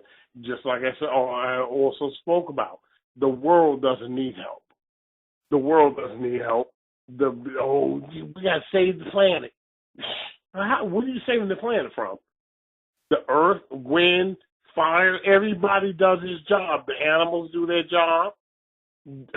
Soil, water, everything is doing what it's supposed to do except for who?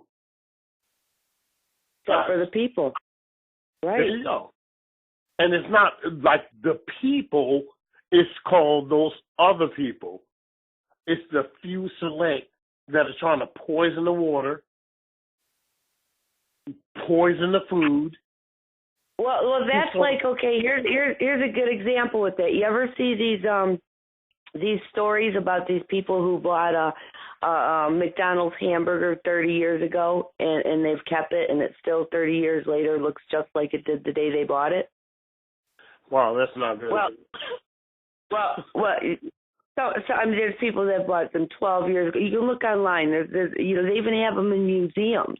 These fast food meals just to show, look, it still looks like it did 10 years ago, 20 years ago, 30 years ago. But the point is, even the bugs, the mold, and the fungus know not to eat it, but the people don't know not to eat it. Okay, so even the mold and fungus knows this is not food, but the people can't comprehend it's not food. No, they don't, because guess what? Look, all you have to do is get whatever day you're off or whatever you're doing, watch TV for one day, and then we'll go ahead and finish this up, because you're going to be like, you got to be kidding me. TV is garbage. I try to watch the Virginia Tech and West Virginia game tonight. They had so many commercials, I had to turn the whole thing off. I was like, I'm good. I don't want to see it no more. Commercials, they're jamming this crap down your throat so deep. And the messages they're sending are so deep. It's like, wow, it's not even worth watching TV. There's no TV anymore. You buy cable, you're wasting your money, because guess what? Everything's reality, fake reality, and garbage. Right. 1,000,000,000%. Okay, like we were laughing about the other week. Okay, the Gator Boys, all your job is to do is go catch gators and show people, we caught the gator and la, la, la. Oh, hooray. Now, all of a sudden, you guys are arguing, going through this. Okay, it's all about drama and negativity. BET, right. Every show you see on BET is some drama. We going through it. And sadness. You're like, wow, man, this is stupid. Spike TV, almost the same thing, or except for they got like a different level of, misery, but, here we go again. You watch VH1, Basketball Wives, chicks that used to be with guys that were in the NBA, but now they're not, and they're sitting there getting drunk all night and talking crap on top of it. Who the hell films that? No, seriously, you look at that crap and you're like, wow, man, this is real? You guys are tripping. Right. This is stupid. Right. This is and stupid. Some people are so addicted to that their life revolves around the schedule. If they miss an episode, it's a really big deal. Oh my God. And trust me, that is really, really, really, really super disappointing. Or how about the people that will buy? Or how about the people that will buy the series and sit and watch the series over and over? That means you need help. One day I was off, and I'm not even joking. I was off and I got sick. Well, actually I got sick, but it was like, one day. Actually, it was almost a day and a half. And I watched the Bad Girls Club. I was freaking through. It was like back to back, because I said I'm not going to get out of bed, and the Bad Girls Club was on. I watched 5 episodes of that. My head was thumping because of all of the negativity those girls were pushing out. Finally, the only thing they did, wake up in the morning, talk crap. The middle of the episode, they're getting ready to go to the club. Okay, then the end, they go to the club, and someone's going to get their behind kicked when they get to the house. Every episode. There's no point. There's no purpose. There's no storyline. It's nothing, and people are hooked on it. They're hooked on it, and it's nothing. Yep. And you're like, that's wow, how is this possible? Right. And the interesting thing about the Bad Girls Club is I remember there was one episode where the girls went to Mexico and they got into a fight outside of a Mexican club, and they threw one girl on the ground and they started kicking her and stomping her. And the producers had to, the police got called, and the producers had to come and explain some fake morality to these girls that they can't do this, but they encouraged them to freaking slap and punch and hit each other, but apparently stomping someone on the ground is too far. That's right. They advocate that nonsense And that's why you see these little ignorant people dancing out now thinking that's cute. You see these girls dancing out trying to look like these fake girls, fake eyelashes, fake hair, 60 pounds of makeup, you name it. And you're like, wow, let me tell that's you not something. even... I worked with this girl. She was a lot younger than me. She was 18 or 19. Beautiful girl. And she used to do her makeup very professionally every day. And customers would come in and they would look at her and they'd go, wow, I like your makeup. And she'd get a big smile on her face and she'd say, thank you, you know. And I said to her one day, I said, Linda, I said, do you hear the language? I said, they're not saying, oh, you look so nice today. They're saying, I like your makeup. They're not saying, I like the way you look. They're saying, I like your makeup. And she could not get the point I was trying to make. She could not relate to it. And then there was another time, the same girl, we were working together, and I told her, I said, you look like a store mannequin. And she said, really? She said, well, that's a compliment. I said, no, it's not. And this girl, she was a beautiful girl. I had seen pictures of her without makeup and stuff. And I would tell her, you don't need this stuff. And she would wear it. And as you do know, I mean, and I didn't mean to cut you off, beauty, as you know, comes from the inside out. I don't give a damn how you look. I don't care how you look, whatever. Beauty comes from the inside out. If you don't have it, there you have it. It doesn't damn matter. It does not matter. You can look naturally cute and be the ugliest person on this planet.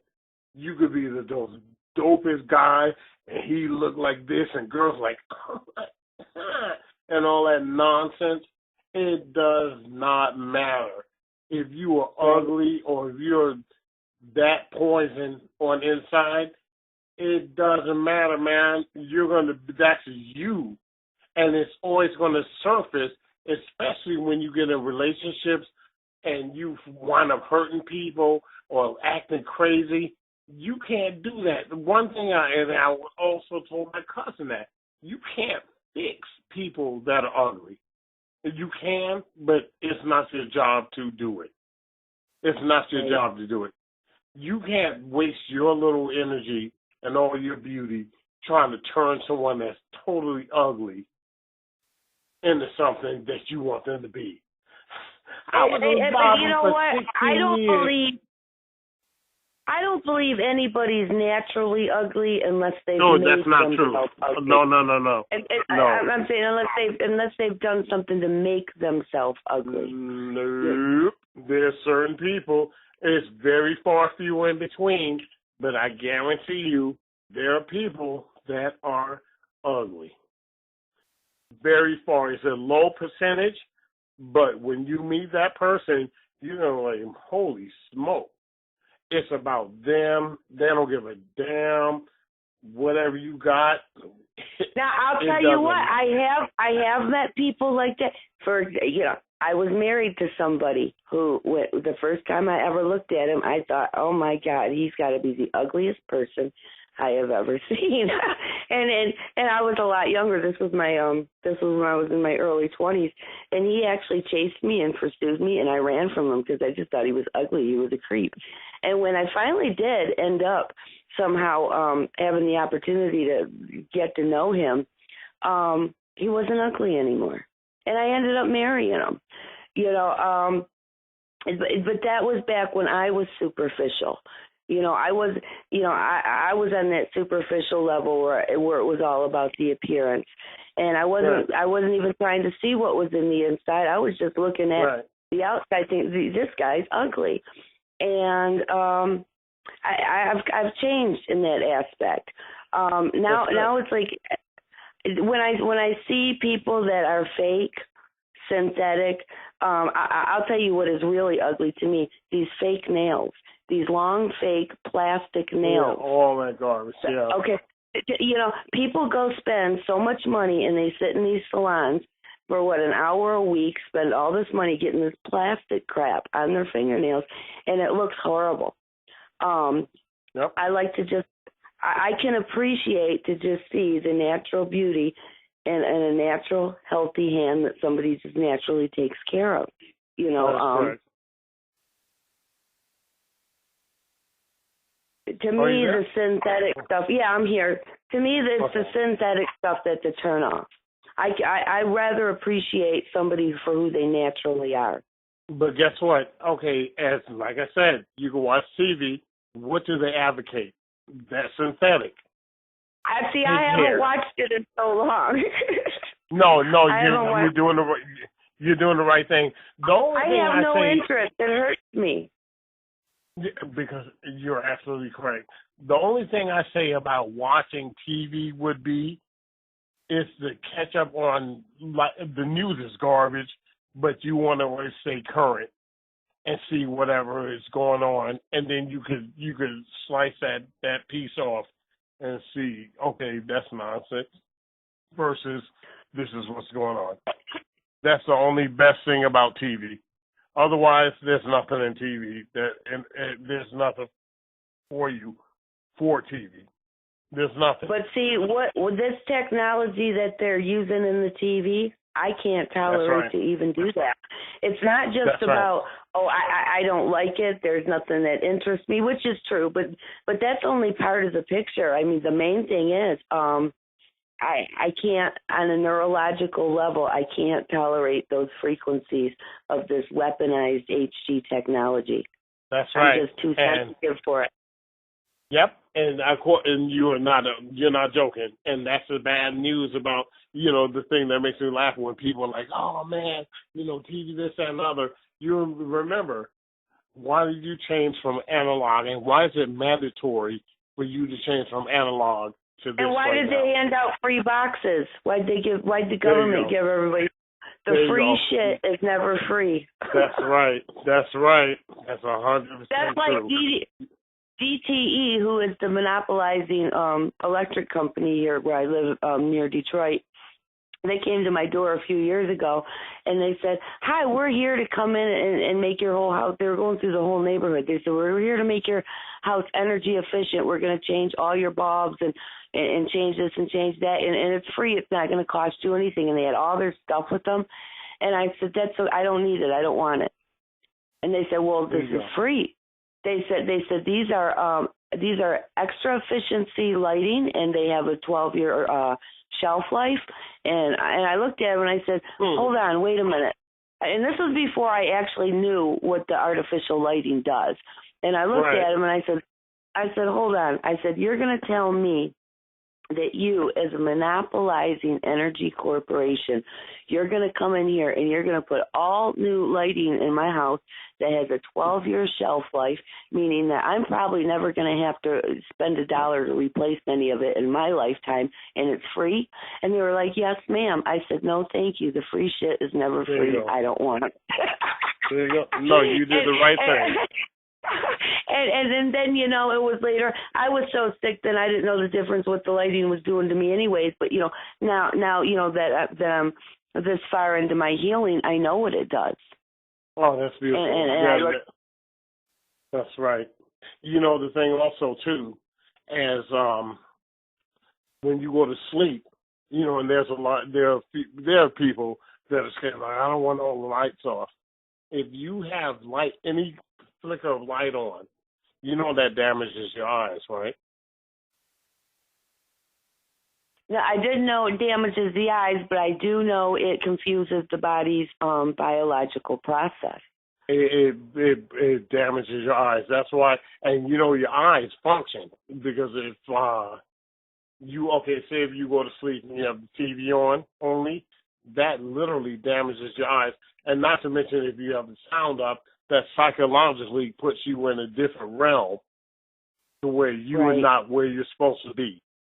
Okay, but if you have the sound on, you just have the TV on, that literally physically damages your eyes. And remember, your senses. Okay, this is one thing I could tell anybody. Cover your eyes up and don't think about anything. Okay, you can shut your eyes, cover your eyes up, and turn off everything, and see what happens.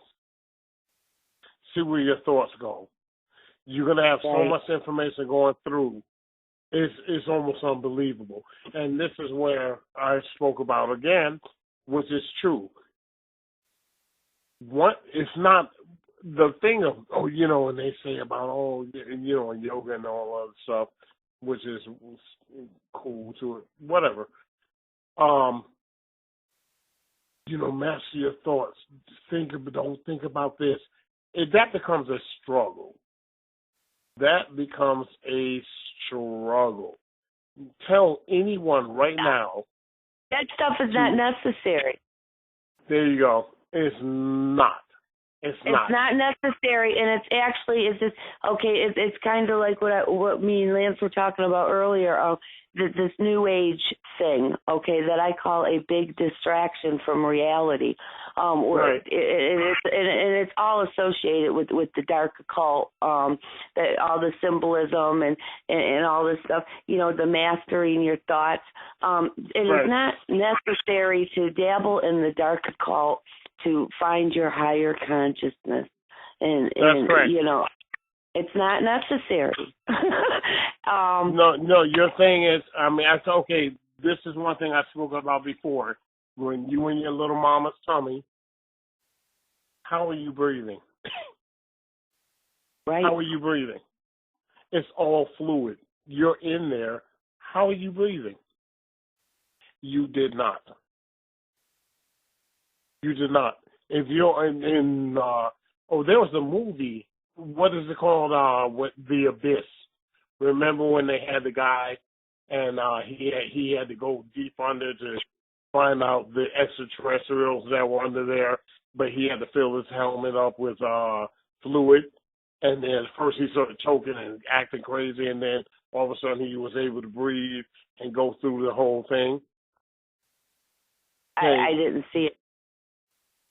Your body, when you were in your mother's stomach, it's all fluid. You were connected from navel to navel with fluid. Your mouth wasn't covered. There was nothing going on. How was that possible? If that had been the case, you would have been out of here if you didn't have oxygen. Am I correct? Right. If you didn't have oxygen that they're telling you need to breathe or else you're done. Boom. Okay. How are you going to be in your mama's tummy without oxygen? The navel is connecting you to so-called feed you whatever she eats, you eat, in the whole nine, and all the nutritions. How were you able to breathe? You weren't. Okay.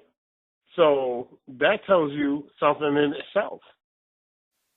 I mean, these things are so easy to think about, but people don't do it because you're being taught not to think.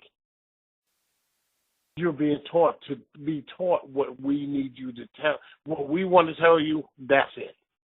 Okay, I remember when I was going to school, they were telling me, oh, there's 9 planets. 9 planets, period. Boom. Okay, am I joking? 9 planets, and you had to memorize them.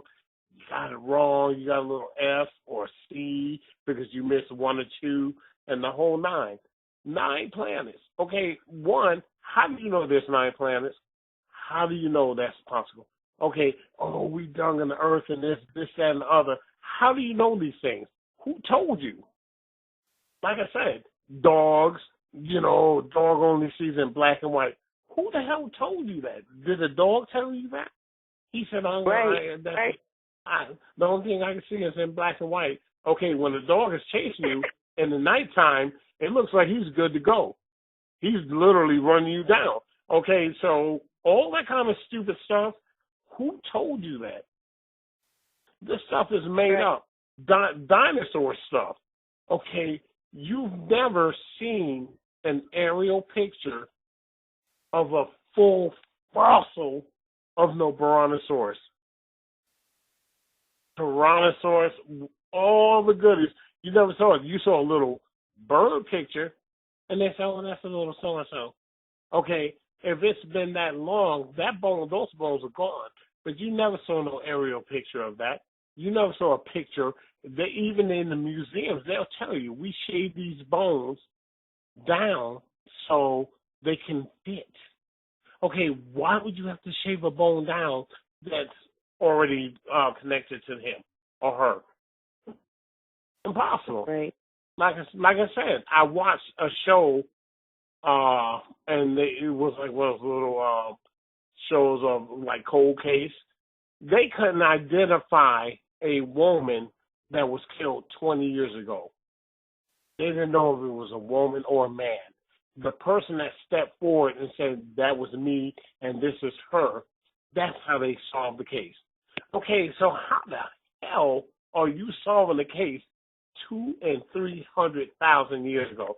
Oh, that he was killed, that Brontosaurus and Tyrannosaurus Rex was killed 300,000 years ago.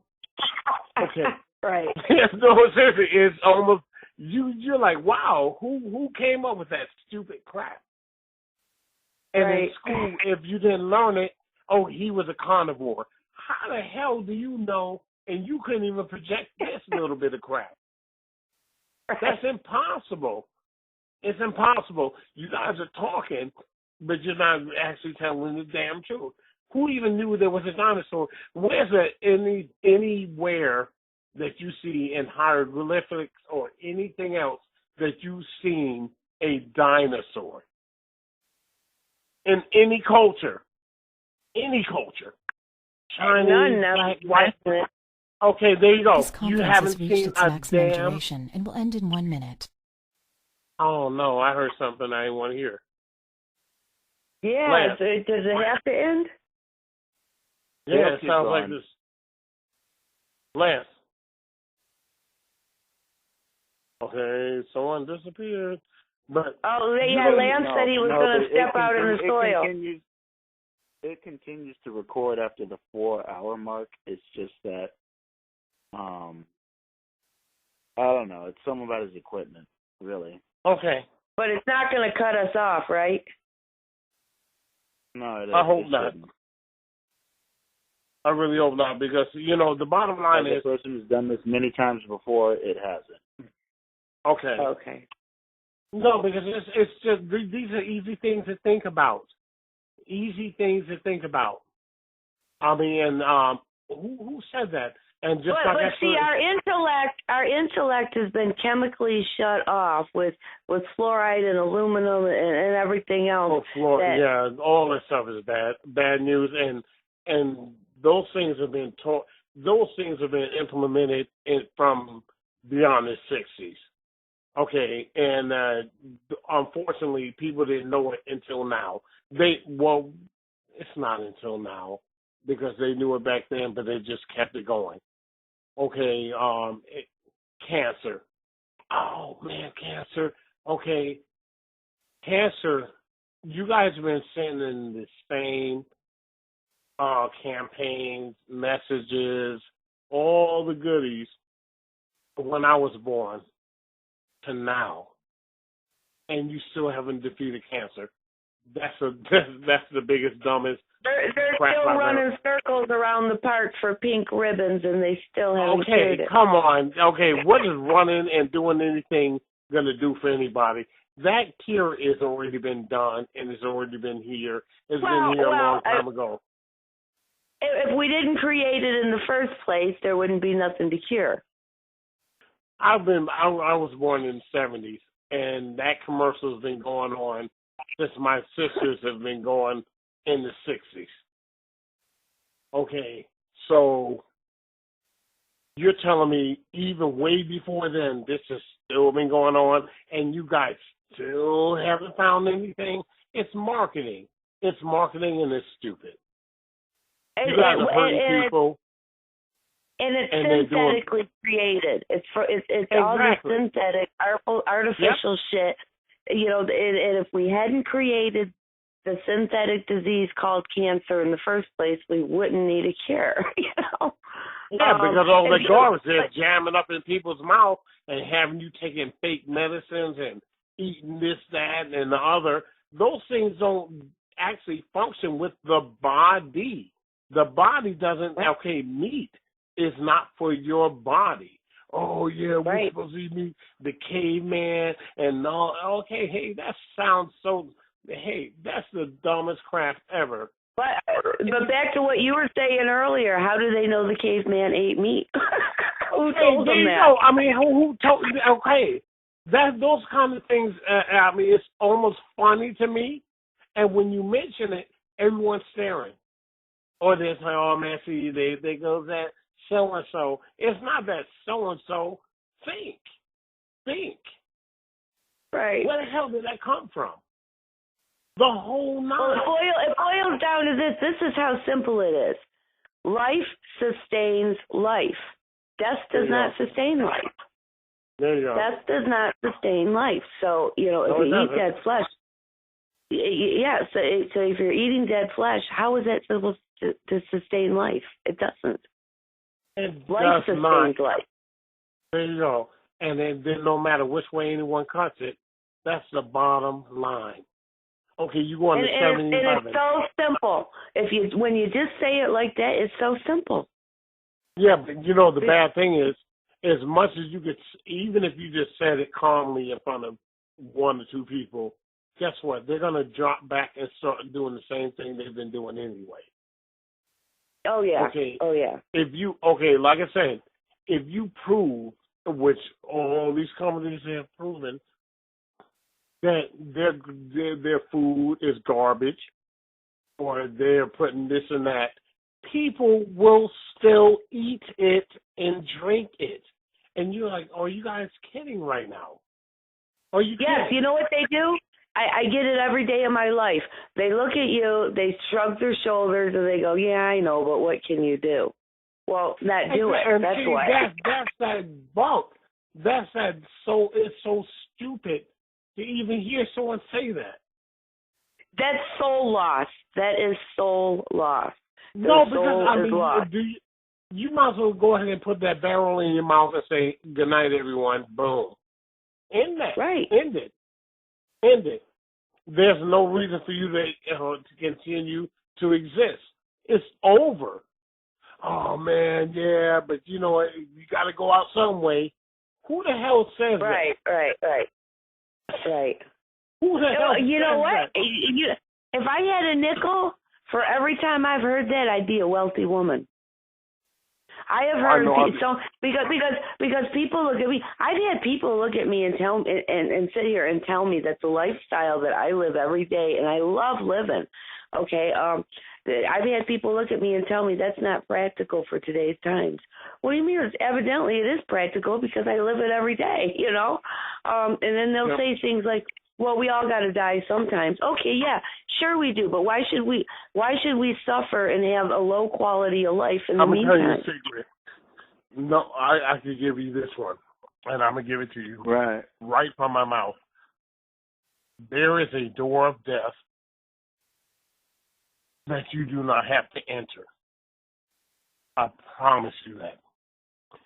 There is a door of death. The soul does not die; it lives on. No, it doesn't die. But when people, you were taught to fear so-called death, the transition. But if you conduct yourself, and I don't mean like I'm not gonna slap someone in the face, and I'm be the good behind kisser, and all this other crap. That doesn't have nothing to do with it. You conduct your life. And you actually, like I said, there is a technique. If you do what you're supposed to do with ease, there's a door, the door of death. When it's time for you to go ahead and get out of here, you will be good to go, and you don't have to enter that door. And the door of death doesn't mean doom. Okay, if you're bad as crap, you're going to get what's coming to you. There's no doubt about it. There are different levels, and your behind will be on one of those bad levels. There's nobody can say, hey, man, that's mob. Oh, you just going to go to hell and everybody go to heaven. No, you're going to get what's coming to you. And the worse you were, the more you're going to get what's coming to you. That's why I laugh when you see these little people, the Bushes and all the other Rothschilds. Of course, you guys are living them now because you know it's coming. You got to do everything you can do. You have to. So let me ask you this, because I don't believe in the, I don't believe in organized religious teachings. I don't believe in this heaven and hell thing. But what happens to those people? You say they get what? I'm gonna tell you right now. I promise you, and I'm not saying this like I'm that dude, but I promise you out of my own mouth, which I do know, and it's not only because I haven't experienced it, but I've seen it. And yes, that's why I believe you have, because I listen to all your shows, and I think you're fascinating. That's why I'm asking you. Little sweetheart. That's why I'm asking you. I've never asked anybody else because I don't want somebody else's answer. That's why I'm asking you. I'm going to tell you right now, it is nothing good. Nothing good. Nothing good. You will rather get messed up here versus leaving unanswered. I promise you that. You would rather be messed up here. Like if someone just, or whatever you done, and they just straight gave you whatever you got coming here versus leaving and getting on that other side. There are levels, and it is nothing good. Nothing good. And I said levels, so this is where people don't understand. When you go to this, and this, your behind is going to get served. And it's not an easy way out. There is no easy way out. You will be served. And served means punished, or however anyone wants to give it or say it. You are going to get what your dumbass never could have imagined. Okay, that's why they try to give Ronald Reagan that good-ass send-off. They were like, oh, we're going to do, the same thing they did for the Pope, they did the same ritual for Reagan. Right in front of everybody's eyes. Right in front of everyone's eyes. They did it right in front of everyone. And they were trying to save him. Do they just go through like soul torment on another realm, or were there soul? It is, okay. Because, right now, we're standing here, we could go through whatever, and you're like, Okay, remember, when you're released from this physical body, it is you. It is you now. There's no scar, oh my God, my flesh, or I got scraped on the ankle, or I got cut on my, my back. You will be in your natural form, and you're going to get what you don't want to have. Say that again. Say that again. I didn't quite wrap my head around it. Okay. Right now, if me and you, or you got scratched, or I got scratched, or slapped, or whatever, bruises, all the goodies, you're going to be like, oh, shit. And you can keep walking. We're not in our natural form. Well, when you leave, you are in your natural form. When you become conscious, like energy, right? Energy, a photon form, right? It's your soul, honey bunny. It's your soul. It's your spirit, your soul, and there's one thing. Like I said, if you do bad, you're going to be divided. It doesn't matter. That's why it's not necessary. You don't have to. My whole thing is this: defend yourself. If you know you're doing right, and All these people are doing bad. Don't stand behind them. Don't stand behind these people. This is not necessary. It's not realistic. Right. It's not nothing. I don't give a shit if you have to be on the street. Be on that street versus joining nastiness, because that nastiness is going to get what's coming to them. You're always going to come out a winner. You're always going to come out a winner. Don't sacrifice your integrity, your goodness, your love. Love is real. Divinity is real. Your good heart is real. Don't fake this stuff and try to implement yourself into something that is not. Hey, you know, that's where I fit in. This is where I fit in. That's where I should fit in. That's not real. That's not real. Right. You are you. You are you. Bless, give up thanks, love, and thankfulness. Do the good. You don't have to go out here and be throwing out no change and throwing out this, that, and other. Your spirit and everything is good. You came here good. There's certain people that come here bad. There's far few in between. But the bottom line is, you are you. Master you. That's what you were taught not to be, is you. And you are taught not to love you. You're not taught to respect you. You want to respect Molly because she looks like this. You want to respect Bobby because he looks like this. And we told everybody he's this, that, and the other. Hey, guess what? That's not realistic. Right. Everyone has beautiful attributes, and they do good. And those are things that people don't realize are because you're on that so-called scheme. You're on that little pyramid of nonsense. We're going to teach you this. We're going to teach you this. If you're not of this, if you're not wearing that crown, you're garbage. Look how many Miss America pageants we've seen. And what happens? You're looking at the girl that's really pretty, but guess what?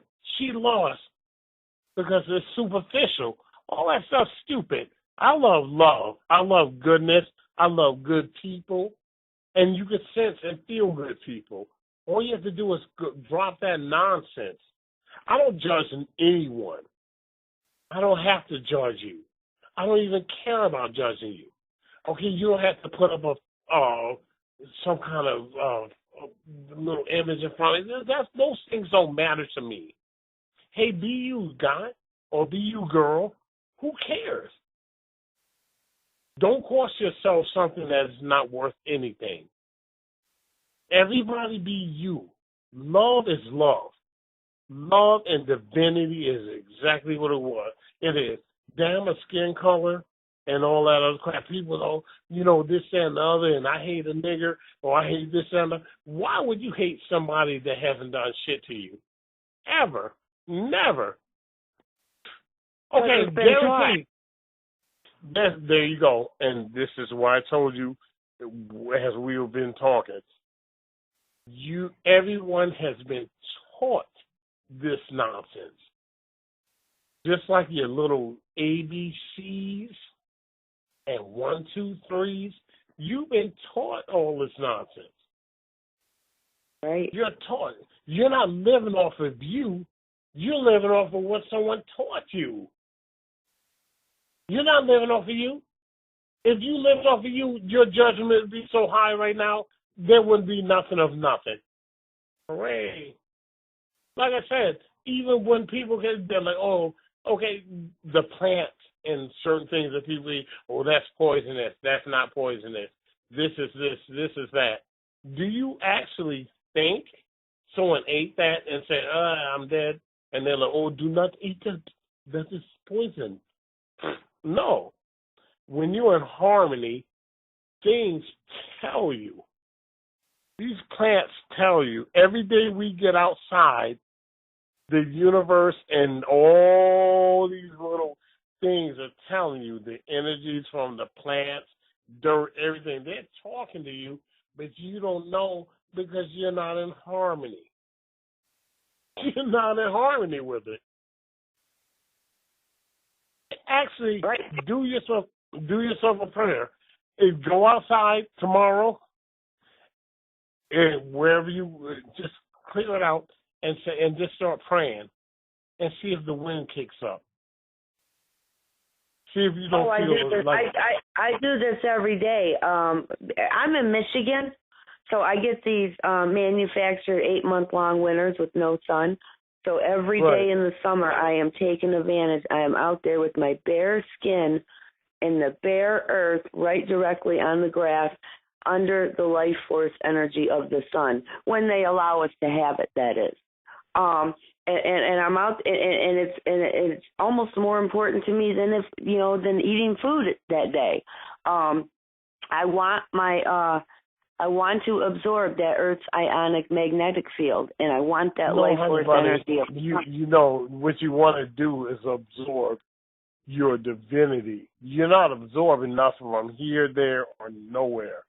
You came here. Remember, this is what I'm trying to tell you. Okay, if your body goes right now, what do you have? What identity do you have? Okay, your identity, you don't know who you are because you got to remember, you have to come in union with that. The physical is beautiful. Upkeep it and keep it right. It's a machine. No, it's your body. I'm not talking about the physical. I'm talking about the balance and the peace of mind and the grounding effects of it. So what I'm trying to tell you is, you got to find out, or you have to know you out of the body versus in the body. You understand that? Right. Mm-hmm. Okay, and that's where the fear kicks in. Because guess what? If something happens to you, which only thing I want to happen to you, is all good, and I mean it too. If something happened to you and you want to get out of here, where are you going to be? You're going to be lost.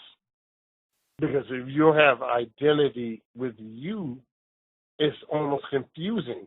That's why, remember the movie Ghost? I don't. I'm really out of the loop. I've seen very few movies in my lifetime. Okay. No, that's not a problem. It's with Patrick Swayze, and he got knocked out of his body trying to protect his girlfriend, who he was trying to marry, and his soul was lost. And he didn't know what the heck was going on, and he didn't know he was dead until someone had to let him give him the heads up, just like the movie Sixth Sense. Bruce Willis didn't know he was dead.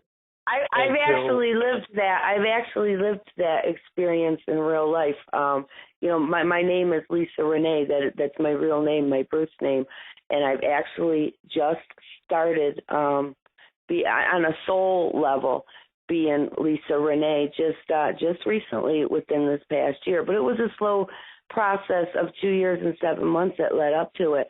But I had seen and experienced so much trauma at such a very young age, and Lisa Renee just, from a soul level, just could not tolerate it and stepped out, and I had a walk-in, and I went by the name of Mary. I'm talking in my personal life, in my employment and everything. I went by the name of Mary, and when this journey started, and when it was a process, and my soul started coming back in increments as I was able to create a safe environment, and as I was getting to know that identity of the soul that you're talking about, and I was with my friend who's actually the person who I was telling you earlier. I've been lucky to find that unconditional love. Right. Not a boyfriend or anything, so it's just my significant other, I guess you'd call him. I was walking out, and he says, "I'll talk to you later, Mary." And I looked at him and I said, "I'm not Mary, I'm Lisa." And I didn't even think about it. The words just came out, and I realized right there at that point that my soul had actually finally completely stepped back in, because I had finally created an environment that was free of fear and free of the trauma, that my soul felt safe again.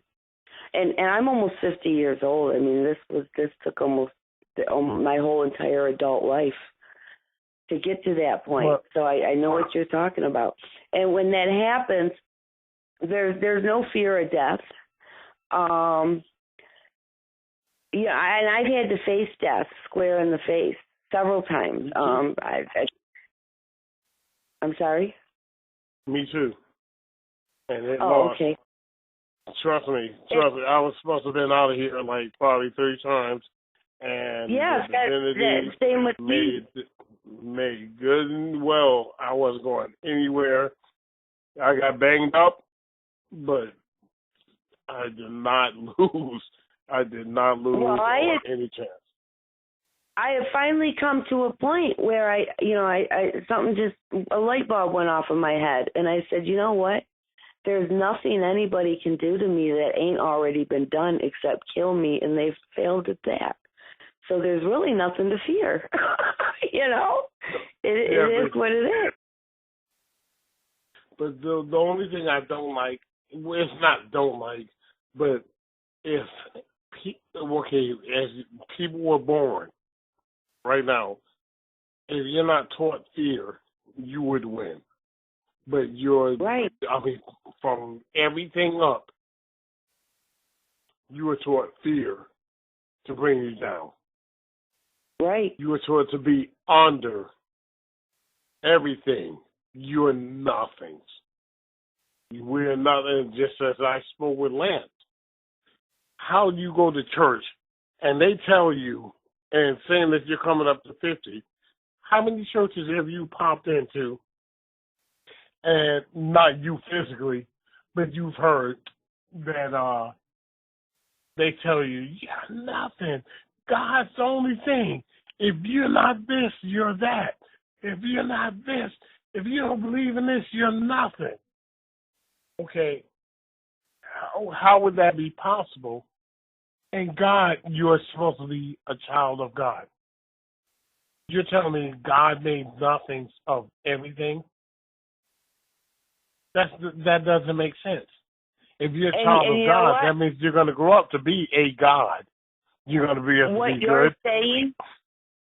What you're saying really hits home, because that was the organized religion thing, was that final step of bringing my soul back, because I had been raised in like a fanatical, over the top, fundamental Zion Baptist family.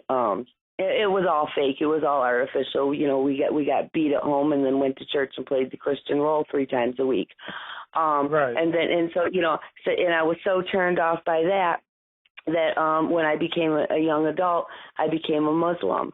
And I now realize that the reason I became a Muslim was because that gave me an identity I could grab onto and literally hide under. Okay, and I did. I hid under that hijab. I hid under the rules, and for the last few years, I followed every rule right to the letter. And then at the last 2 years and 7 months, as I was going through my healing journey, and I started realizing, beyond the 5 daily prayers and all that, I was connecting with the divine on another level. And I started realizing, wait a minute. So all this 5 times of prayer and reading the script that somebody gave me, this is not necessary to connect. And it came down to the point, and it was actually this past November, and I said, okay, it's time to get real. And I asked myself, I said, am I indoctrinated? And I could not answer myself honestly. So I thought about it, and I said, well, here's the thing.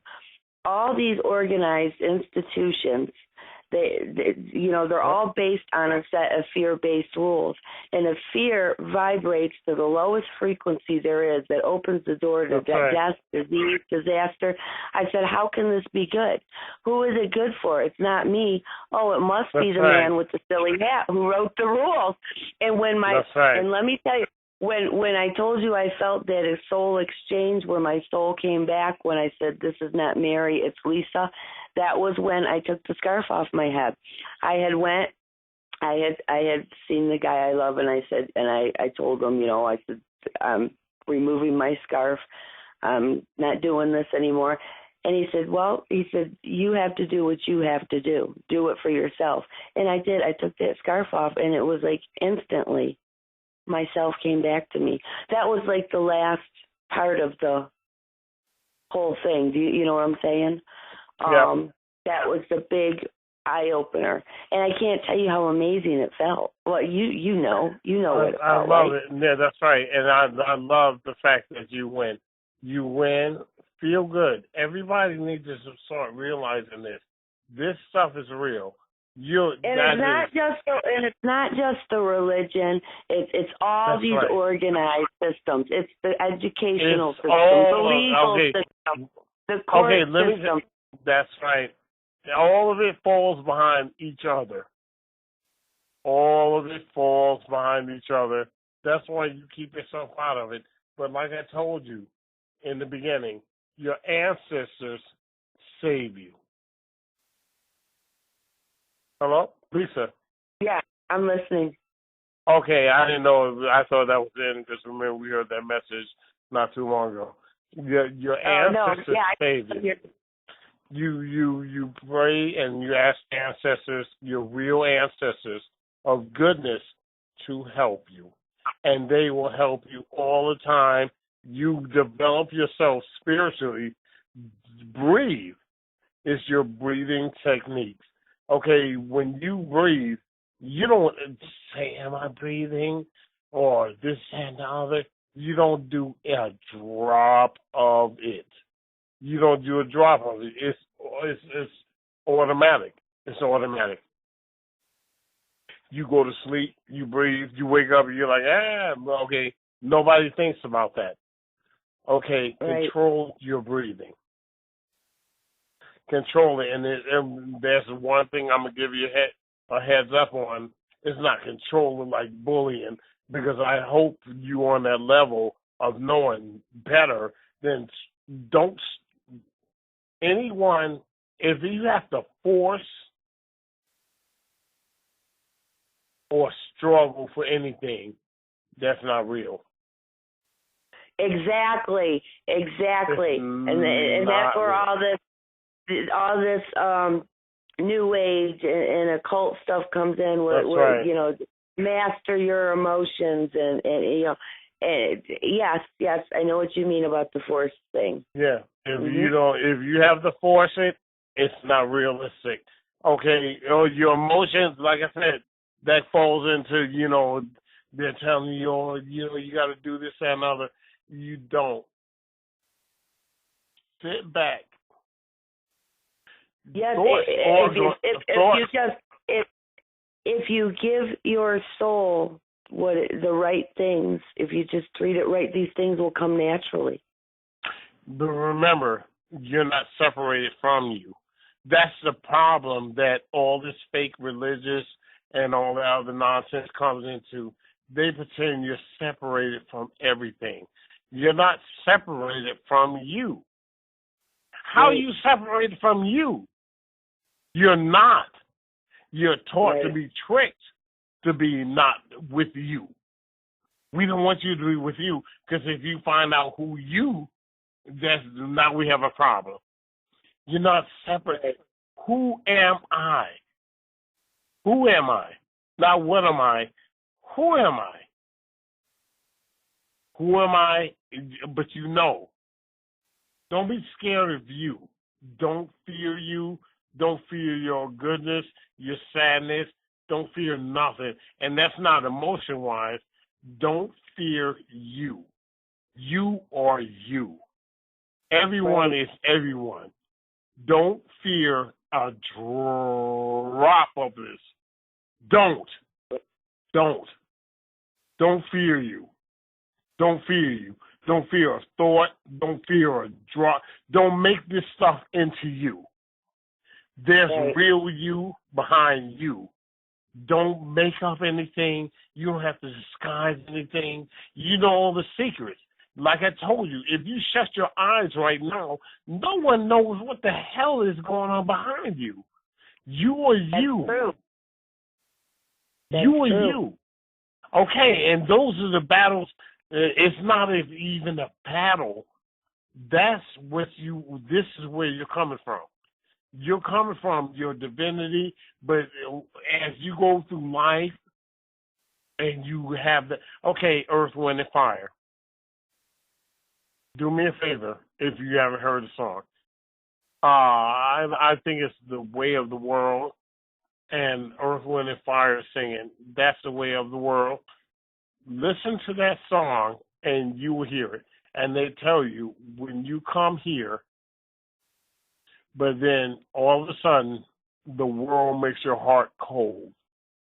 Don't let the world make your heart cold, which is actually reality. Right. All the pain, dancing, falling behind this nonsense, struggling, going through this, that, and other, it does turn you bitter. And that's what this system is set up to be. We want you to be mad, bitter, disoriented, go through changes. You don't know what the hell's going on. Now you don't know you. You have a baby or two. You probably hear him. It's like, God damn it, Bobby, and get your ass in the bed. The whole nine. You don't have to go through this. But, man, we have to win. We have to win. We have to win. And we're going to win, but I'm telling you, I want you to do so good for you. I want you to have all the goodness for you. You deserve it. You really deserve it. You're a beautiful person. You're loving. Your heart is actually super good. Your heart is good. Trust me. I know. Trust me. I know. I'm not saying that to be like whatever. I'm telling you, I know you are. You've been seeking and looking, but you come into certain realizations. You are a super good girl. I came to the realization that you don't have to search for it. You can't find it by searching for it. There's no such thing as searching. Right, just like that's why they send us on these searches, because it's a never-ending search. We're just going to be searching in circles and never find it. It's almost like you're chasing your tail. Right. And trying to force things to happen through, force scripted rituals and everything else. It doesn't work.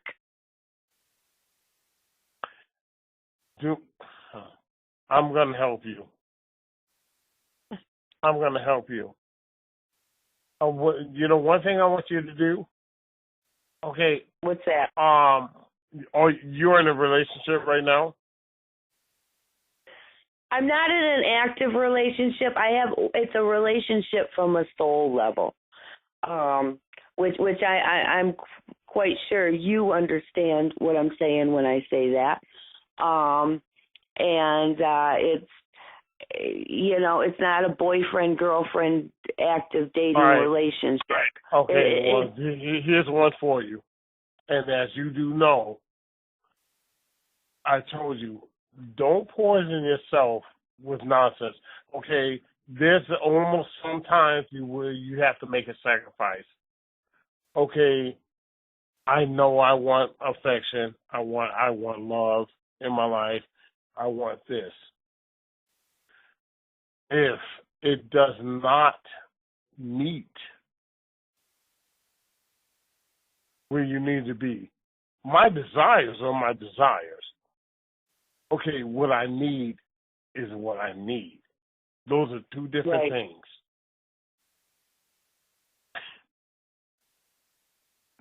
Don't put yourself where you're literally putting yourself in a bad position. Like I told you, if any, I mean, and I'm not saying this, I don't want to disrespect you or whatever. Intercourse is intercourse. But when you have intercourse with anybody that's not on your level of whatever's going on, even if they are, you take on the poison that they have. And that's why I always say never sleep with anybody you would not want to be, literally. And I'm telling you, and like I said, as we talked about, people can talk a hell of a game. And that's where you see a lot of people fall, girl, boy, and you name it. They fall into that bracket. Do not. One thing I will never do, and I promise you, I'll be single for whatever, and as long as it takes. But I'm not putting myself in a position where now I just doomed myself, and it's not doomed totally. It actually could be. When you dab or when you are dealing with certain people, if your relationship, if that person is somebody else and you are this, and you have intercourse, you literally take on whatever goes on with them, you're putting it upon you. Yes, you do. And it's versus boy and girl, both. Okay, and that's why girl, you see some chicks like I want to relieve stress. Okay, you can't be with that chick because guess what she just said? She wants to relieve stress. Okay, a dude. Okay, oh man, I need to get my this off, and then you jumping on top of some chick. Okay, all your spiritual power. Okay, he has bad entities and all the other good stuff upon him. That junk goes right to you. It's the same as her. If she has bad stuff upon her. You're absolutely correct. You're absolutely correct because and once you've experienced that real soul level, genuine, unconditional love, you don't have any interest in just going with people to relieve stress. That's or right. There's no just such to thing take as your that. place. Right. Or you don't want you won't settle for second best just for the sake of not being alone. I do get to see my significant other in the physical enough sometimes. It's not all the time. It's unconditional. There's no terms and conditions. This person's on their journey and I'm on my journey, and everything's on divine time. And I'll tell you what, I'm completely at peace and harmony with that because his soul is always with me, and my soul is always there. I would not sell that for second best just to entertain myself for a day or two, It's just not worth it. Once you've once you have seen somebody's soul and you have felt somebody's soul enter you, that's it. There's nobody else after that. Yeah, but I just don't want. One thing you don't want to do is, first of all, I know you're a good little chick, but the thing you don't want to do is make the mistake of settling and then saying, okay, this is it. Okay, like I told you, you can meet it with anyone. If that person is not meant for you, you have to stand down. And this is where people fall into getting married and all other nonsense that they do. Oh man, I met a chick and this, that, and other. Hey, you got to fall back. You have to fall back. You have to be conscious of what's going on because in the longevity, what's going to happen? You just shortchange yourself. Yeah, you're hurting you, and if a baby shows up, Now you guys are hurting the baby. You name all the ugly shit that you can name. Here it comes. Here it comes. And if you're like me, a no nonsense type of person, you can't do it for very long, because you will not be able to.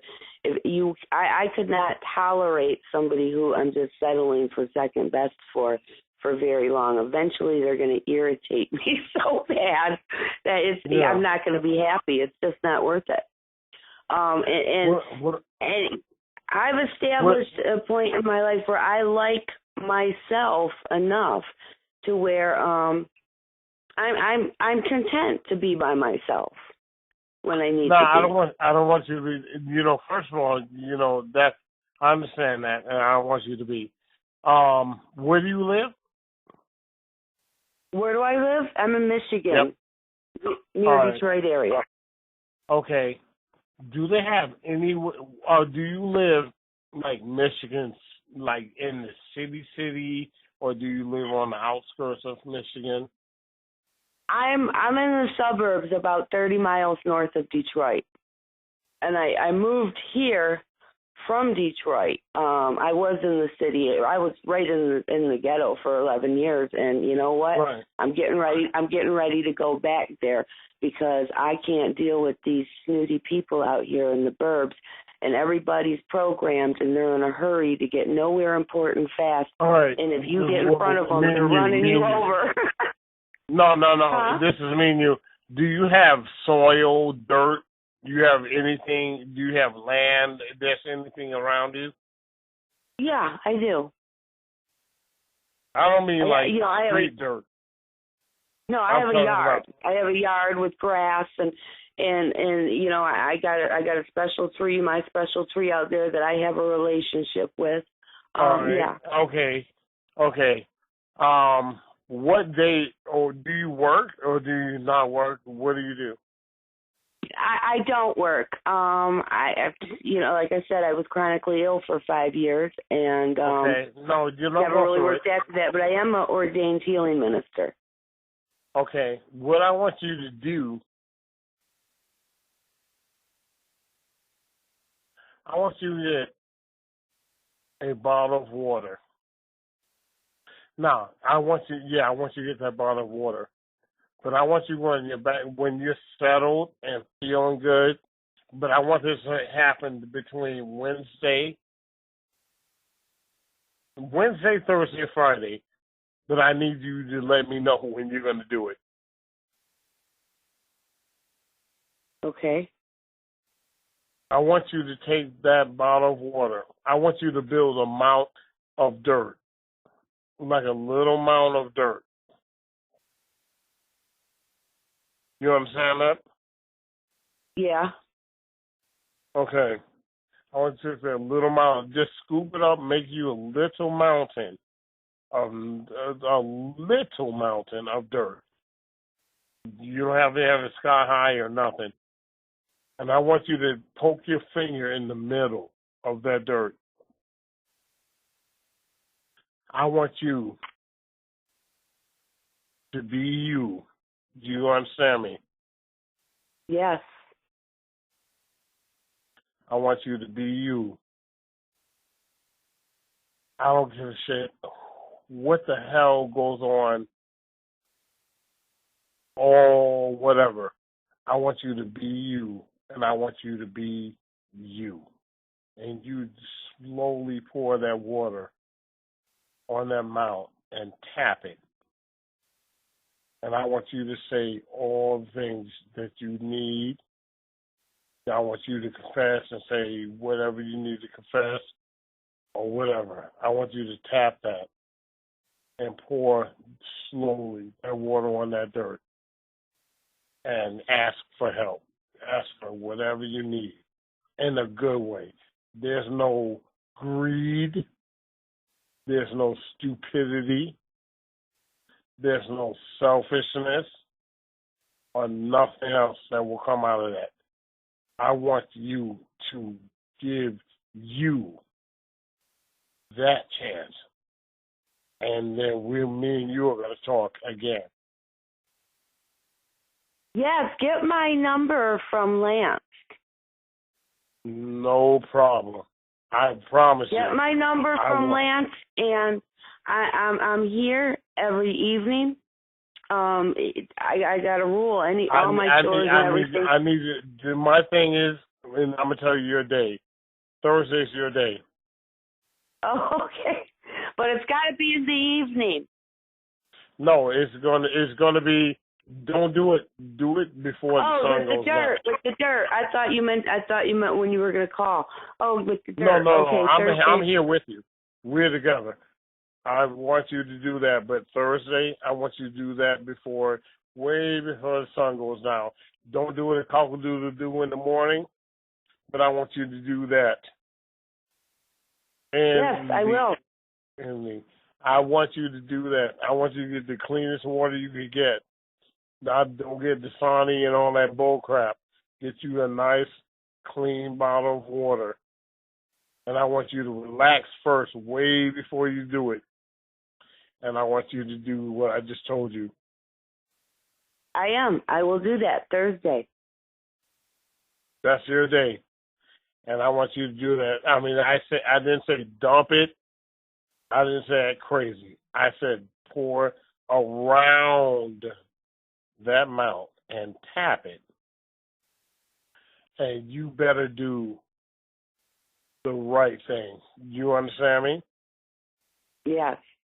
I want you to. So I'm gonna build a little mound of dirt. A mound of dirt that it's got to be at least 4 or 5 inches high. Just scrape it up of dirt. I'm not talking about no garbage or sand or nothing. Scoop it up. You put a hole in the top. I want you to do this, and I want you to be as clean as you can be. I want you to say the right thing. So I put the hole in the top, and I put my finger in, and while my finger is in, I pour around it? No, honey bunny. You're going to put your finger in like you was making a little volcano. Okay. So when you pour the water, you're going to pour the water around it, but you're going to tap it. Make sure that mount is sturdy, and you're going to tap it, and you're going to ask. But I'm telling you, don't be. I'm not talking. I don't want to say this to you. Don't be a fool. You understand me? I understand you. Mm-hmm. Okay. Don't be a fool. Don't be that fool or that dumbass that says stupid stuff. Ask whatever I don't give a shit if you're sick, ailment, whatever. Those are the things you need to ask for. I want harmony, peace, love, goodness to me. That's the stuff you need to ask for. Don't come out the box. Okay, just like, when you have the Masons, like when they tell you don't come out the square. Right. Don't come out the square. We're not part of that, but I'm telling you, I don't want you to come out the box. I don't want you saying, I hope Jenny gets her ass kicked. None of that garbage. I want you to do you. I want you to do. And that's what I'm going to do. I want you to do you. I want you to do you. Bring your beautiful heart. Prepare for this day. Thursday, prepare for your day. You clean up, you wash up on Wednesday. You make sure you wash up, clean up really good, wash with pure good water. You don't even have to use soap. Clean up for that day, because that day's coming for you. You understand me? Yes. I do. I want you to do You know what? Let me tell you something. See, you might not know who I am, but I know who you are through Lance. I listen to you every time I see him post Blue Star. I listen because yes, I understand everything you say, and I always tell Lance I love Blue Star because what you say it makes so much sense to me. Yes, I connect with it. I'm I'm completely as on real the as same it page. gets. One thing I don't do Yeah. is my job is not to hurt nobody.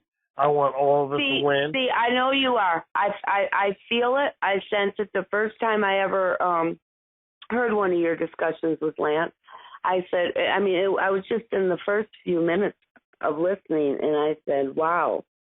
I said, this is amazing. Because there was just that connection. I was able to connect with everything you were saying. I could feel the authenticity of it. I really appreciate it, and because that's what it is.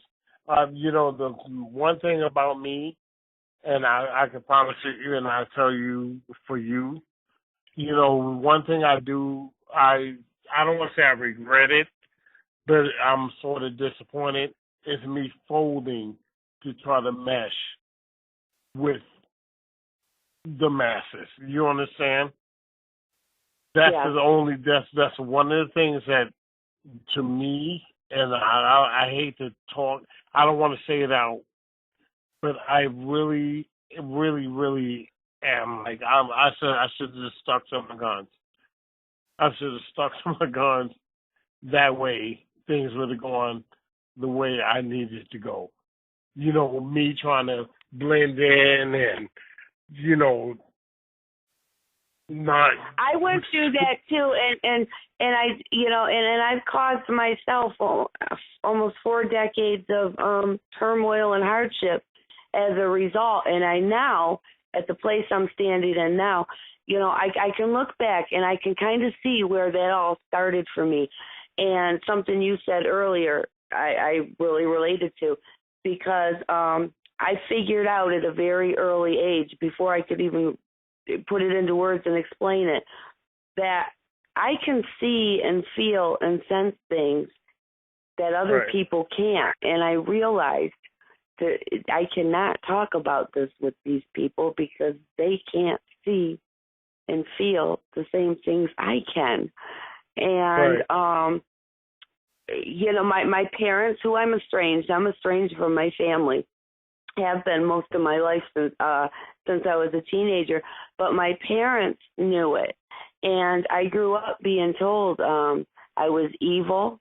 I'm not one of them. And they're right, I'm not one of them. When you, I don't know how to explain it. I think you know what I'm trying to say. I learned very young that, wait a minute, something's different about me. And so I have to try to blend in with everybody else. And that, the bad news is that sucks, because it's only far few in between that we find us, or, people that are able to do that. And I'm trying to tell you, I was like, holy smoke. This is my question. Why are we few and far between?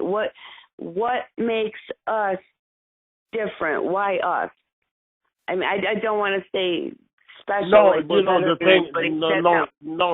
because one, like I told you, I know I actually chose to come to my mother.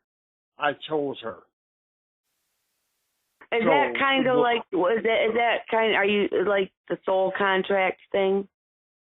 No, it's the fact that, one, I knew she was in trouble, but she was like unhappy trouble. Right. And I was like, okay, but believe it or not, my mom was a phenom. And I said, okay, she was very, very, very unhappy. And I said, I'm going to go down there and help her. And they asked me, are you sure? And I told you, by the time I said yes, I was gone. And I was here. Okay, the stomach part, I didn't know what happened with that. But when I came out, I remember they cut my that umbilical cord wrong, and I was like, holy smoke. I heard you tell that story. Yeah, and I took it from there, and I kept going. Everything I remember from every time to right now. But the thing was, My sisters, first of all, I knew all of us, we didn't come from the same place. So when I saw her, I have my sisters, I saw 1 and 2. And I said, okay, we're going to have to be together on this journey. But it wasn't like journey. This is my words now. But I said, we're going to have to be together because it's going to keep going. So I have to recognize them and I have to understand them. Okay, 1 was sad, 1 was happy. So I always took to the sad one because I wanted to try to help her be happy. But that sad one always tried to sort of stomp me out, and my mom was like, "Nah, leave her alone. Don't worry about her half and all. And I said, okay, whatever. But then me and her became the closest because I never gave up on her. And I kept walking, and I kept doing the things I did. But like I said, with me seeing the things I saw and the things I was able to do, I just started saying, okay, something's wrong with me. And bottom line was nothing was wrong with me. It was just who I am. And I actually asked, I said, can, please, tone it down so that way I could fit into this. Because I'm telling you, if you knew it's so overwhelming to have what I have. And then it's on you that is so strong. And I can go to someone and say, hey, guess what's happening to me?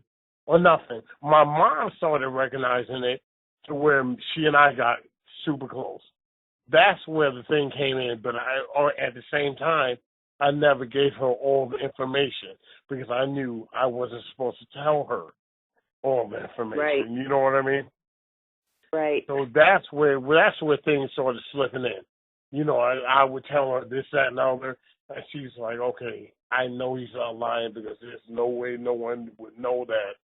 But then at the same time, I knew as in me, there was something of secrecy.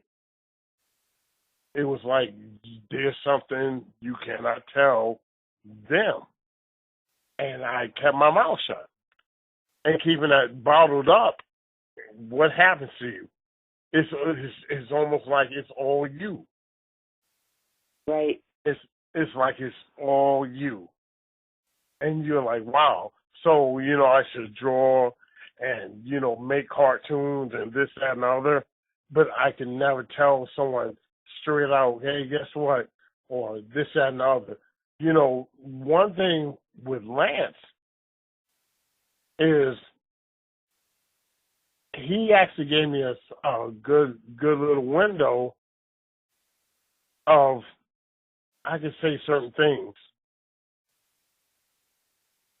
And guess what? I don't care if someone judged me, I could give a damn less because all you have to do is verbally, just like you and I here now, I can prove my point. I don't have to be like, oh, snap.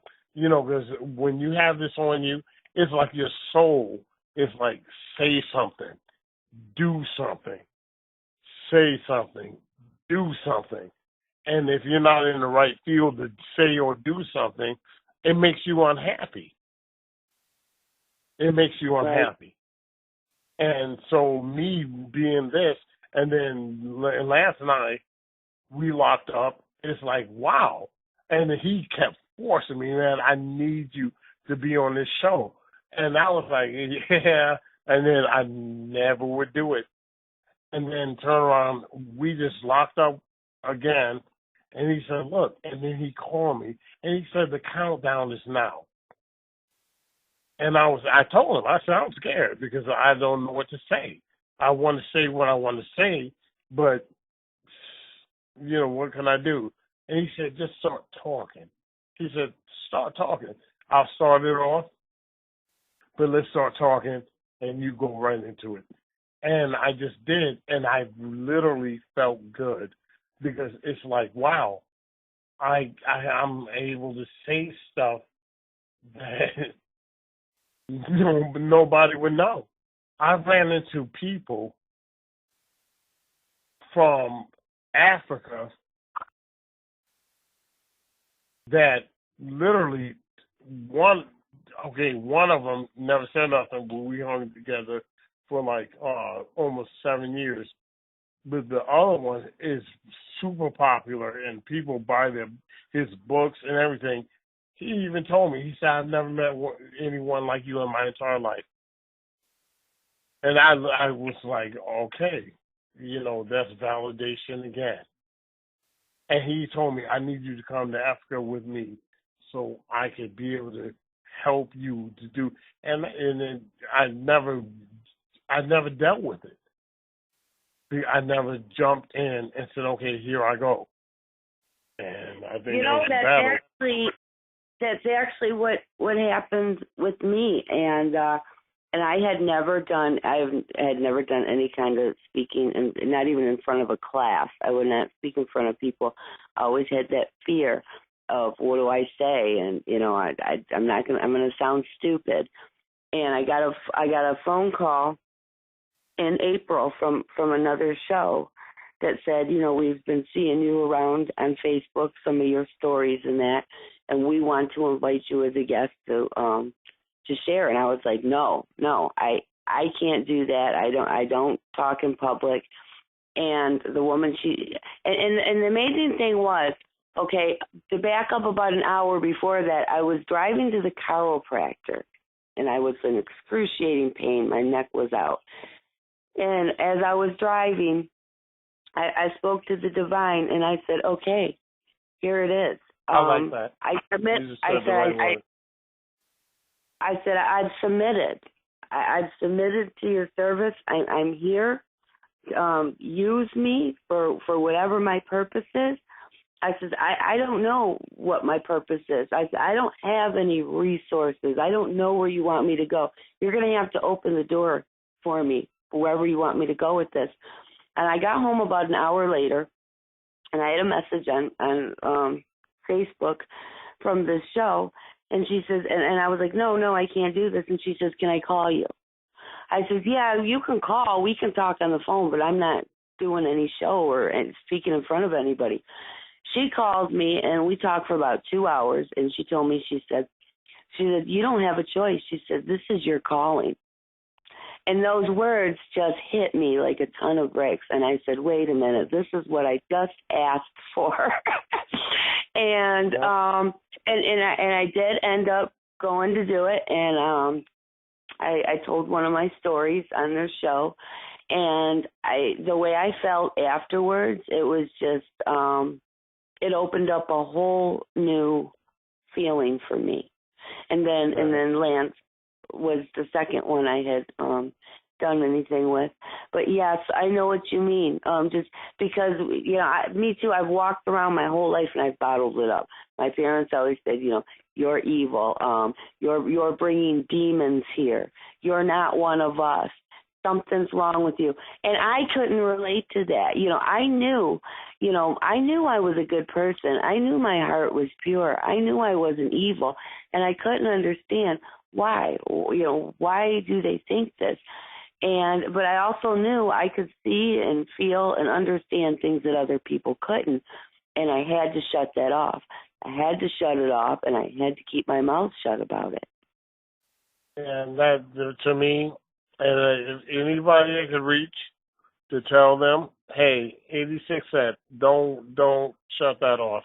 If you are you, I don't care what goes on. Don't be ugly, but at the same time, keep your abilities and you know what? I do know that now, and I don't shut nothing off. I'm me. Take it or leave it. The way I look, that's the way I look. The way I talk, that's how I talk. How you see my heart, that's my heart. And I don't care who, if somebody thinks I'm weird. I don't care. That's okay. It doesn't matter to me. I'm happy. Yep. I'm happy to finally be myself. Yeah, and a lot of, believe me, you know how many times I heard that, oh, you're weird, and girls, oh, he's so weird. He's so weird. But they found it interesting, but at the same time, I'm not here for entertainment. I'm not here for the entertainment. But I have things I'm able to do and I'm able to say. And I can, just not wanting to cross that so-called whatever line, I kept it back. And I said, you know what? That's as dumb as I could get. And I do regret a lot of that stuff. I regret a lot of me keeping me back for the sake of not looking, or people saying, holy smoke, or people thinking this, that, and the other. I always won. You know, and I was telling... Why am I playing myself short? I was telling Lance last night, last year I tried to go back to work for a short time. I'll never do that again. And I was working as a waitress in a restaurant for about 6 months. Now, one thing about me, I do not eat restaurant food, and I do not eat in other people's home. I do not even drink water. I take my own from home. If I did not buy it and prepare it with my own hands, it does not enter my body, because I need to know exactly what it is. And so I go to my job at this restaurant, and I take my great big old bag with all these, all my glass bottles, because I won't use plastic, and and I have all these bottles clanking with, and they'd look at me and they'd laugh at me, and they'd talk about how weird I was, and they'd say, why can't you eat the food here? And I mean, they thought I was so weird that they would talk about me behind my back, right in front of my face, and just assumed I was too crazy to know what was going on, right? And we had these regular customers who would sit at the bar, and they were sitting there one night, and everybody was laughing at me, and I knew it wasn't me. And I spoke up. I said, you know what? I said, that's okay. I said, you guys can all go ahead and laugh. Laugh all you want. But I promise you, I'm going to be the last man standing. And one of the customers behind the bar, he looked up, and he goes, I believe that. He goes, you're right. You are going to be the last man standing. I said, yes, I know I am. So therefore, it doesn't matter. It doesn't matter if they laugh. It doesn't matter. Right. And like I told you, you can have 500 people over there. As long as you know you're doing the right thing, it doesn't matter. It doesn't matter. It doesn't matter. What happens if they laugh? What happens as a result? What do I lose? Nothing. Nothing. You're going to wind up winning anyway. Do the right thing. Stay on the right side of the fence. You'll never lose. And people don't realize that. There's no reason for you to try to mesh in with garbage or take you out of your own element or your own way. So you could feel like, hey, I'm a part of this, that, and other. Hey, I'd rather be a part of me versus all this garbage. Needing to feel like you're a part of something, that's to compensate for something you're lacking. That's to make up for an insecurity. Yes. And and unfortunately, there's a lot of as far as people being brought up in their families and whatever, and the school, which is your institution, they advocate that. They advocate the fact of, hey, guess what? If you're not in this club, or if you're not in this, or if you're not in that team, or you're not doing this, you're nobody. That's why a lot of people, they get out of high school and they feel like, I'm nobody. I got to be on the football team. I got to be on this team. I got to do this. I got to do that. And then it comes into popularity where if this guy's in this, he's nothing, and the girl's like, hey, if he's nothing, I'm not going to be able to function with him. And they're putting, hey, if Bobby's and so-and-so, and he doesn't do this, you can't be with him. And everybody strives to be something they shouldn't be striving for. Okay, be you, everything will mesh in, and it'll come right together without an ounce of a problem. You'll never have a problem. And you know what? When it's you called leave harmony. it is, and when you leave the social norms and the culture and all these things that you're supposed to do because, you know, society says this is what you do, when you just get rid of that and eliminate that and just do you and just be who you are, that's freedom. That's real freedom and real liberty right there. No, it is. It's also, but you got to remember something too. Actually, be you for you, not because of scars or bad whatever choices or anything else. Those things aren't real. Right. Don't hide. One thing I always say, and I've said it before, don't lie to you. If you lie to you, right. That's the most destructive crap you could ever do versus any of this trash that these people are trying to do. And you know what? That hits home because that's like when I was telling you when I finally made the decision to step outside of organized religion. And that was what led to it. You know, I asked myself, I said, am I indoctrinated? Because I was lying to myself because I was sitting here and I would not socialize with the Muslim community. I would not go to the mosque. I practiced in my home. I practiced right to the letter. I mean, right to the book, the 5 prayers a day, the dress code, the whole 9 yards. But I would not go practice with the community because they, in my eyes, I said they were indoctrinated. Okay, and right. and for some reason I thought, but I'm not, right? So right. I was lying to myself, and then it finally came down one day to where I had to get real, and I asked myself, I said, are you indoctrinated? And I couldn't answer the question. I knew the answer, but I couldn't honestly answer the question, and I said, well, there is my answer. Yes, I am indoctrinated. So let's end this right now. You know? Yeah. And that my thing is, like I said, self-realization. And, I know some people try to pose or say some kind of, wickedness against that. Self-realization is a real realization. You can't fake that. You can't fake it. You can't play that game with it. And that's the thing that spooks a lot of people. Like I also told you, like last night I talked about, tell someone to be accountable for them. Tell someone to have responsibility for, okay, that rocks and rattles a lot of people. You can't tell them that.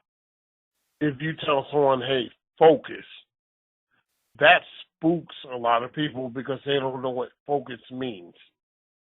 Right. If you tell anyone, any pinpoint, anything, here's a problem.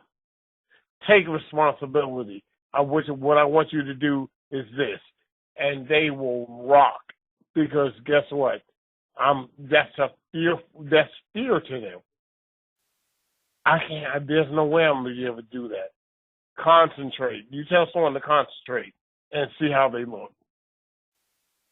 They don't know what to do, how to do it, but it's fear of you telling someone, hey, dude, just concentrate on it. They'll look at you like, where did that come from? Concentrate. Easy things.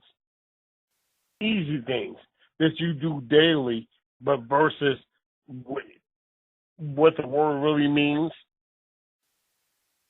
and what these people divided it to be is totally different.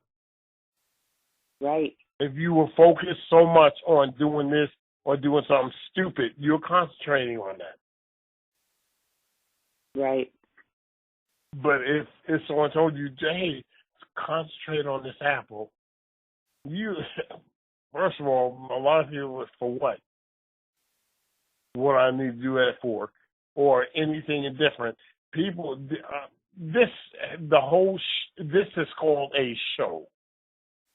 This whole thing is a show, and we're living in a show from school to everything else. It's been a show. And do you ever feel like you're on the outside looking in? I've always been like that. Yeah, like you're on the outside, like watching it all happen through a window. But the whole thing with me is I know I'm supposed to help, but it's disappointing that the years I gave up not helping. I help people like sporadically. Here, I'll help you this, and physical help, but voicing the truth of the help turned into something different. And people don't, you can help people physically as much as you can, and it does work to a certain degree. But if you don't have, I can tell you, I can help you physically all the time, but if I don't help you to help yourself, it doesn't add up to nothing. You're spinning your wheels. You know what? Let me tell you what. That's what that illness I went through was all about. And I can look back now that I've come to the end of the road and I've gone through the healing, and I had to do it all by myself. December 2013, I was put on 13 drugs to go home and die in comfort. By June of 2014, I had not eaten in 5 months. I did not recognize myself in the mirror, and I had lost the entire previous month and a half of my memory. And I accepted the fact that death was probable, and it was probable very soon. And then it just went into one thing after another. And by the following year, I was crippled. I was like a senior citizen with Alzheimer's, and I was sitting there shaking uncontrollably like I had Parkinson's. I was broke. I had nothing. There were times I didn't have any food for days, and nobody was coming to help me. And it came down to, and the most beautiful thing, I woke up one morning and I didn't have any money. I didn't have any food. This was going to be like the second day that I didn't have none. And it was a spring, and I got up and I looked out my door wall, and, we have these long, dreary winters with no sun, and I had looked out my door wall, and the sun was shining so bright, and the yard was full of dandelions that had just bloomed overnight. And I said, you know what? I got that sun and I got those dandelions. That's my nutritional source for today. And it opened up a whole new world for me. And but the point is, I had to, in order to see what I'm supposed to see and to find myself, I had to come to a point where I was reduced down to nothing. Nobody was coming to help me. Okay, there was nobody to depend on. I had to have my back against the wall, and I had to come to a point where I say, okay, I'm going to do this.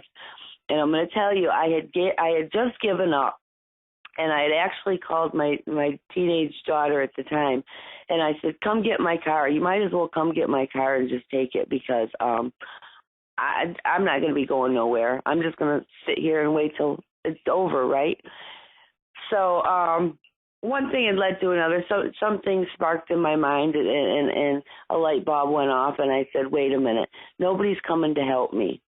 I'm not just going to sit here and be handicapped like this. I'm going to fix this. I called my daughter. I said, bring me my car back. She brought me my car back, and I thought, okay, what do I do now? And I had learned about a few things to get the chemicals out of my body and stuff. And I put together a protocol, and I started doing it, and I hit it really hard, full force. And about the third day, I went into a really bad detox crisis. And I went to bed, and it was so amazing. And my chin was stuck forward onto my chest.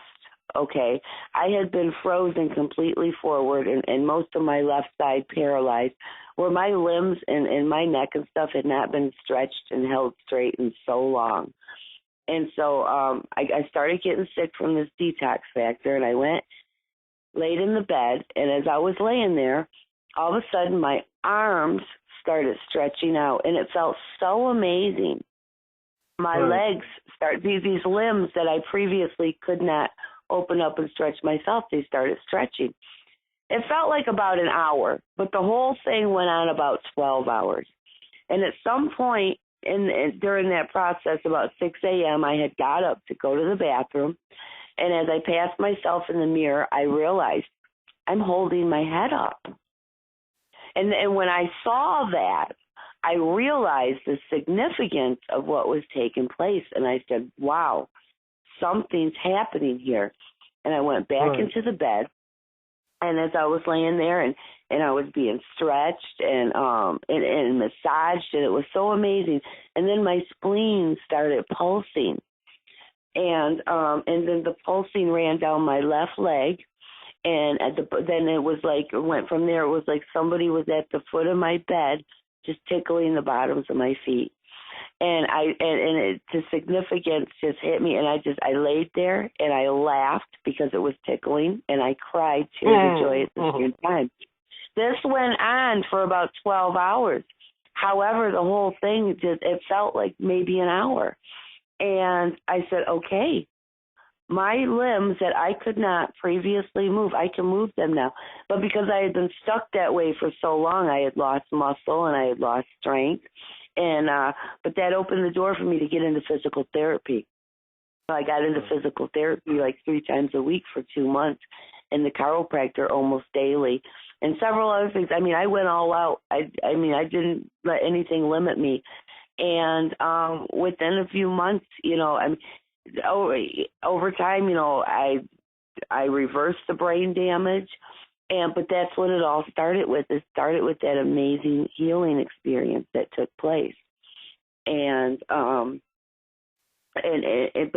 but the point is, I had to be reduced down to nothing, and I had to come to a point where I realized, nobody can come fix this for me.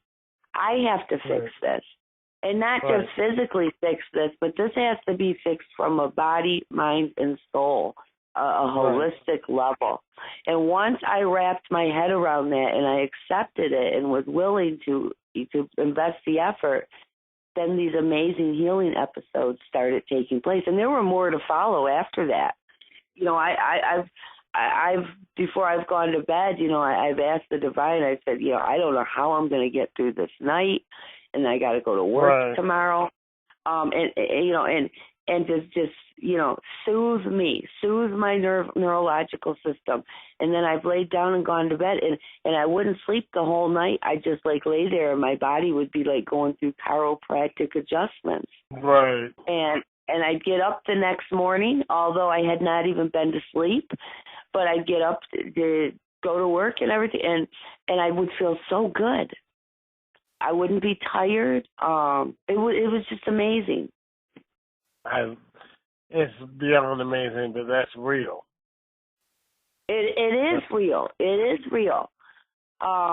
There's no human words to describe it. There's no words in the language that you can describe it. That is correct. No, and that's a lot of things. That's where a lot of people don't experience that. They don't understand. Well, and I will tell you what. Okay, that 5 devastating years that I went through, I look back at that and I can honestly say with an honest heart, I would not go back and change a thing even if I could. Every bit of it was worth it to put me where I am right now and to put me, where hopefully I'm going to end up going from here to the next heightened level. That's what I needed. If it would have been one day short or anything less of what it was, it would not have been enough. That is correct.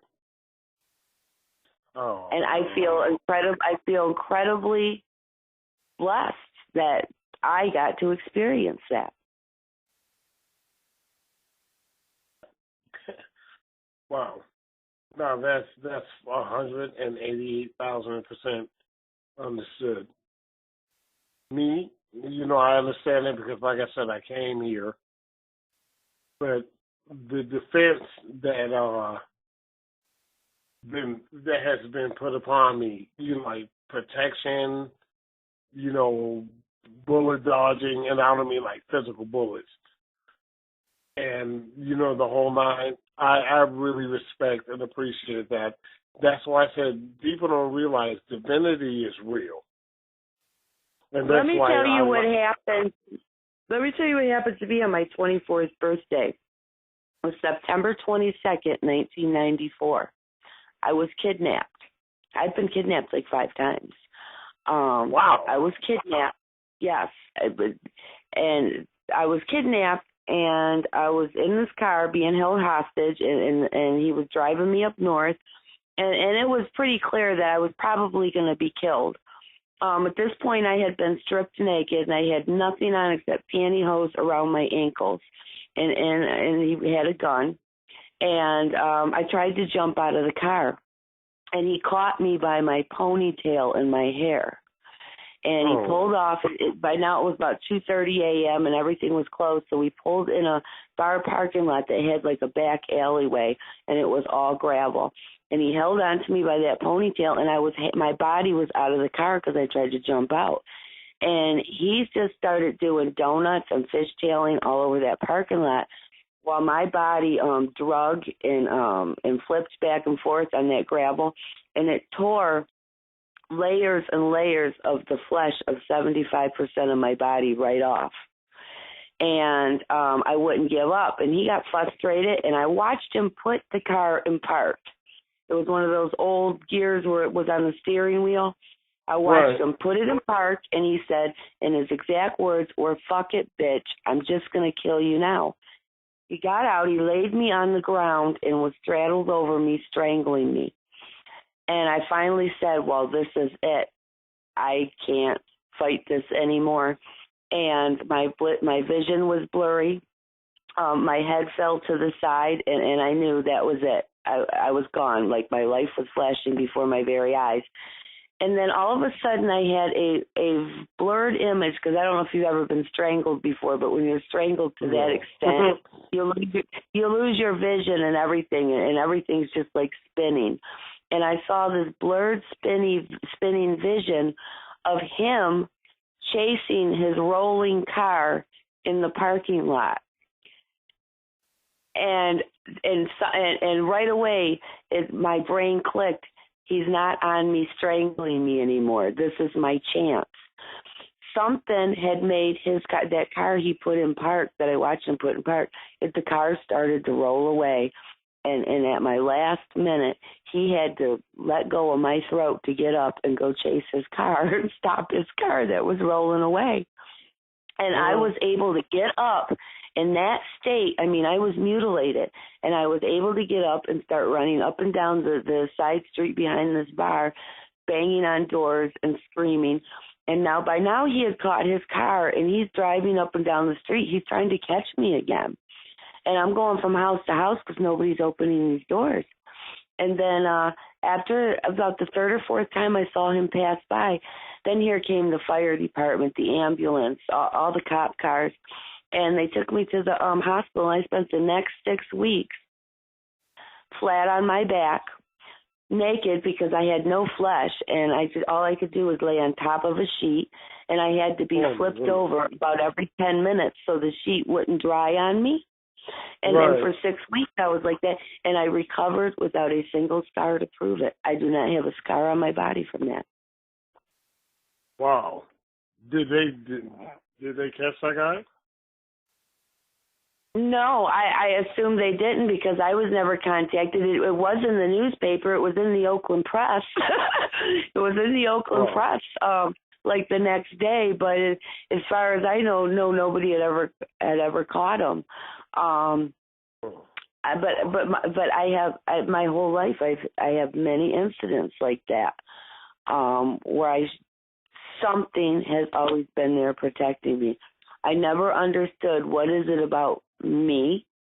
Does this happen to everybody, or is there a reason why for me? That's the one thing I've never had a clear answer as to why. But it's always been there. That protection's always been there. Oh, shoot. That's your people. But who are my people? Who are my people?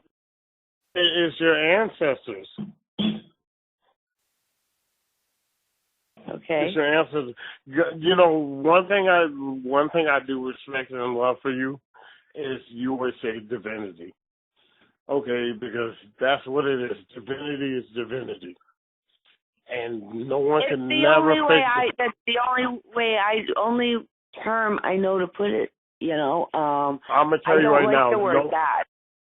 Yeah, and I'll never fake or play that role, but I know divinity is real.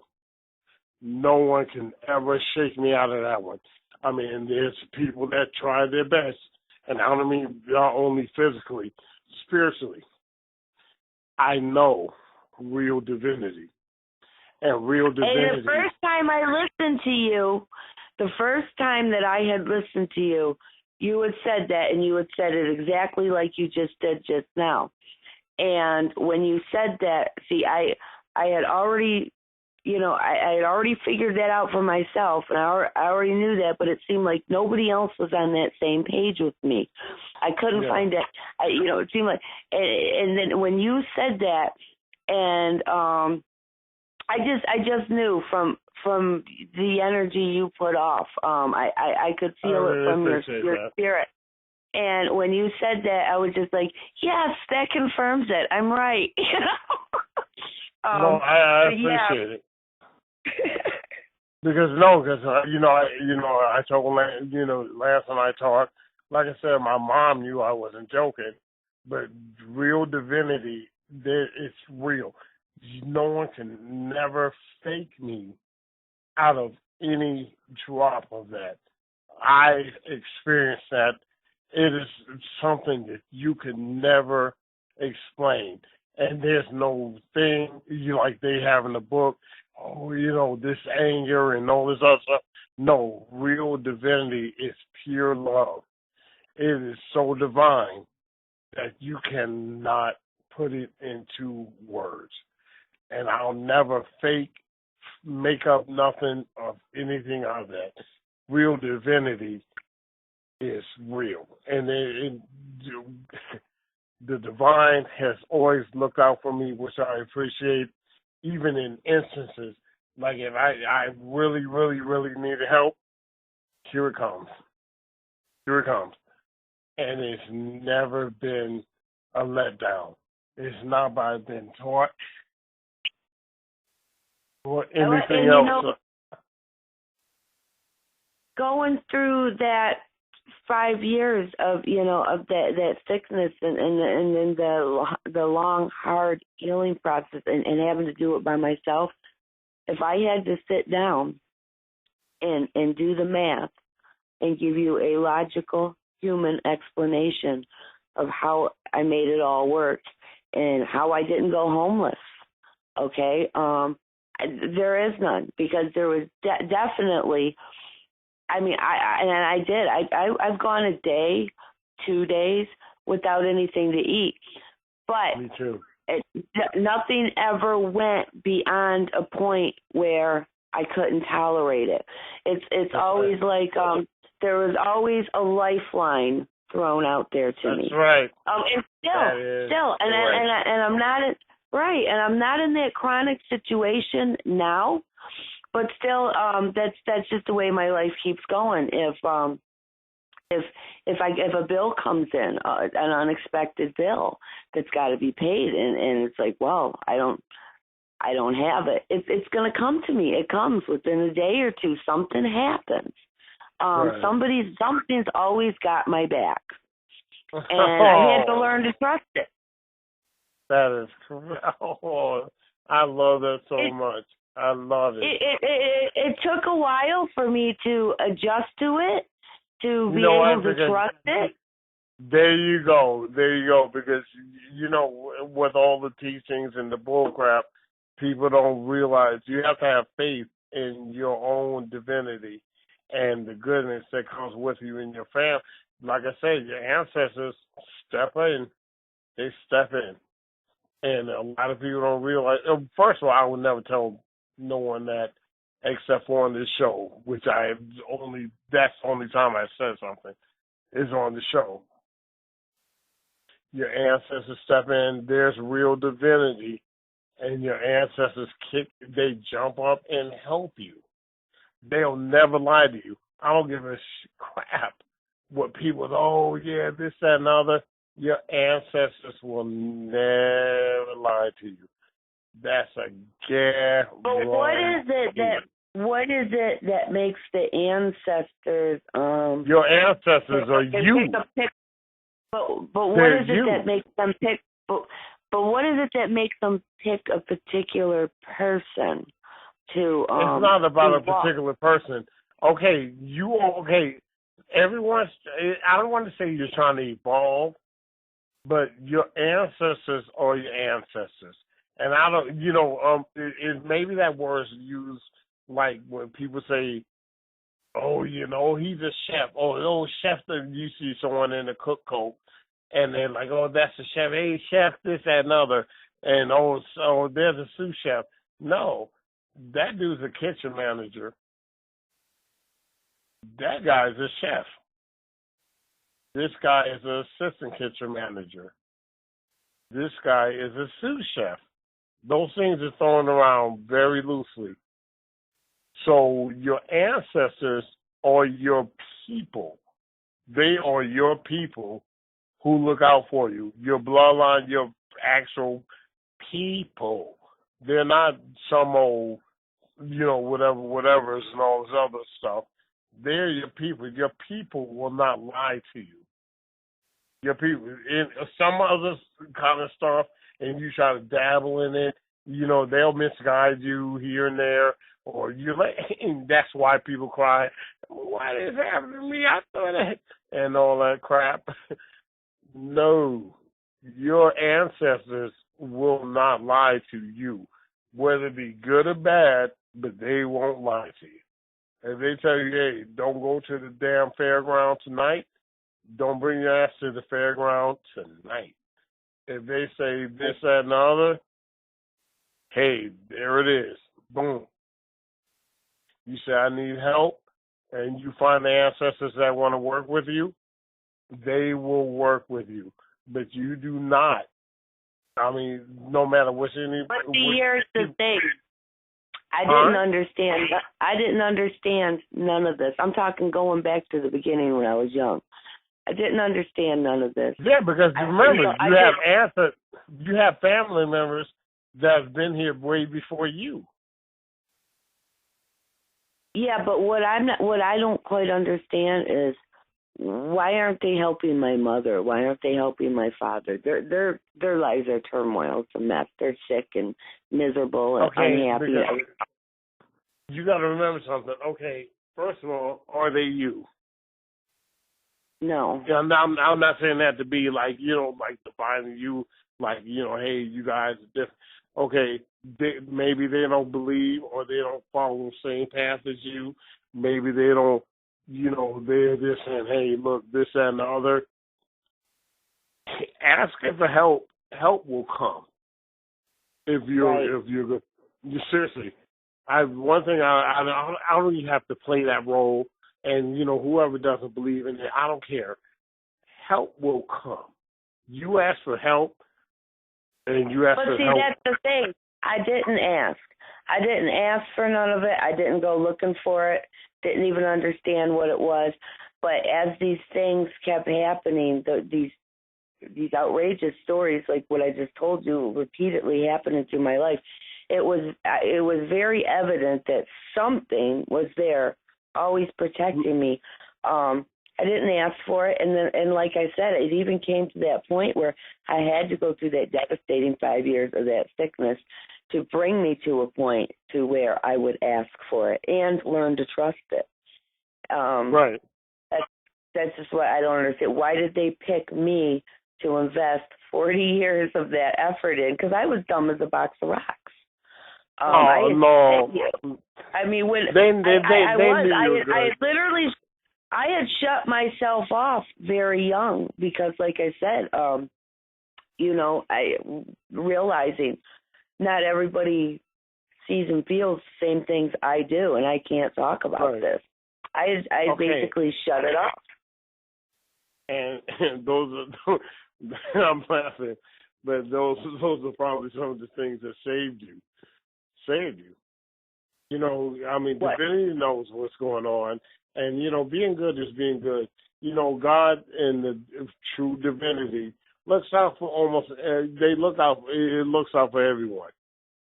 If you're going to take it to the hole and you're a beast, okay, you're going to get what's coming to you. And even some dumb people that do ugly, man, I did this, I dodged that bullet. And a lot of them turn themselves around and say, hey, you know what, I'm good, man. After that, I think I'm going to do this, that, and the other. And, you see a lot of bum little cats telling me, I'm turning myself to the Lord and the whole nine. Of course, because divinity, there's no way out of it. If you make a conscious effort to do ugly and be bad, guess what? Like I told you, no matter which way you cut it, you're going to get what's coming to you. Right. You're going to get what's coming to you. Okay, that little ugly dude that, I'm not going to say he's ugly. He was the forefounder, or he claimed he was, of devil worshiping and all this crap. And before he left, and before he left, he asked, what have I done? What have I done? Why would you say that? Why would you say that if you know you didn't cross the line? He didn't know until he crossed that line because you weren't conscious. It was all cute until you were here. While you were here, but when it came down to the nitty gritty, and you wound up crossing that line, now you're yelling. Oh, he didn't yell it, but he held the dude's hand and asked him, "What have I done?" Okay, you're gonna find out. Now your behind's out of here. You're gonna find out what you've done. Right. You misguided and you done wrong. One thing I'm gonna tell you too, and I'm gonna tell you this personally. I even knew when I got here, and like the babysitter, we were on these because I'm from New York, and they will push you on, and you had like this little swing set, but they strap you in and they kept pushing you. And I said, I knew things were bad here, but I knew people were being recycled. You understand? Right. You're being recycled. You're being recycled. And I thought, and I even knew, because me personally, I said, okay, after now, I said, I'm never coming back here. I'm not. I chose this, and I said, guess what? Don't worry about me again. And I'm not even joking. Hey, this is it. This is it. I promise you I won't choose to do nothing over here again. I'm done. Because this junk is crazy. It's not only crazy, it's bad news. And if I don't have the reinforcement that needs to be there, I don't want to go through no more of this crap. For real. I don't want to go through no more. So it's not worth it. Do you remember the what it was like to be in the soul realm before you came here? I told you it was me. It was lavender. You know how lavender looks like? So it's purple, which is my favorite color, but it's a lighter lavender. It's lighter lavender, and I was relaxed. It was clouds, and I was sitting right on top, and I was looking right at everything. That's the real deal. I can't make that up. Can't make it up. So, what do you mean looking at everything? Like, I was, the bad thing about me saying it verbally, everything was content. Everything was good. I was not, it was like, that's probably why they asked me, are you sure? When I said I wanted to go help. I'm not even joking, because I'm telling you, I was good to go. I'm good to go. There was no bad, there's no anything. It was you know, the thing with me and where everyone doesn't understand, if you literally, I don't know how many people have actually gotten free from this binding situation. If you know what freedom really felt like, you'd be like, this is impossible. So do we come from other extraterrestrial races? Is that what we come from? Well, one, I didn't see that. But I know when I came here, and I'm gonna tell you the truth, when I came here, and by the time I was like 3, that's when I came out of my body, and I got in the front room, and there I told you I can't even fake this. There were extraterrestrial entities, but they were smaller than me, and I was little. Right. And they went around. They were like computers, but the computers were like in black and white. And I don't mean like corny black and white. They was like black and then white, black, white, and black. And we went around them, and they were trying to show me how to work them. And the thing of you being in the astral body, there's a time limit. You got to speed up. If you don't hurry up, you know, you're gonna have to either get back in your body, or there's probably going to be a problem. And they was like showing me really quick, and then I had to hurry up and go. And I was like, crap, because we went around the back to the front. I could draw it for you the whole 9, but they were there, and they were smaller than me. That's why people try to make. Ask you, what is the purpose of that? Because I've had that happen when you leave your body, and the way I can describe it is, I'm up, I'm elevated. One time in particular, I was outside, up, elevated, in front of the house next door to my house, and I was looking down, viewing myself, my body, like as if I would be viewing another person, and watching myself stand at the edge of the street. I've had other times where I've been up, elevated above my physical body, and looking down, and it's like I can see myself just sitting there, like rocking back and forth. What is the purpose for that when you leave your body like that?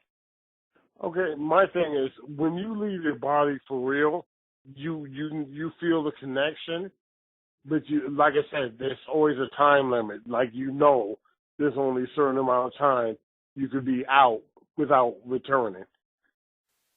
And I know that for a fact. So if you leave your body and you see whatever's going on, there's only a matter of time to where you need to get back. If you saw yourself the way you're describing, that's almost like a premonition or like a vision of you. Because if you leave your body, first you won't be like, oh, I'm leaving. But when you feel you're out of it, you're going to feel that connection. You're going to feel like, okay. Yes, I knew I was out, and I knew I was looking downwards, viewing my physical self, just in the same sense as, if you're standing there looking at another person, viewing a whole other person. Yes, that's how it is. Yeah, because you know it's okay. When you're out to a certain degree, it's almost time to get back. Okay, like me, if I go out and I've seen a cord, it's like a white or silver cord on the top of my head, and I knew if I bounce hard enough, that cord's going to pop and I'm gone. And I said, okay, I got to be careful not to jump because I had my legs crossed, but it was lifting me up above me, and the whole room was electric. But I said, okay, if I bounce hard, that cord is going to pop, and I'm going to leave. So I had to be careful of what I was doing. And then I came back. There were times of where I left, like I said, when I was little, which I told you about the extraterrestrial thing. One time I left, but I told you I stay up high. I don't go low, like to the ground. I always keep myself up high. And I saw my sister in the kitchen. And we didn't speak, but I gestured like, you need to go back. And she went back, and I saw the stuff in the kitchen, and I was like, wow. But my whole thing was, okay, I saw her, but we were I was in red and gold. That's the aura that was around me, red and gold. And then I went back to mine. But I always knew that at that point I was good. But I always know there's a time limit to getting back to your body. I always knew that. And when I left, I could even feel the pull of when it's time to get back to your body. But what is our purpose for leaving out like that? No, the purpose is, okay, because one, you have the ability to do that. But when you do that, like I said, don't drift far, but find out information that benefits you. It wasn't anything I tried to do or would have even known how to try to do. Right. They just happened to me. Okay, so, and guess what? That time is for you to either don't act frantic and crazy. Be cool. Either you get information, and that's my first thing. Always get information. Okay, what's going on? What do I need to do? Because this benefits you when you pop back into your little physical body. Right. Okay. All you do is gather information from that. Don't act crazy and oh man, just relax, just as you are now, and you find out, hey, who's this? Any question you ask. But like I said, your ancestors tell you the truth. Okay, so that's the only thing about being careful. But if you come out in your astral body and you come out like that, ask a question. Don't act crazy, but ask a simple question. Not like, what's my name? Or nothing. How do you cure cancer? How do you get rid of this? How do you do this? What's my real name? Right. Things like that. Those are the things. And if those things come up true, trust me, it's going to be more frequent. It's going to be more frequent when that kicks off. And when it kicks off like that, they're going to help you, and then turn around. You're going to be able to function and do what you're supposed to do. Be cordial. Be cordial. If you come out and you feel, okay, holy smoke, I'm out of here, don't panic. Don't act crazy. Ask. Okay, no, wow. I didn't have a panic feeling. When I say don't panic, it wasn't panic. It's it was no. just. When I say don't panic, because when I say don't panic, I mean, okay, say like I just told you what you need to know right now, right? Right. So the minute this happens, automatically you try to rush to get your point across off of what I said. That's what you don't want to do. When you feel okay, when you come out and you're like, oh, wow, I'm astrally projecting, and it's okay, and you look around, then you be cool, just like you are now. And then you ask whatever you want to ask. And that's when you're going to get your little answers. But make sure your environment is clean, too. Make sure the what is clean? Your environment. Oh, okay. That's why I try to tell you, popping around different people or doing this and the other. It's always good to stay clean. Don't try to be super clean, because that's when you invite more nonsense, unless you have a full-blown, powerful protection. But that's when you have super nonsense come in.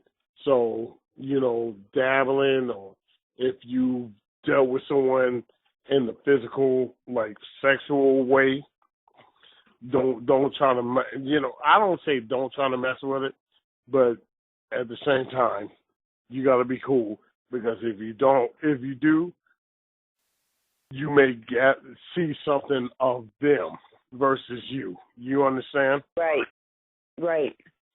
And and those are the things I try to say, prevent. Okay, I mean, you're going to see something. Okay, if your people are telling you, hey, watch out, you date Bobby, and Bobby's a piece of crap. Next you know, if something goes down and you come out of your body, or you see this, and they show Bobby's a piece of crap, and they show all the junk, okay, that should be done. They're trying to warn you. But if you come out naturally and you see all this shadow or some bad stuff around you, and you're like, damn, that's not me. Not like, everybody's trying to act like they're pure and cute. But if you know that dancer didn't belong to you, hey, that's that situation.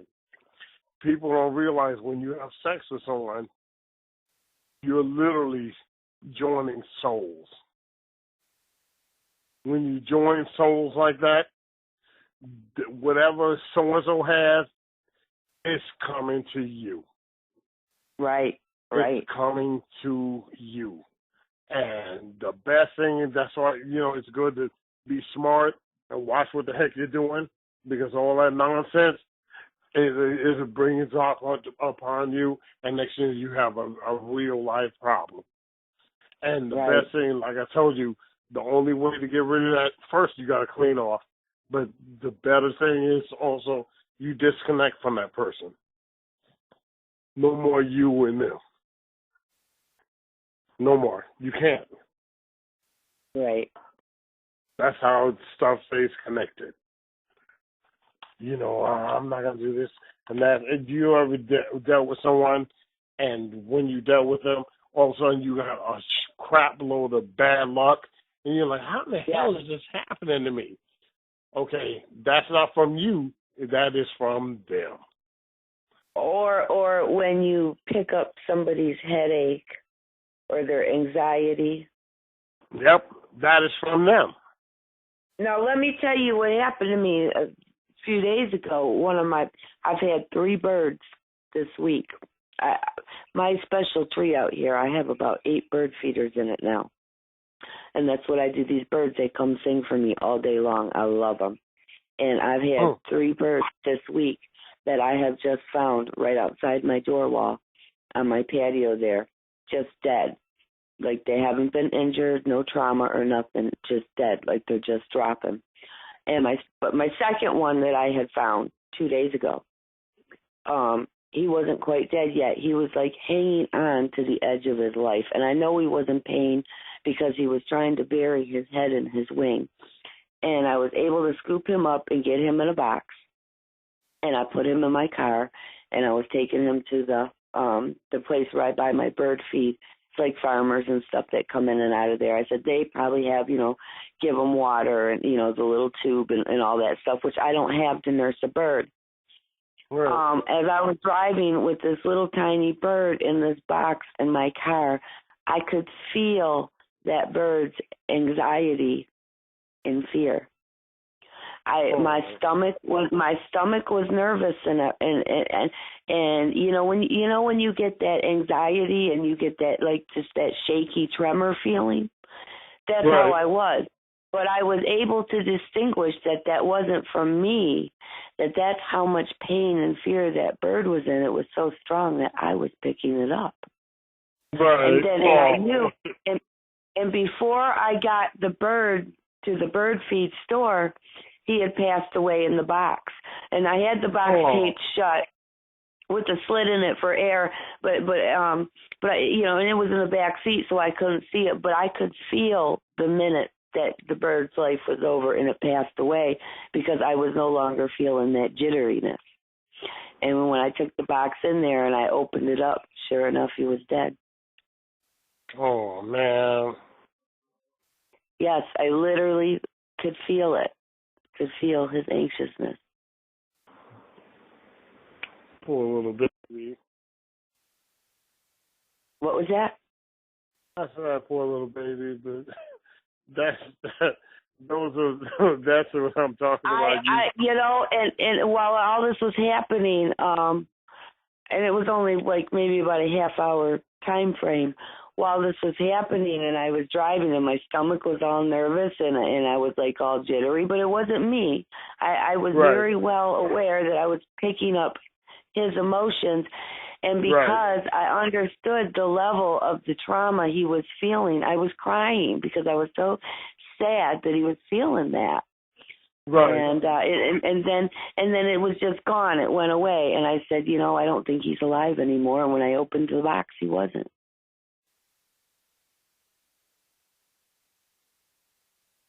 Yeah. And then I came home, Saturday. Okay, I've been up all night, so I guess I'm a day off.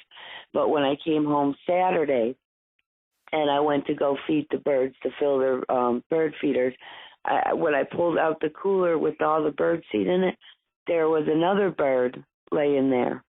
This one must have been laying there a few days, and I had thought I smelled something because my bedroom is right next to that area, and I have a big picture window, and I'd been sitting on my bed, and I kept smelling this like strong whiff, and I kept thinking, is something molding? Is there a mildew or something? And I'm so highly sensitive to any kind of chemicals or molds or toxins that I was like, oh man, I hope not. Where could this be? And then I discovered it Saturday when I pulled everything out to get the bird feed. There was just a hunk of feathers and little teeny bones there where the bird had already decomposed. That was my third bird this week.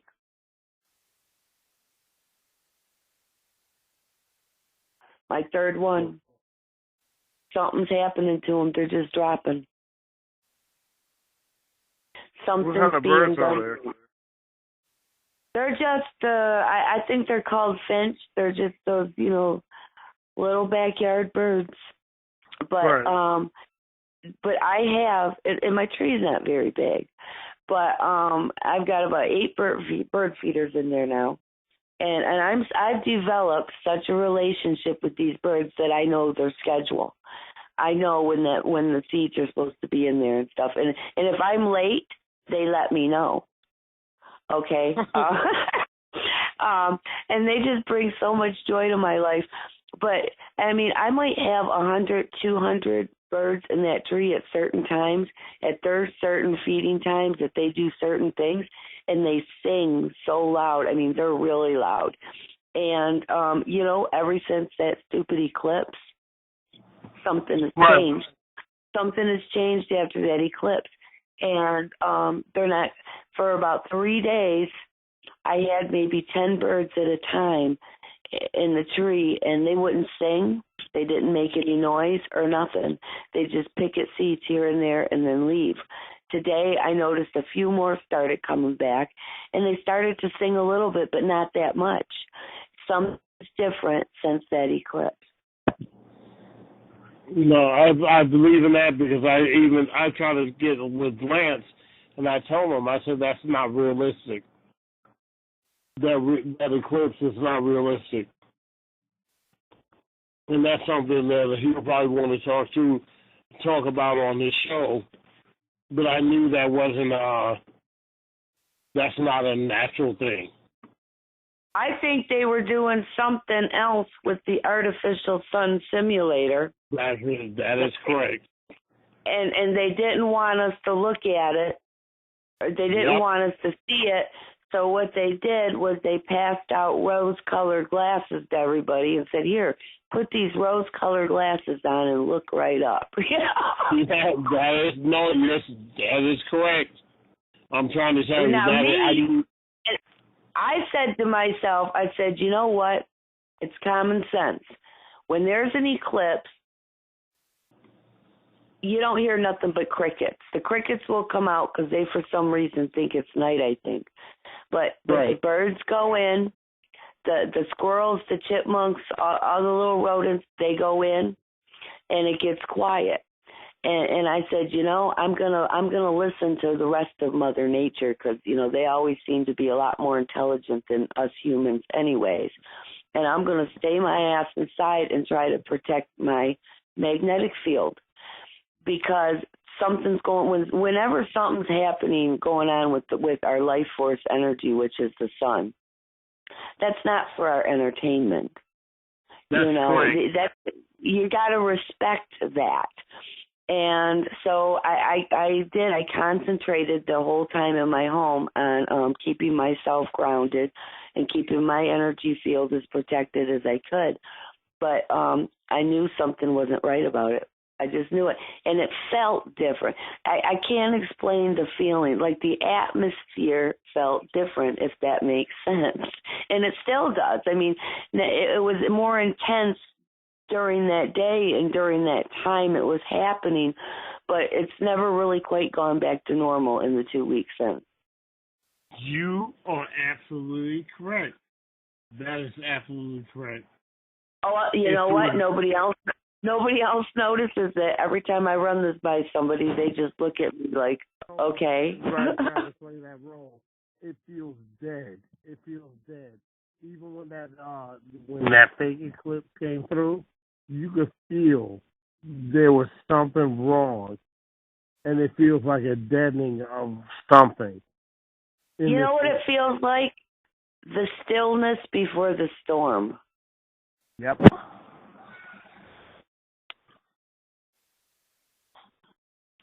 Yep. Yes. I have a very strong inner knowing that this physical life, as we all know it, is about to change. It is going to change. I don't want it to change for the negative, but it is. Okay, you got to remember something, too. How is it that every planet that these people supposedly landed on, they always have the same thing? There's always a pyramid, there are pyramids, there's that face, but it's abandoned, supposedly. This planet has this, but it has the pyramids, and it's abandoned again. Okay, on the moon, I know that they're building stuff on that moon right now. And I know in Mars, there's been people there since probably before the 60s, in the 60s, 64 or so. Okay, and then now you're coming to this planet, and we have the pyramids and all the other stuff again.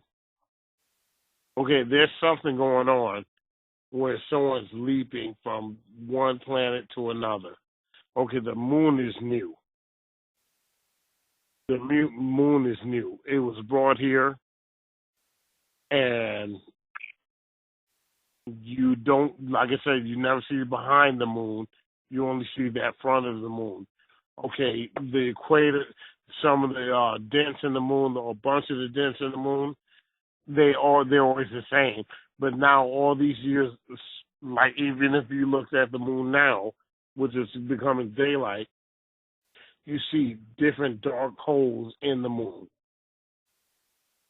I'm going to tell you what I see, and I have photos of this. I haven't been able to see it with the naked eye, but it shows up if I take photos with one particular camera.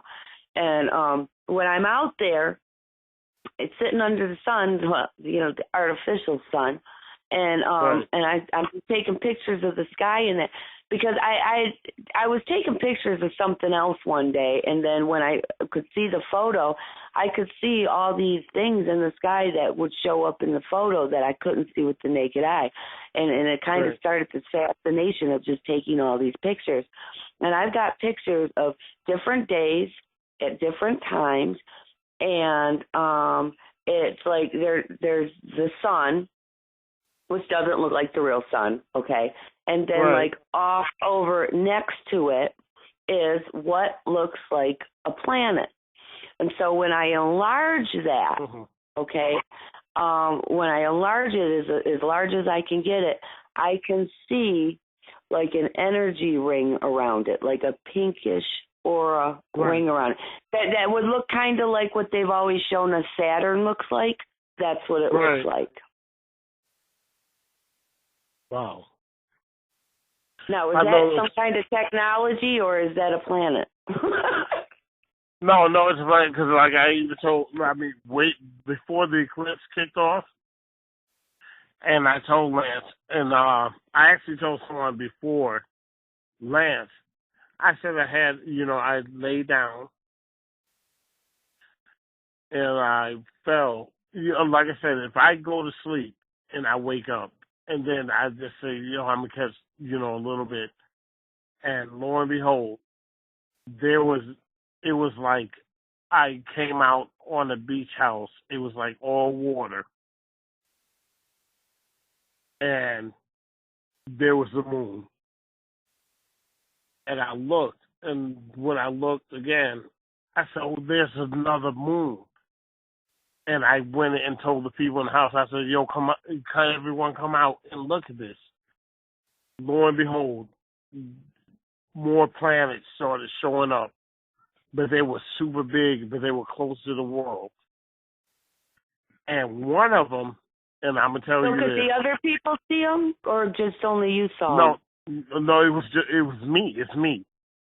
Okay. One of the moons had, I squint my eyes a little bit, and you can see ridges in this. And lo and behold, you know how Walmart has that W in it? Yeah. It had that same little W in that moon, in the middle. Oh, wow. Oh, wow. And I was looking, I said, wow, that looks like sort of like the Walmart emblem. And I looked, but it was so close, but there were 7 moons. Hello?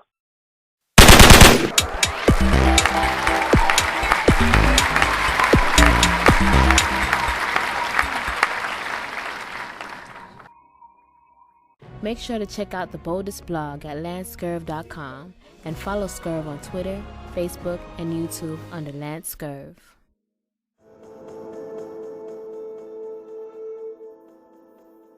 If you like this show and you enjoyed yourself, please subscribe to the channel and hit the bell icon so that every video that I put up, you'll get a notification when it goes up. Also, if you have anybody that you'd like to have interviewed on the Lance Scurv Show, hit me up, 407-590-0755. I honor everybody's anonymity, and if you want to tell it all, you can tell it all. Whichever way you say it, I will play it. Interviews, experiences, wisdom, and knowledge that you'd like to share, bring it on. Let's talk and let's share. The Lance Scurv Show is not just about talk. We're about putting in that work, and that's the difference. Take care until next time. So this boy got on the bus, and I don't work 12, 13 hours, and it smelled like a pound of that. Like a pound. But the thing is, I go get my stuff before the sun go down. And anybody from the hood know that you do not go to the man after the sun go down, because all headlights look the same at night. So if you don't know if that's Grandma Sue pulling up in the yard, or you don't know if that's them boys coming down the street. That's why you go when it's daylight, so you can see and be able to tell and distinguish the cars. You better get your stuff early, because they don't play. They don't play. You look at them headlights coming down here. Now, how I'm supposed to know if that's the police Auntie Sue at when it's dark? And you know they pull right up on you. I don't play like that. I do not play like that.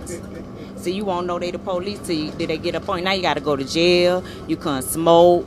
You know what I mean? Like, that's crazy. If you going to go to jail, at least go to jail high. That's why I say get your shit early. Get your shit early. That way you been on smoke your blunt.